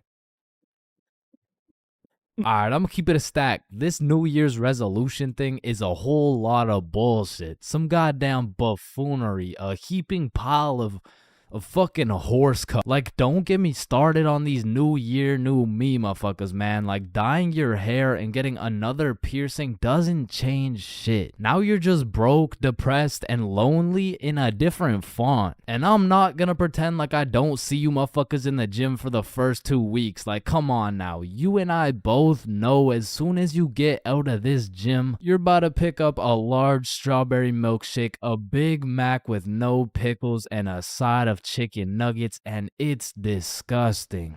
But Chains, how do you know down to the exact specifications of the order? Cause shit, I'm about to get the same damn thing. Because the devastating truth is a new year doesn't change jack shit. And if you're watching this in 2022, I'm really not trying to kill the hopes and dreams of 2023, but let's be honest. If you really wanted to be jacked, you would start working out, bro. Like, I hate to be the bearer of bad news, but the Earth orbiting the sun one more time isn't gonna get you any bitches, bro. Cause trust me, I would know. Now, as a stick man like myself, I can't fuck with New Year's resolutions because it's always the same shit. Like 3, 2, 1, Happy New Year's. Oh, hey man, Happy New Year's. Well, what's your New Year's resolution? Oh, it's 1080p. What about you? Oh yeah, same.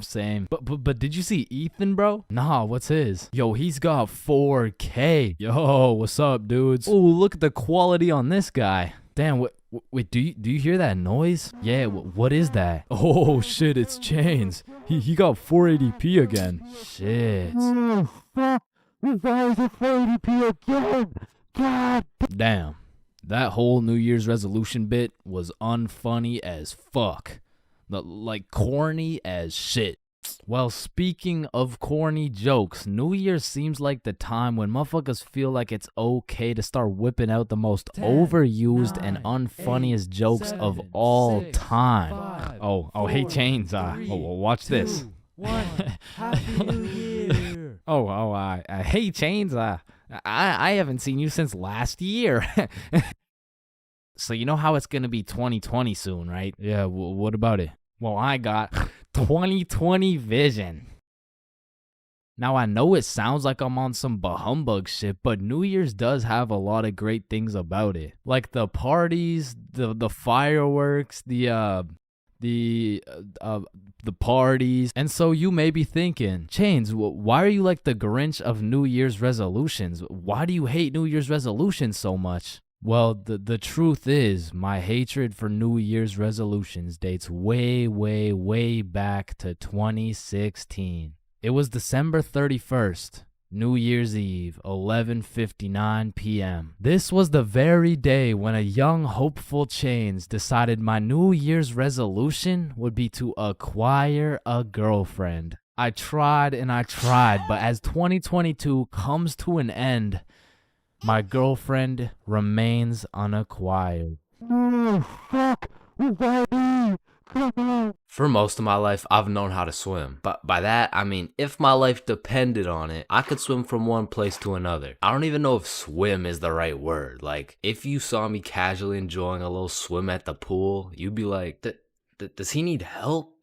Like, is he drowning? I mean, like, I did take swimming lessons, but I quit at level alligator, bro. I never even made it to level 1. With that being said, this incident dates way back to when I was in grade 4. We were going on a field trip, and of course, it's to the pool. But I'm not stressing. I know I safely passed level penguin, so I should be chilling. My whole class and I walk into the entrance of the pool, but before anyone was allowed in the pool, they asked everyone if they knew how to swim. And I thought, we're in grade 4. There is no way somebody still doesn't know how to swim. And just as I presumed, nobody needed a life jacket. So me and the gang are swimming around, jumping off the diving boards. Fun stuff for a grade 4 field trip. But after about an hour, my friends and I are just chilling in the deep end. And that's when I see a kid in my class named Ben on some floaty things coming in our direction. A little backstory about Ben. For as long as I can remember, this dude has been on my nuts. So when I saw this dude coming in my direction, I assumed he just wanted to say hi or something. But as he made his way towards me, I could tell he was struggling. So I swim over to help him out. Oh, hey, Ben. How are you? This kid jumps off the floaty thing onto me. And this man has the meanest grip on me. Pause. Well, this shit had to be some sort of attempted murder, bro. Because he had me in a chokehold and his legs were wrapped around my arms. But they did not prepare me for this shit in level alligator. So instantly I start sinking and hit the bottom of the pool. Keep in mind, Ben is chilling on top of me with his head out of the water this whole time. So I jump off the bottom of the pool just enough to get my head out of the water for a few seconds. Ben, get off me. And when I look up, I see this dude Ben with the straightest face in the world. Like this motherfucker has no clue I'm out here fighting for my life. And he says in the most monotone voice, "I can't swim." Ah, hell nah. I'm trying to fight him off me, but keep in mind my arms are tied up. So I gather all the strength out of my skinny ass grade 4 legs, and I jump just enough to get my head out of the water again. Lifeguard, help! Oh, you guys, stop playing around in the pool. That's it. I'm fucked. I'm dead. And out of sheer anger, I decide, fuck it. If I'm dying, you're dying with me. I duck as far as I can under the water so both me and Ben can't breathe. But I'm running out of air. I start to get lightheaded. Man, that's crazy.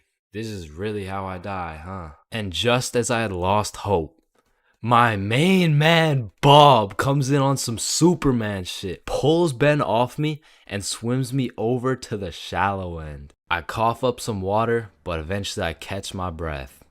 So that's the story of how I almost died. And it's also the story of why I owe my life to Bob.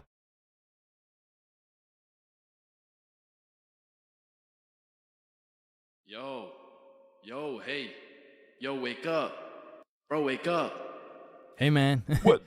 Who are you? Dreams. We all have them whether you remember them or not. And at one point in our lives, we've all dreamt about the same shit, bro. Like your teeth falling out, or running through your school butt booty naked, or being reincarnated as a chicken laying eggs.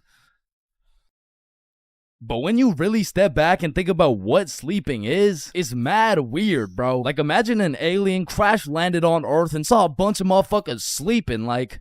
Why is everyone dead? Oh, no, they're not dead, they're just sleeping. Man, what the fuck is sleeping? Yeah, so basically they just play dead for 8 hours and live false realities in their heads and shit. Strange. Yeah, like you see this guy, he's probably dreaming about sunshine and rainbows. Get down! Oh. Or you see this dude, he's having a nightmare for sure. Oh, and this dude, yo, this dude's definitely fucking, bro. I'm a caterpillar. Damn, that's crazy. Now, we all know there's only 3 questions in life that have yet to be answered. What's the meaning of life? What's Obama's last name? And why do we dream?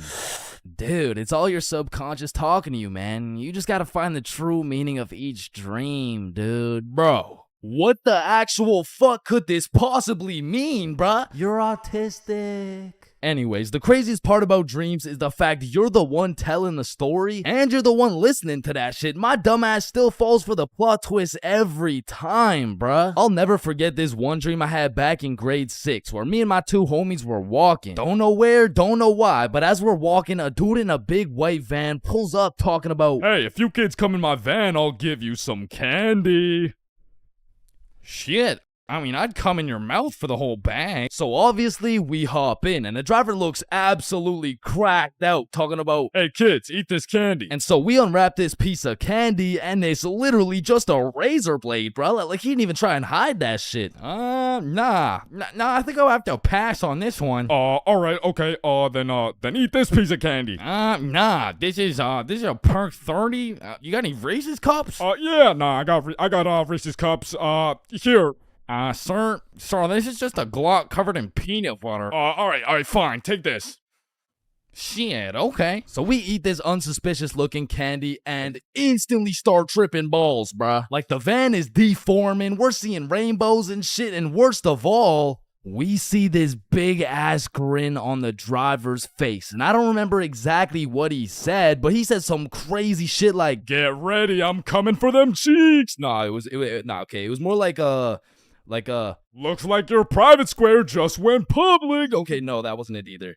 It was it was something more like "You boys ever had your buns stuffed like a meat mountain from Arby's?" Yeah, I can't remember exactly what he said, but all I know is if we didn't act fast, we were getting our cheeks snatched up, bro. So Billy's like, "Yo, quick, call your dad." So I'm rushing to start calling my dad, and this is the most dream logic shit ever, cause I don't even got a dad, bruh. And this is where my own brain hit me with the meanest plot twist I never saw coming. Cause as I'm calling my dad, the driver's phone starts ringing, bruh. Bomba Club. Now, I don't remember the rest, but the fact my own brain hit me with some Star Wars Darth Vader type plot twist, god damn, bro, that shit was a movie. But still, I probably got my shit touched, so I'm gonna have to leave this as a B-tier dream, bro. B-tier? What the fuck could possibly be worse than a crackhead tickling your pickle, bro? Fever dreams.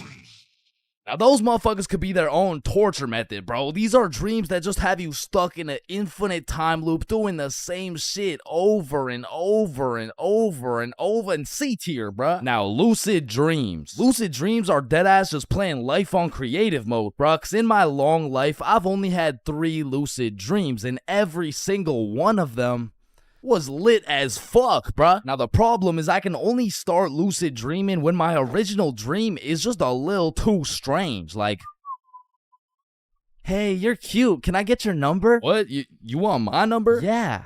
Yo, I must be lucid dreaming. Ow, what the fuck? Shit, it's so real, bro. I can do anything. I can probably fucking fly. Alright, Chains, this is not a dream. You're under arrest for battery and assault. But for real, my first lucid dream started when I was posted up in a basement with Michael Jackson. Yo, aren't you supposed to be, like, dead and shit?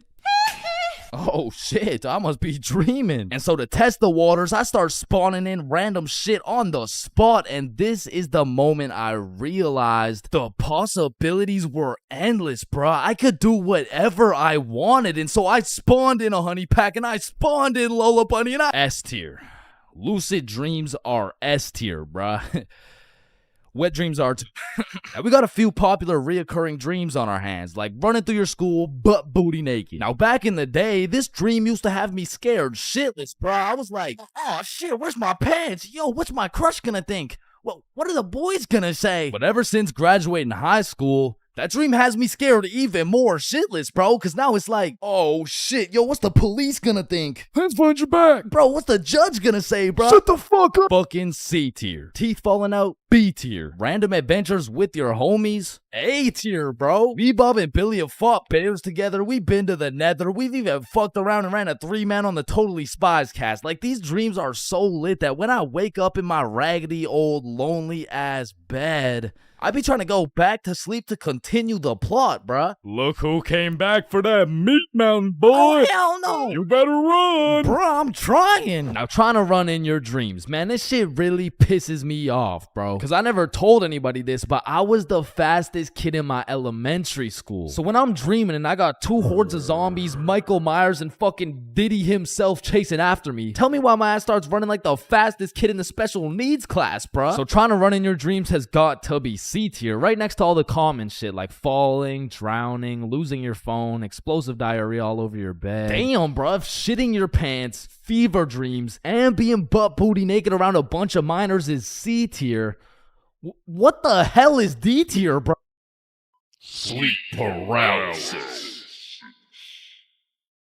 This might be the scariest thing that can possibly exist, bruh. You're telling me at 4 a.m. I could open my eyes, unable to move, while struggling to breathe, and start seeing demon shadow figures while hearing screams in the distance, bruh. Fucking Z tier, bro. What the fuck? Now I'm grateful I never had to experience that shit, because the fact that while you're paralyzed, you'll start to see the scariest thing your brain could possibly imagine is beyond me, bro. Knowing me, I'd be there enjoying my beauty sleep, dreaming of me and the boys playing fucking Mario Kart or some shit, and I would open my eyes stunned, unable to move, when slowly a devious creature begins revealing itself out of the closet, casting a shadow over top of me until I can see exactly what it is.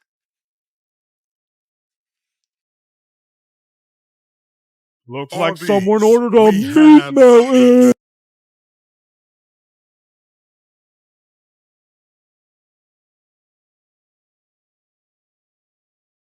High school bathrooms have to be one of the most unorthodox places in the entire world. Walking into the bathroom, you have absolutely no clue what to expect. And honestly, that's the best part. I remember one time I had walked into the bathroom, you know, to take a piss. And when I had opened the door, I was not surprised to see some motherfucker getting his head shaved bald. And these dudes were so casual about it too. Yo, what's up? What up?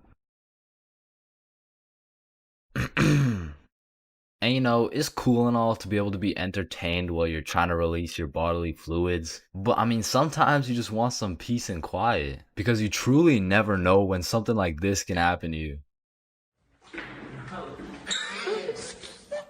And that is precisely why I'm scared to ever shit in the school bathroom. And listen, my school bathroom has always been bad, but these TikTok trends that keep popping up made the bathroom situation so much worse. Yo, look at this TikTok. That's kind of funny. 1 week later. Damn, someone took the soap dispensers. Who snatched the blow dryers, bruh? Where the fuck did the urinals go? 1 hour later. Hold up. Who hit a lick on the bathroom? These TikToks had the school announcements like, Guys, I'm begging you, stop with the devious licks. If you see anyone hitting a devious lick in the bathroom, report it to the office immediately. And I'm not gonna lie, this trend was low-key pointless. Like, once you go home, the fuck are you gonna do with a broken blow dryer, bruh? But there was one TikTok bathroom trend that was fire. So, what is the square root of pi? Chains. Yeah, can I go to the bathroom? Be quick. Am I tripping or did I just hear... Yeah, bro, bathroom functions are a 10 out of 10 TikTok trend. Hey man, if you're still in high school, I recommend trying it. Anyways, I've obviously never been in the girls' washroom before, but I be seeing way too many TikToks filmed in there. Like, is it just a normal thing for girls to go to the washroom while other girls are just in there hitting the renegade? Like, I wouldn't know, but that whole situation seems a little bit awkward to me. Boom. Boom. Wait, renegade, renegade, renegade. And when it comes to most public schools, the washroom is like the black market of the school. So there's always some dude trying to sell you something. Yo, you need anything right now? I got that Gandalf OG, that Alaskan Thunder, some purple monkey balls, got those Girl Scout cookies. Hey man, just give me a second. I'm kind of busy right now. I got that sour diesel, that Granddaddy Purple Deluxe. Trust me, this stuff will blow your socks off. And every once in a while, someone will bring boxing gloves. All of a sudden, the school bathroom turns into the octagon. People are getting knocked out, dropped, and getting hit with the guillotine chokehold. But as soon as a teacher walks in,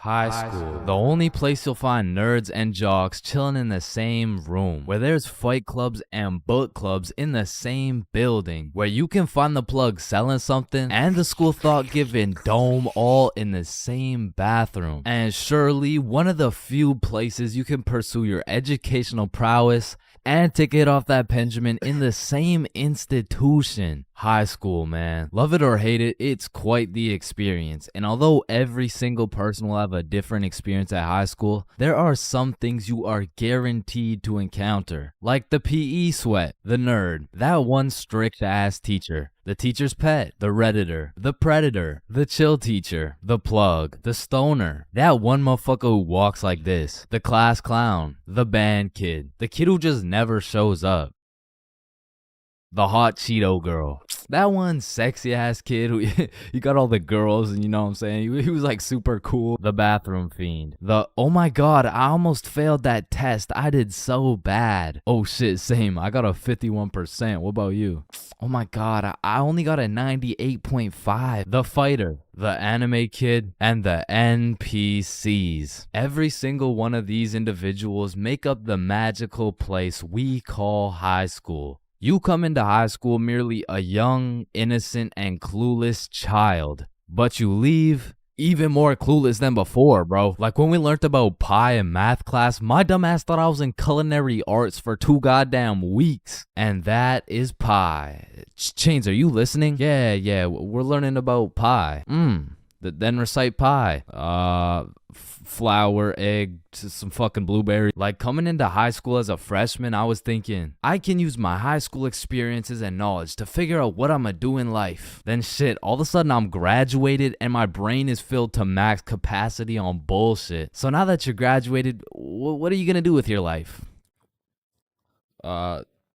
The mitochondria is the powerhouse of the cell. But one of the most majestic parts of high school is the bathrooms, bro. Like it's a proven statistic that only 1 in 30 kids actually go to the bathroom to take a piss. And Lord knows what the other 29 are doing, bro. I mean, it could literally be anything from a secret fight club to a drug ring to a fucking Bible study. Like nothing is out of the picture when it comes to high school bathrooms, bro. But the bathrooms are not the only place where some fuck shit goes down. Cause you know high school students love to see fights, so when there's the slightest hint of beef, there's a motherfucker instigating that shit.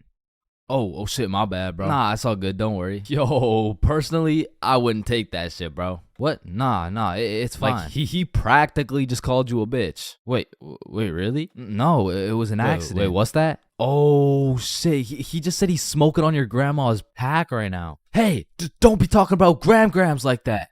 Ah, shit. Wow. But tell me why when some entertaining shit happens, I just happen to miss school that day. Like I'll go every day of the month, but I get sick for 1 day? Damn, I'm glad as fuck I'm not at school right now. Yo. Holy shit. Chains, where are you? I'm in my bed right now. Why? Ooh. Jeremy and Tom are running the ones right now. Fuck, the one day I didn't go. Wait, what's that in the background? Oh shit, yeah, they got Lil Uzi performing at school today. What? Uzi's at our school? Yeah, check it out. Yo. Oh, and they brought in Gordon Ramsay cooking up free lunch today as well. Oh, and I almost forgot. Elon's pulling up and giving everyone Teslas. So, No. I'll see you later, man. But listen, high school is nothing like these movies paint it out to be. Like, all these movies portray the same shit, where Victoria and her goon squad make fun of Ruby, and where Chad and the football team shove Arthur in a locker. Like, I've only seen a motherfucker get shoved into a locker once in my life, and to be honest, I couldn't even see much of it. I mean, it was pretty fucking dark in that locker, bro. But for real, in high school, you don't have to worry about some big body taking your lunch money or some football kid slapping the books out of your hand. The worst thing you'll encounter on your average day at school is your local Redditor. I don't know how they do it, but somehow every joke they make is so unfunny that it just ruins my day, bro. Do you smell that? Yeah, Jeremy, that's what happens when you don't shower in 2 months. No, it smells like sussy baka, like Among Us. But not to confuse Redditors with Discord mods. I mean, they're pretty much the same thing, but Discord mods shower even less. To be honest, there is truly only one thing mustier than a Discord mod, and that's the cafeteria food, bro. I mean, this food is completely and utterly ass. Like, somehow these motherfuckers manage to get the food cold and the drinks warm. Like, how the fuck does that shit happen? And my high school would serve some daily specials, and to be honest, that shit was unidentifiable. Like, you'd see this pile of mysterious substance, and I'd ask the person who made it what it is. Like, what's the special today? You're holding it right now, dumbass. No, but like, what is it? Oh, I don't fucking know. And my school refused to pay people to make good food, so they had students making all the food. So you'd be eating a burger and look up at the person making them, and they'd just be casually scratching their ass. And even with all this free labor, tell me how these motherfuckers have the audacity to be charging $6 for 3 chicken strips, bro. That's $2 for one small soggy piece of some shit that's probably not even chicken. I mean, that shit is a robbery. And speaking of robbery, the high school change rooms are shockingly similar to Detroit. And we all know, you can't have shit in Detroit. Like, if you leave anything not locked up, it's gone, bro. Your iPhone, gone. $5, finessed. 2-week-old rotten sandwich.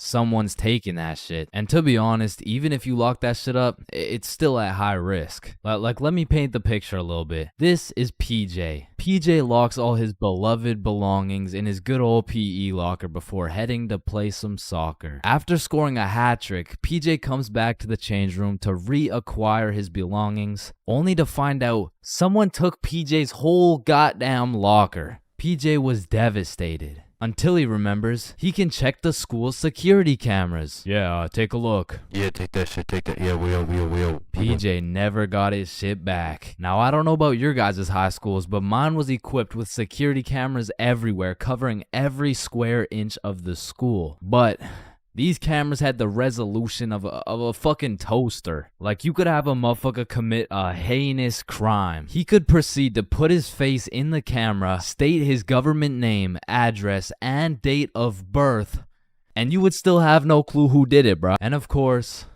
the teachers. Teachers have the ability to make or break your high school experience. So real quick, let me go over some of the teachers you will encounter in high school. The angry teacher, the chill teacher, the lazy ass teacher, the funny ass teacher, the teacher who doesn't know how to teach shit, Miss Cakinson, the teacher who wants to be the chill teacher, but shit just doesn't work. That teacher that plays videos all class. The gym teacher with several allegations. The weird science teacher.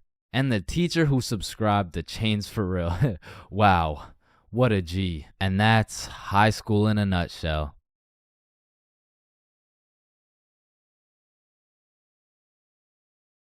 You know what they say, there's a first for everything, bro. Like your first steps, your first dance moves, your first words. Dada. Hey, would you look at that? We gotta get some milk. I'll be right back. Your first stepdad? New dada? Yeah, nah, I'm head out too, actually. And your first kiss? Man, the things I would do to go back and completely erase that shit from existence. Bro, all these Disney movies I was seeing as a kid had these first kisses turning ugly ass frogs into some fucking giga chads and shit. Like, spoiler alert.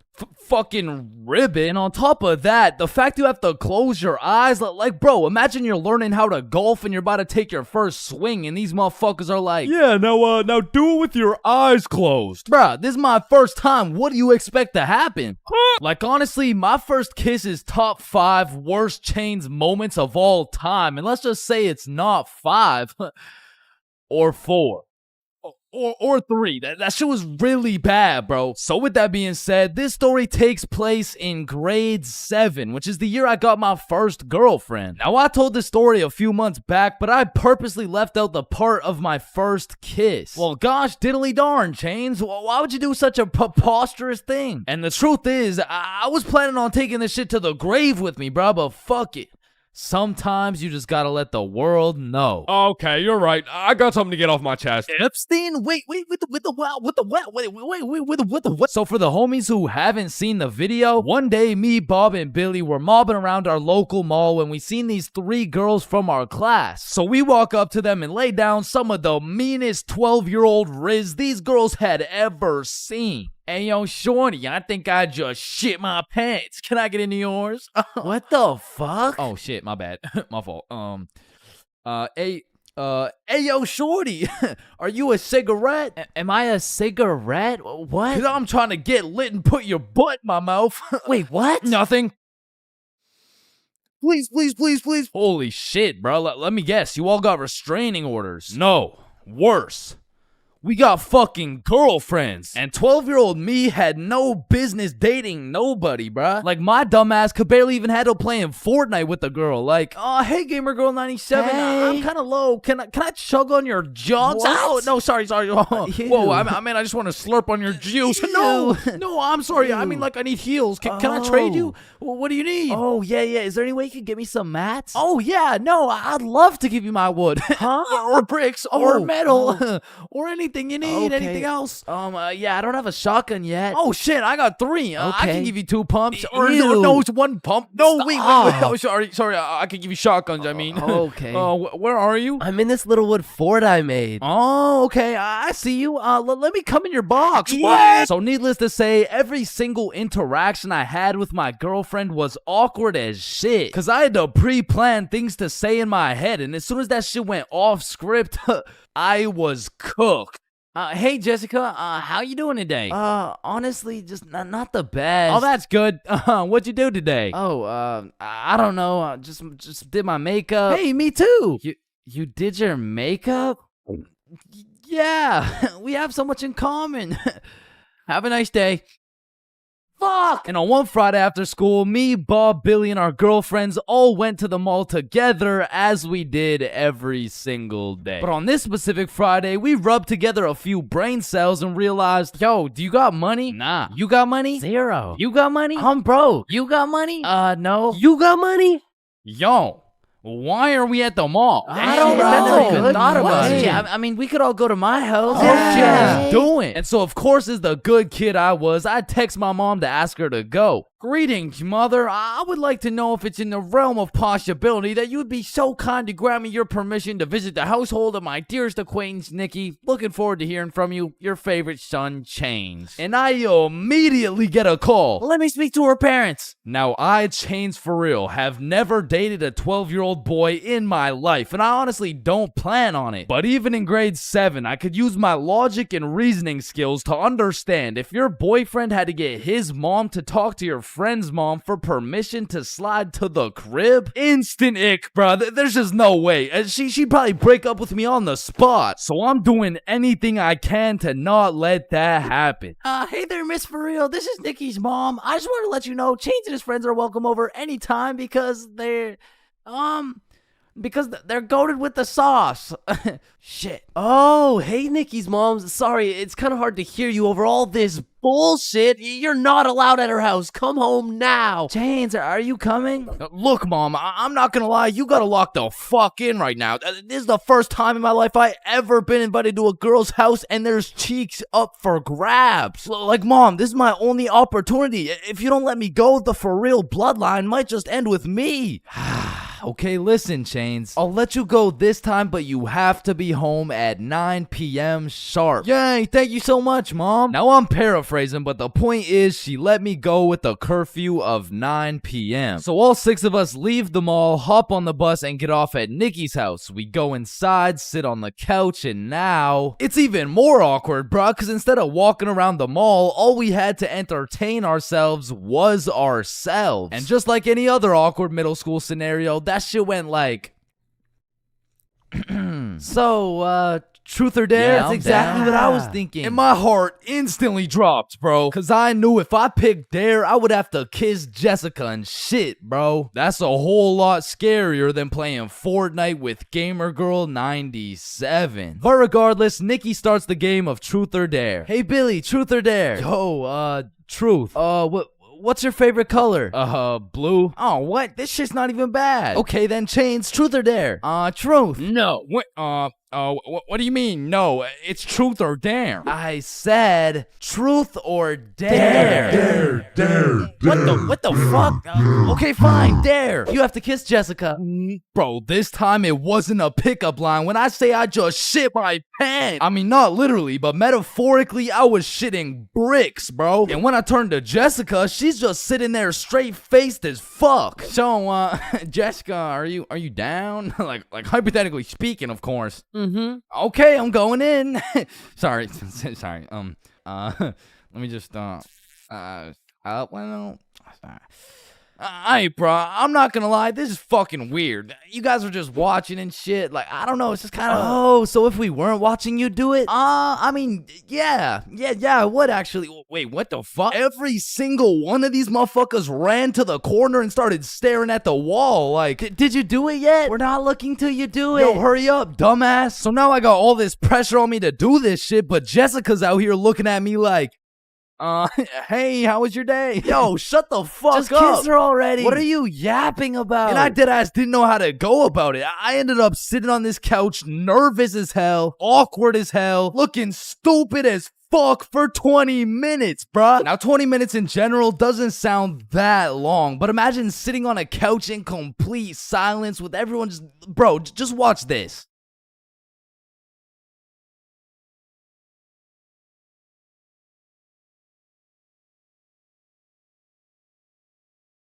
My brother in Christ, that was 10 seconds, bruh. Imagine doing that times 120. So after the second longest 20 minutes of my life, I say, you know what? Fuck it. And Nikki's mom walks in the room. Hey, who wants snacks? Oh. And at this point, I checked my shitty-ass Samsung Galaxy 3 and it was already 8:50 p.m. And with the curfew at 9, I had no choice but to lock in. So I lick my lips, close my eyes, and real quick, I smash our mouths together. And when I turn around, not a single motherfucker is facing the wall. I look the other way and Nikki's mom is peeking around the corner with her fucking mac and cheese and shit. So I made like my pops and I was out that hoe. Pleasure doing business, Jessica.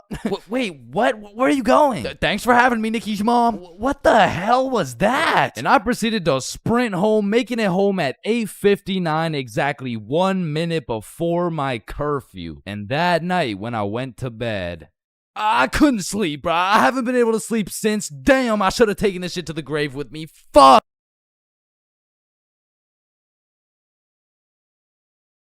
Honestly, bro, I'm not scared of much. I'd go skydiving, I'd swim with the sharks, run with the lions, fight a gorilla, beat some ass, and not even get my ass eaten. No, I would not. What the fuck? Wait, no. I meant I'd even get my ass beaten, bro. But if there's one thing that leaves me scared shitless, it's a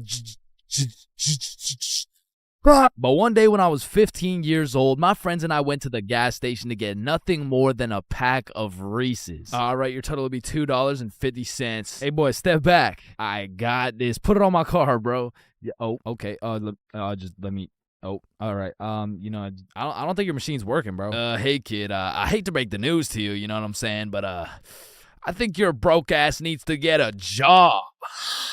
No! So I got my first job at Jim Jordan's and I was grinding, bro. I made every coffee fresh, every customer happy, every toilet squeaky clean. I was putting the potato wedges in a goddamn bag until I'd stacked up my first few bands and I'd never seen this much money in my life. I thought I was rich, bro. So I quit my job. And then the government took some bands. I bought a few Fortnite skins, one ugly ass t-shirt, and before I knew it, I ended up exactly where I started.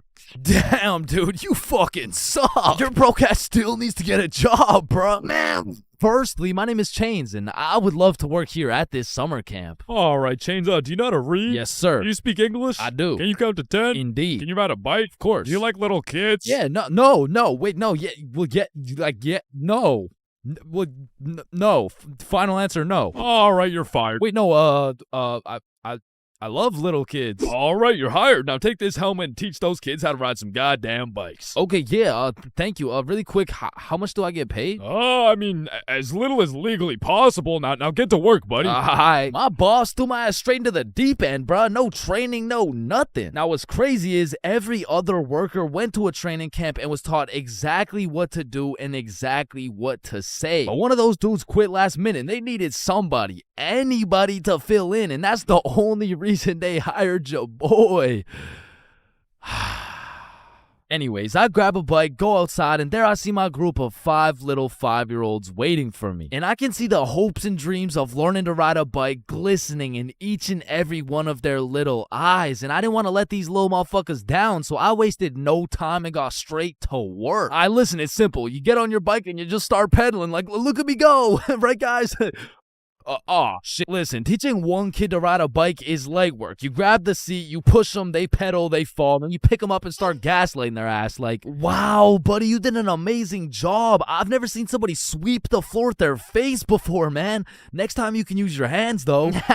Thank you. But the real problem is having 5 different kids with 5 different personalities and skill levels. Because the first kid was named Miles, but he couldn't ride a bike for 5 feet. Then we had a kid named Noah, who didn't know a single thing about how to brake. Parker, who couldn't park for shit. We even had a kid named Noel, but his little ass couldn't stop taking L's. In James. But it was just one motherfucker, bro. Like, why is your name plural, bro? Where's the other one at? So my group's out here looking like 5 chimpanzees on bikes with one bigger chimpanzee supervising them. And I look over at my coworkers' groups, and these motherfuckers are out here biking in perfect unison, weaving through cones. I even seen a little kid doing no hands, bro. Hey, James, look, no hands. Oh, shit. Oh, shit. Hey, James, look, no teeth. So after painting the pavement like Picasso, we get under the shade for some lunch break. And talking with these kids was such an interesting experience, bro, because since I was their biking instructor, they just assumed I knew everything, bro. Hey, Chains, why is the sky blue? Shit, I mean, it just... And who even decided that it'd be a Monday today? Oh, that was definitely Abraham Lincoln. Why does my sandwich taste like pennies? That's the taste of blood, my boy. What's the biggest number? Infinity. How old are you? What time is it? 12:37. And why do my parents wrestle without any clothes on? Yeah, mine too. So, okay, time to get back riding bikes, bro. But this time when we got back out to riding bikes, I set up a cone drill. All right, group, lock in. Here we got an easy cone drill. You know what I'm saying? I'll show you how it's done. So you just want to go through the cones just like this. You know what I'm saying? I like to call this drill. Oh, fuck. Wait, what's it called? I don't know. I think it's called fuck. Are you sure? Fuck. Yeah, nah, it's definitely called fuck. Well, that's a weird name. Okay, who's gonna fuck next? Yeah, bro. I'm not gonna lie, I dead ass fell. Like, there was no type of biking test in order to get the job. All they asked is if I could ride a bike, and I can. But I did not know we'd be doing NFL drills on these fucking bikes. But needless to say, when the parents came to pick their kids up from the first day of bike camp, they were not impressed. Hey, there's my little man. What did we learn today? Oh, you know, we just took the training wheels off. We got started on a few cone drills. He showed us how to fuck. Yeah, okay, man. No, I'm sorry. I'm so sorry. This is a catastrophic miscommunication. And Chains told me I had the best grip. Hey, yo, I'm the handlebars, brother. You gotta specify. Chains says I have so much potential for a kid my age. Okay, yeah, that sounds bad. That sounds really bad. Why does all this shit sound so bad? Me better without any teeth. I'm just trying to cheer him up, man. He taught us to always use protection before riding. Okay, that's enough. He just stopped. None of them came back, bro. So I got a new group, and the best part about this new group of kids is that they were already level 4, meaning we'd all just bike to the park, eat lunch, and then bike back. Damn, bro, that sounds easy as fuck. Surely this couldn't go any worse than your first group, right? Yeah, it does. Yeah, no, it gets worse. It gets so much worse. So for this little journey to the park, I'll pair up with my coworker Natalie. So Natalie's in the front and we got 10 kids in the middle. We'll call them Liam, Ava, Milo, Zoe, Tucker, Cornelius, Jackson, Bradley, Quandale Dingle Jr. the third, and Riley, which is the only name you'll need to remember. So I count up the kids so we don't leave any behind, and as expected, I count 10. So we take off on our journey to the park, and all these kids were really good at riding. You know, out of the whole group, we only had one little fall. But I just scraped my knee, you know what I'm saying? Like, I didn't even cry or anything, bro. It wasn't even that bad. And before I knew it, we made it to the park. We all put our bikes down. Natalie and I ate our lunch while the 10 kids ran around and played. Liam and Tucker were playing tag. Zoe and Ava were picking flowers. Meatloaf and Quandale were eating cockroaches. Riley and Cornelius were in the bushes picking berries. And Jackson and Bradley were wrestling. And after a peaceful 45 minutes passed by, Natalie and I round everyone up to get back in line like we started. I count them up so we don't forget anyone. 1, 2, 3, 4, 5, 6, 7, 8, 9, 10. And we head back to camp. And after a very successful trip, the parents pick their children up one by one until Riley's very sweet mom shows up with a pack of 20 gym bits to thank me for my great work taking care of her child. Hey there, I just wanted to say I appreciate you so much for taking care of Riley today. Yo, what? Thank you so much. You really didn't have to. No, it's my pleasure, truly. Oh, okay, well, thank you so much. So, where's my little guy? Oh, he's right here. My heart drops straight to my stomach, bro. And as I'm looking around for Riley, I'm trying to recall the ride home, and I genuinely just don't remember seeing Riley at all. And that's when I remember I last saw Riley playing in the bushes. And this is when my heart goes back from my stomach and drops down to my testicles, bruh. To this day, my heart has never dropped so hard. This woman trusted me with her son, and I don't know where the fuck he is. So, where is he? Man, that right there is a great question. What do you mean that's a great question? You know, all the greatest questions in the world make you think, don't they? Yes. Right, and as you ask me this question, I really get to thinking, you know, like I really get to rack in my brain, and well, to be quite frank, well, I'm stumped. Okay, what do you mean you're stumped? I don't know where Riley is. What do you mean you don't know where Riley is? Okay, yeah, nah. Let's just put it like this. Do you know where Riley is? No. Yeah, nah, me either. Yeah, ice cream. Holy fuck, he's right there. Oh my fuck, I knew it. I knew it. I thought this dumbass lost you. I knew it the whole time. He's right there. It's April Fool's. Give me these. Take them. Oh my God, Jesus, God bless America. And that was genuinely the day I realized I can't work a fucking job. I'm not built for that shit, bro. I gotta start a Stickman YouTube channel or some shit.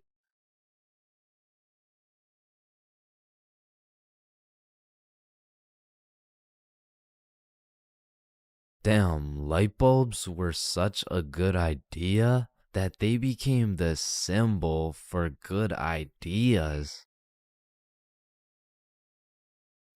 God damn, I just spilled my water. Why does water make clothes darker if water is clear? What the fuck? Yo, there's two guys coming. On me. Oh, I clapped his ass. Yo, Billy. Yeah, what's up? You see that lamp right there? Yeah. What about it? That lamp in the video game uses real life electricity. Whoa. You know what I just realized? When a morgue worker dies, he still goes into work the next day. Bro, how could he go to work? He's dead. Oh, shit. Oh, whoops. Just dropped the soap. Wait, when you drop the soap, does the soap get dirty or does the floor get clean? Wait, guys. Since I'm alone, I'm the only person in the world to ever see this peanut. Nah, I saw it too. Who the fuck are you? Yo, when did you get so much money? Man, it's the money my grandma inherited me before she died.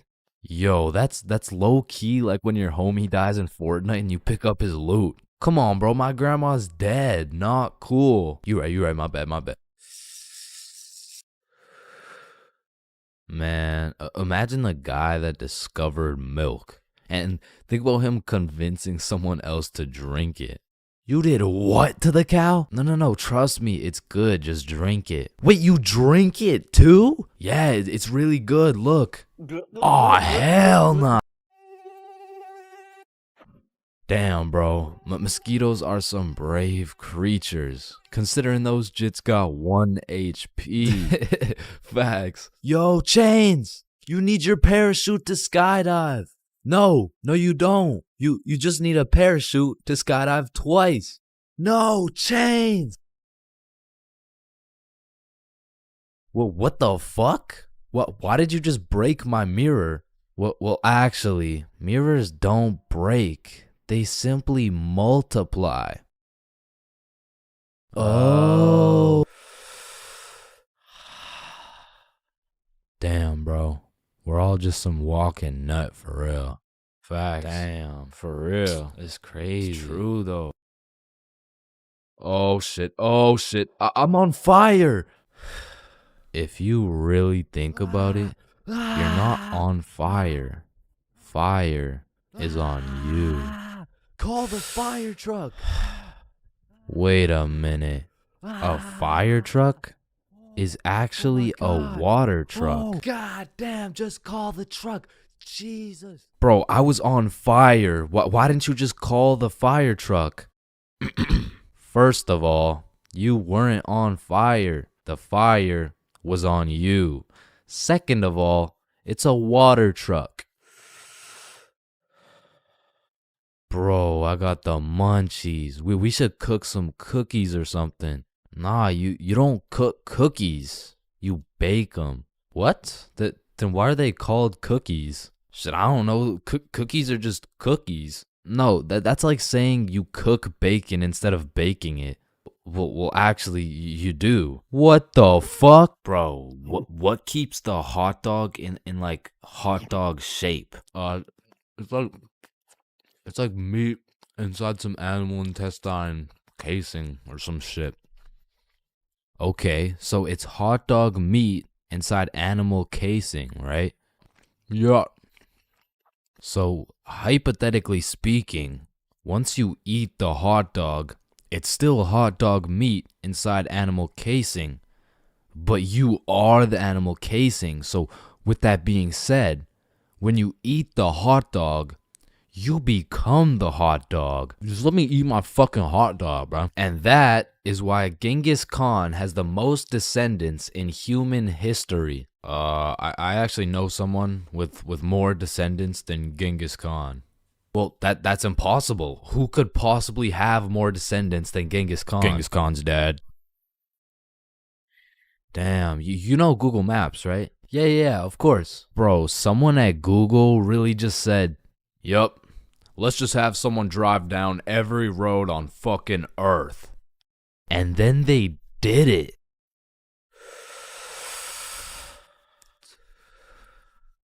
You know how concrete and glass are both made out of sand? Yeah, what about it? So if concrete and glass are both made out of sand, does that make skyscrapers just really big sand castles? Yo! How tall is the tallest person in the world? I don't know. Let me check. God damn, he's 8'1". Holy, you know what I'm thinking? Yeah, imagine getting railed by this absolute. No, I was thinking at one point the tallest person has experienced the height of everyone else in the entire world. Holy shit. Paper has 6 sides. Shh. Like we're really just some talking nut for real. Facts. No cap. Damn. Just some breathing semen for real. That's crazy. For real. Facts. So true. Damn. True. For real. Hey, little man. What do you want to be when you're older? I want to be a doctor and cure aging and all the diseases.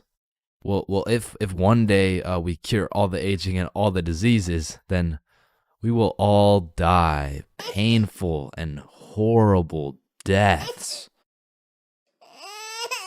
I still don't understand why it's a chair. It just doesn't make any sense. Yo, you know what I just realized?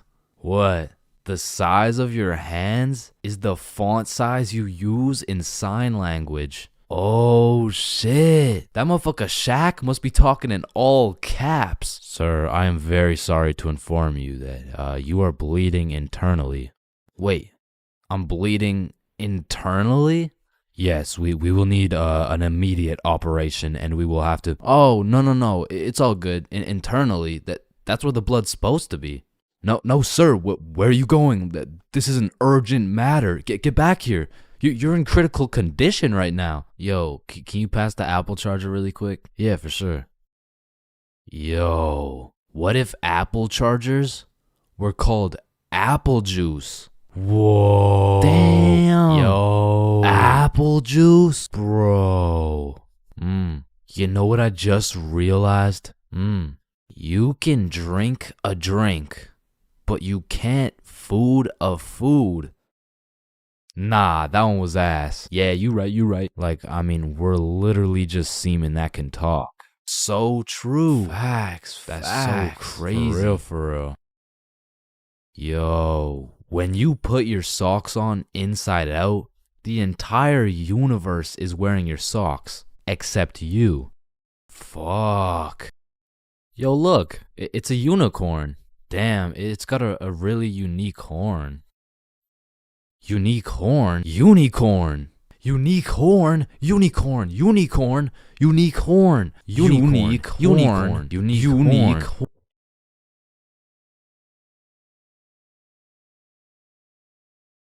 Oh, leaves are called leaves because they leave the tree. Holy shit, I got an idea. Can you pass me the wrench? Rope. Glue. Piece of pizza, please. Tape. A little more tape. Damn. Big ass magnet.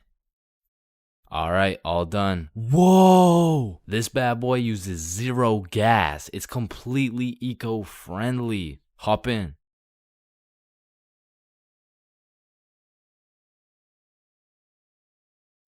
Oh shit, there's a penny. Bro, there's no point in picking up a penny. It's literally worth 1 cent.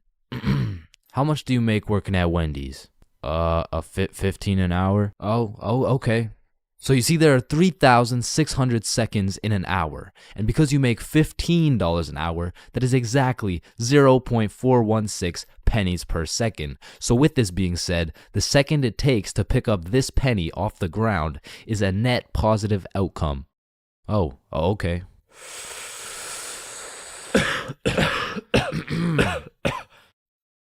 Wait a minute. Are stickmen always naked?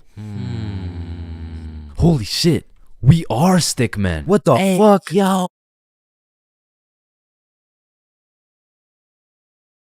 Being absolutely faded in math class is one thing, but pulling up to school while you're hammered, wasted, absolutely plastered is simply a different ball game. Cause there's lots of people who can properly utilize that Mary Jane on a daily basis. For example, tattoo artists. In fact, I feel like majority of tattoo artists would say, it helps me work better, dude. And I would happily trust this man to do his best work knowing he's baked as shit. However, if this dude was wasted, it's a little bit of a different story.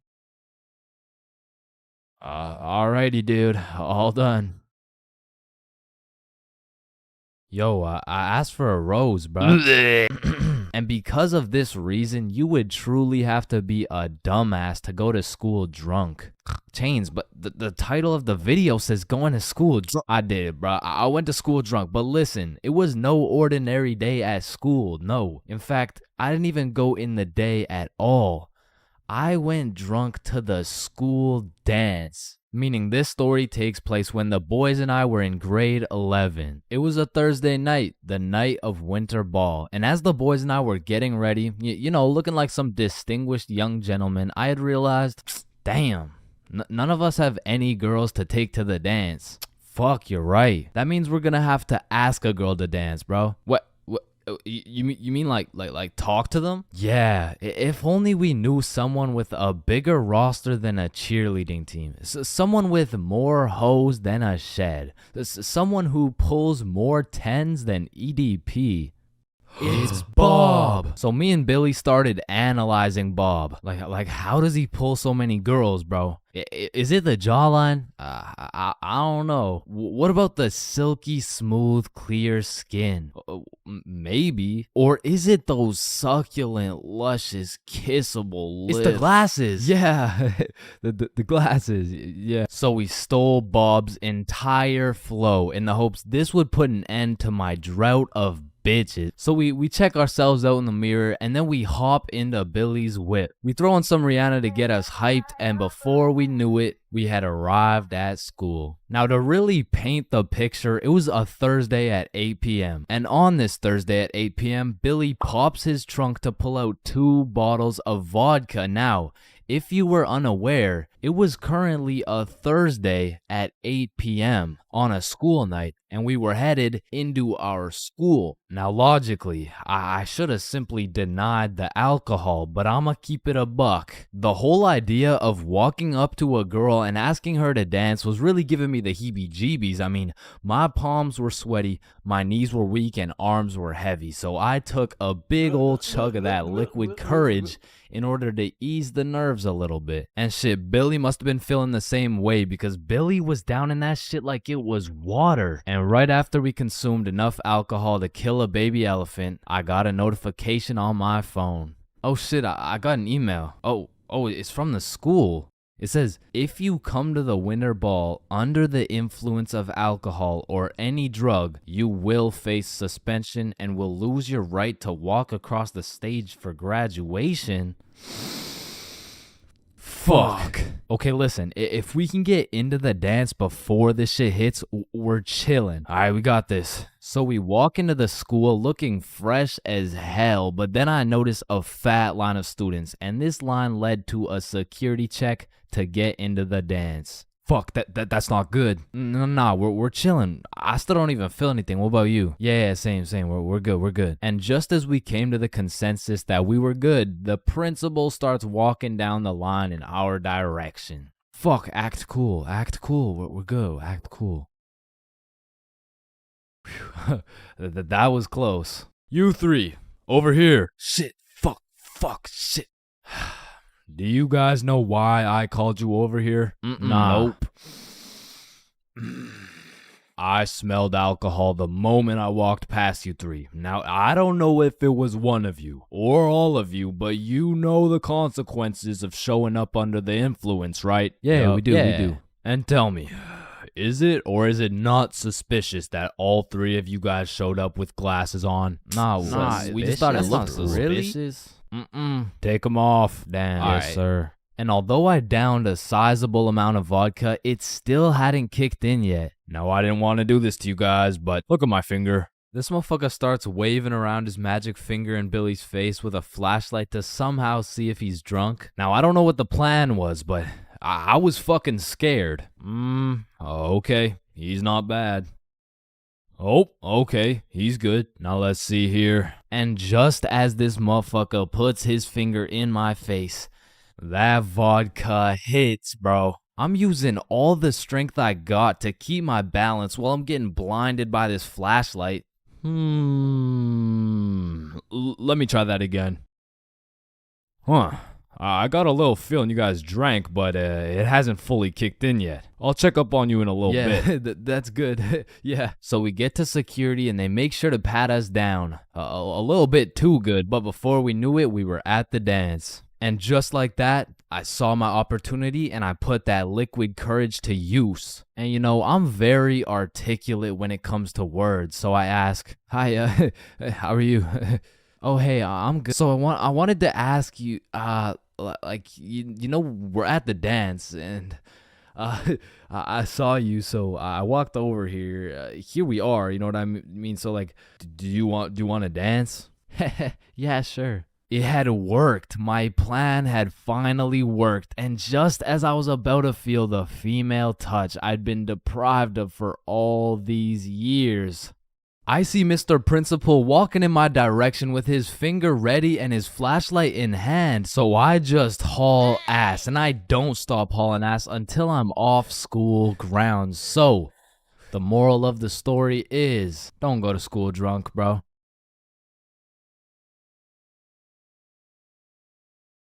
Huh.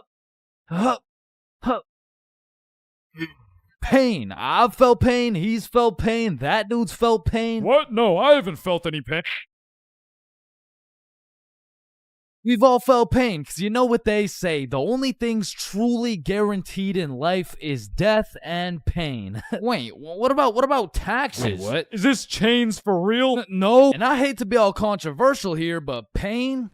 That shit hurts, bro. Specifically, the little shit that just does 1 damage has no business hurting so bad. Like stubbing your toe or biting your tongue or fucking paper cuts. Like, that shit shouldn't even hurt, bro. It's paper. It's not scary. Oh, shit. And I still remember the first time in my life I ever took some real damage and felt some real pain. And it was back when I was 4 years old. Which meant I was still learning the controls of life and shit. Like, yeah, I could run, but it was low-key like watching a dude play Fall Guys. If he was drunk and fried and asleep. But regardless, one day I was bored doing 4-year-old shit, and then I seen my arch nemesis, a fucking chair. And I instantly knew what had to be done. I had to assert my athletic dominance by running and jumping over this chair. So I take a deep breath, I run up, jump, and clear this chair clean as hell. Now keep in mind, I was 4 years old, so that was probably the coolest shit I'd ever done in my entire life. So you know I had to show my mom to make her proud of the man I've become. Hey mom, watch this. What the hell are you doing, Chains? Hey man, just watch and learn. Oh, I fucking ate it, bro. Like, that was the type of pain that hits so hard you can fucking taste it, and damn, that shit tasted ass, bruh. Like, have you ever taken a soccer ball straight to the schnoz? Cause that shit will have you smelling pain, tasting pennies, and seeing tears. Which is bad, but like, who the fuck invented the funny bone, bruh? Cause that shit ain't funny. Like, bro, you can't just call some painful ass shit funny and expect it to be humorous. No, the bone is called a humorous. Yeah, shut up. How humorous is this, buddy? Not humorous. Yeah, that's what I thought. And in fact, I think it's the opposite of humorous. Like, yo, did you guys know 1 in 4 dudes is gay? Wait a minute. Gee, I sure hope it's Owen, cause he's sexy as hell. Yeah. Y'all hit the funny bone too? Yeah, I did. If I had a pain tier list that went from shit ain't nothing to I'd probably rate hitting your funny bone a solid It's the same as stubbing your toe real hard. Like, you just need a moment to take a few deep breaths and say a few slurs, and that shit just heals itself. But if we're looking at some top tier, brutal, agonizing, excruciating pain, getting kicked in the balls. Now, for you 19.8% female audience, I know you might not be able to understand what this feels like. So let me just give you a quick overview. Imagine having balls, right? Now imagine getting kicked in them. That shit hurts like a bitch. I remember one time in grade 6, me and my homies were playing a good old game of soccer. And we were playing with the big homie. I mean the really big homie. Like, the dude had more chins than a Chinese phone book. Like, last time we went to a restaurant, bro looked at the menu and said okay. And I couldn't even tell you how big he really is, because last time he stepped on the scale, it said 1 at a time, please. So what I'm trying to say is he was a big dude, and big dudes got big legs, and big legs produce hard kicks. And during this grade 6 soccer game, I unfortunately found myself legs spread wide open, freshly dropped testes exposed to this absolute unit, wound up to kick the ball, and well, pain. Just pain, bruh. Followed by a moment of silence from everyone on the field. And I don't know if the moment of silence was for me or for my next generation of kids the big homie just wiped out, but I felt that shit. And I felt it in my stomach. And there was really only one sound I was able to make in that moment. Now I know what a lot of you guys are thinking. Getting kicked in the balls is nothing compared to childbirth. Childbirth is so much worse. This guy's a misogynist. And no, I don't give people massages. And I might be the first to tell you this, but I've experienced both getting kicked in the balls and childbirth. And honestly, childbirth wasn't even that painful at all for real. But to be fair, it was probably a little worse for my mom, so like...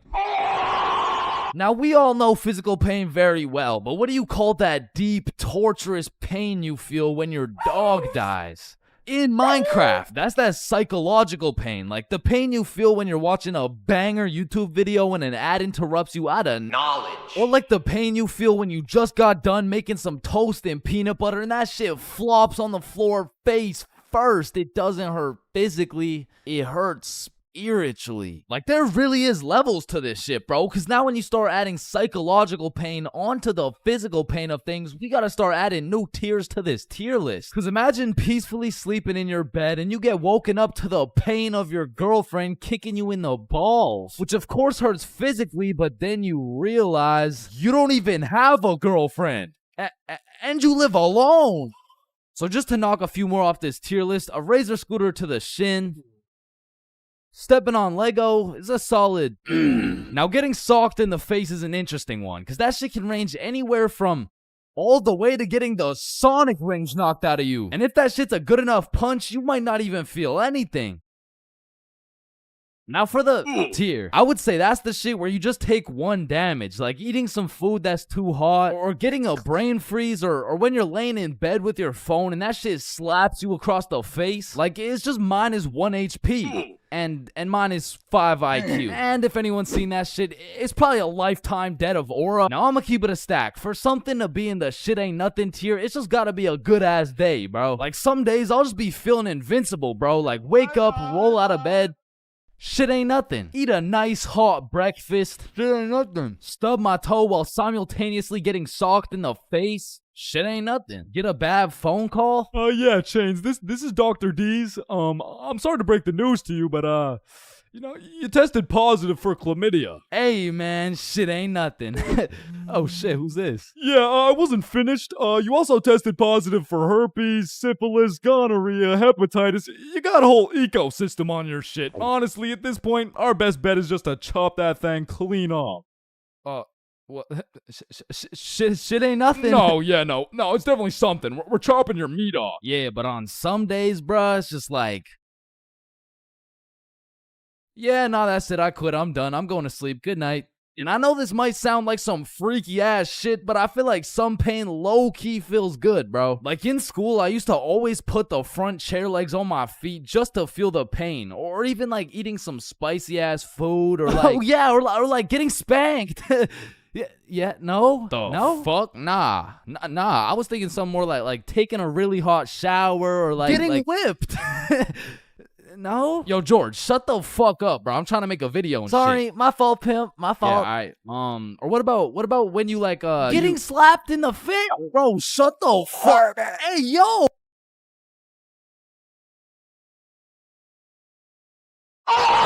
There's levels to friendships. I mean, you could have known your homie since you were 2 years old. You could have lived together. I mean, you could have survived the whole zombie apocalypse together. But shit, the truth is, you haven't truly experienced brotherhood until you and your homie have participated in a 2-man mission. Like, just look at Kobe and Shaq, man. That type of chemistry can only be achieved by running a 2-man. Shit, I bet these motherfuckers were running 2-mans every night. And you already know Kobe was laying down that Mamba mentality while Shaq had his girl kneeling. But for those of you who may be wondering, Chains, what the hell is a 2-man mission? Well, I'm glad you asked. It's quite simple, really. It's when you're gonna link with a girl, but you bring your homie and she brings her homie. And what this does is it sets an environment when you and your homie can dribble, pass, alley-oop, and ideally dunk that shit. Now, don't get me wrong, it's simple, but not easy. I remember my first 2-man mission like it was yesterday. It took place when I was in grade 7. And it started when my friend Joe hit me up like, yo, bro, I'm going to this girl Sophie's house and her friend Ava's there. You trying to pull up? And I was like, am I trying to pull up?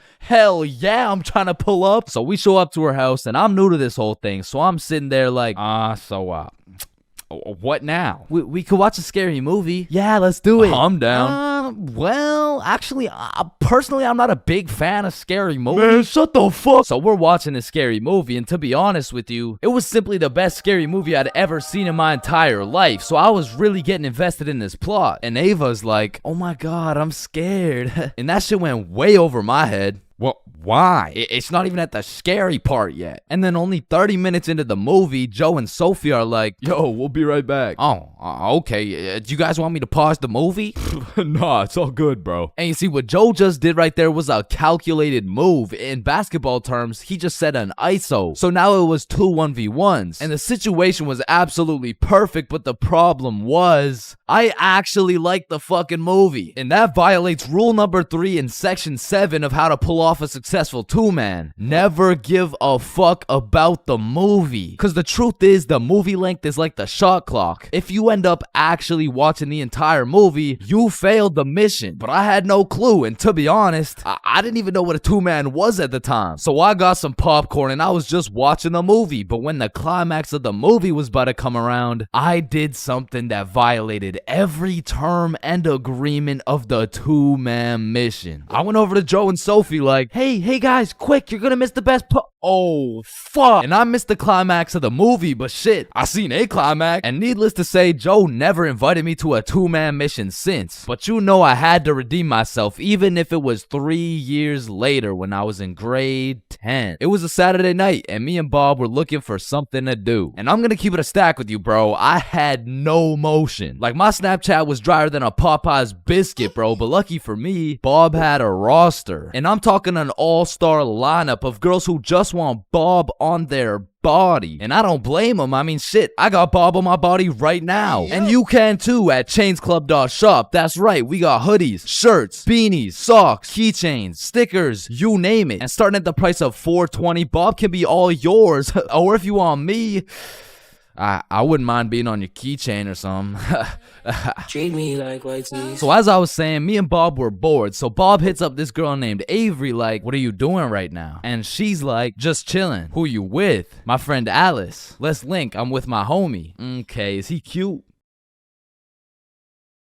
Cute as hell. Okay, come over. And I'm excited as fuck. So we get Bob's sister to drive us to Avery's crib. And as we pull up to her house, I remember a crucial detail that I'd been forgetting this whole time.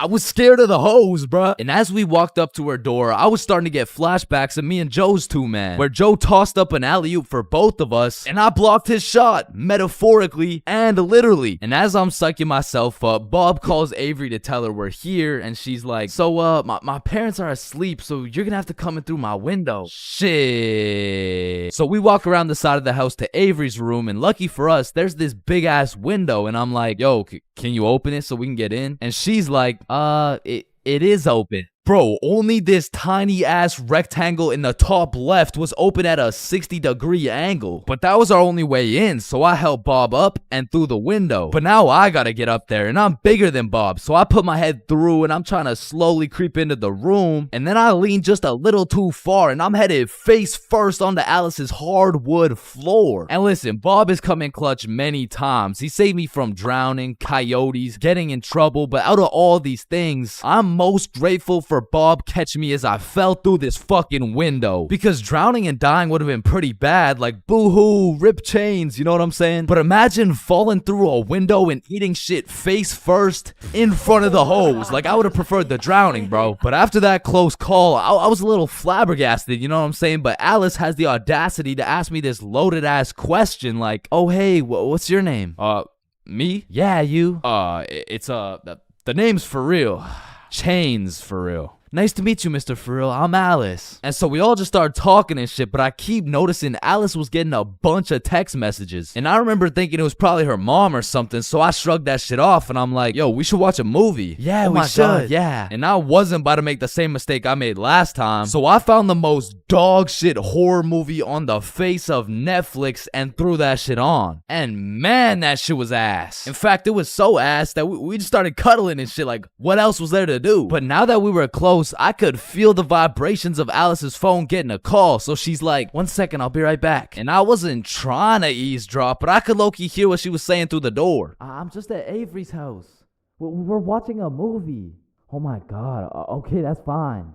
Okay. But when she comes back, she puts a pillow between us. Like the same type of shit two dudes do to make sure they don't fuck in their sleep. And I'm trying to piece everything together, and as I'm coming to the conclusion that this girl has a boyfriend, I hear footsteps coming towards the door. And when the door opens, I'm fucking bamboozled to see a 60-year-old man who looks furious. And I'm just hoping this isn't Alice's boyfriend, because if it is, we got bigger problems on our hands. But as I seen the way this man looked at Bob, I realized he's Avery's dad. And Bob wasted no time jumping out that fucking window. But for me, let's just say that shit wasn't very elegant, because I got stuck for what felt like 5 minutes making eye contact with this grown-ass man. Well, what are you trying to seduce my dad or something? Like get the fuck out. And I'm not gonna lie, we ran, bro. And once we made it home, me and Bob were relieved. But when I go to check my phone, I got a little notification on Snapchat. And I'm expecting it to be Alice or maybe even Team Snapchat or something, I don't know. But I sure as hell wasn't expecting it to be a motherfucker named Ryan Donaldson. And Ryan must have woke up on the wrong side of the bed this morning, because he's like, what the fuck did you do, dude? So I hit him back with a, who dis? And he's like, Ryan Donaldson. Yeah, no, I can see your username, bruh, but I have no clue who you are. I'm Alice's boyfriend, bitch. And Ryan got his shit hit with an instant block, bro. And so the moral of the story is, if you're gonna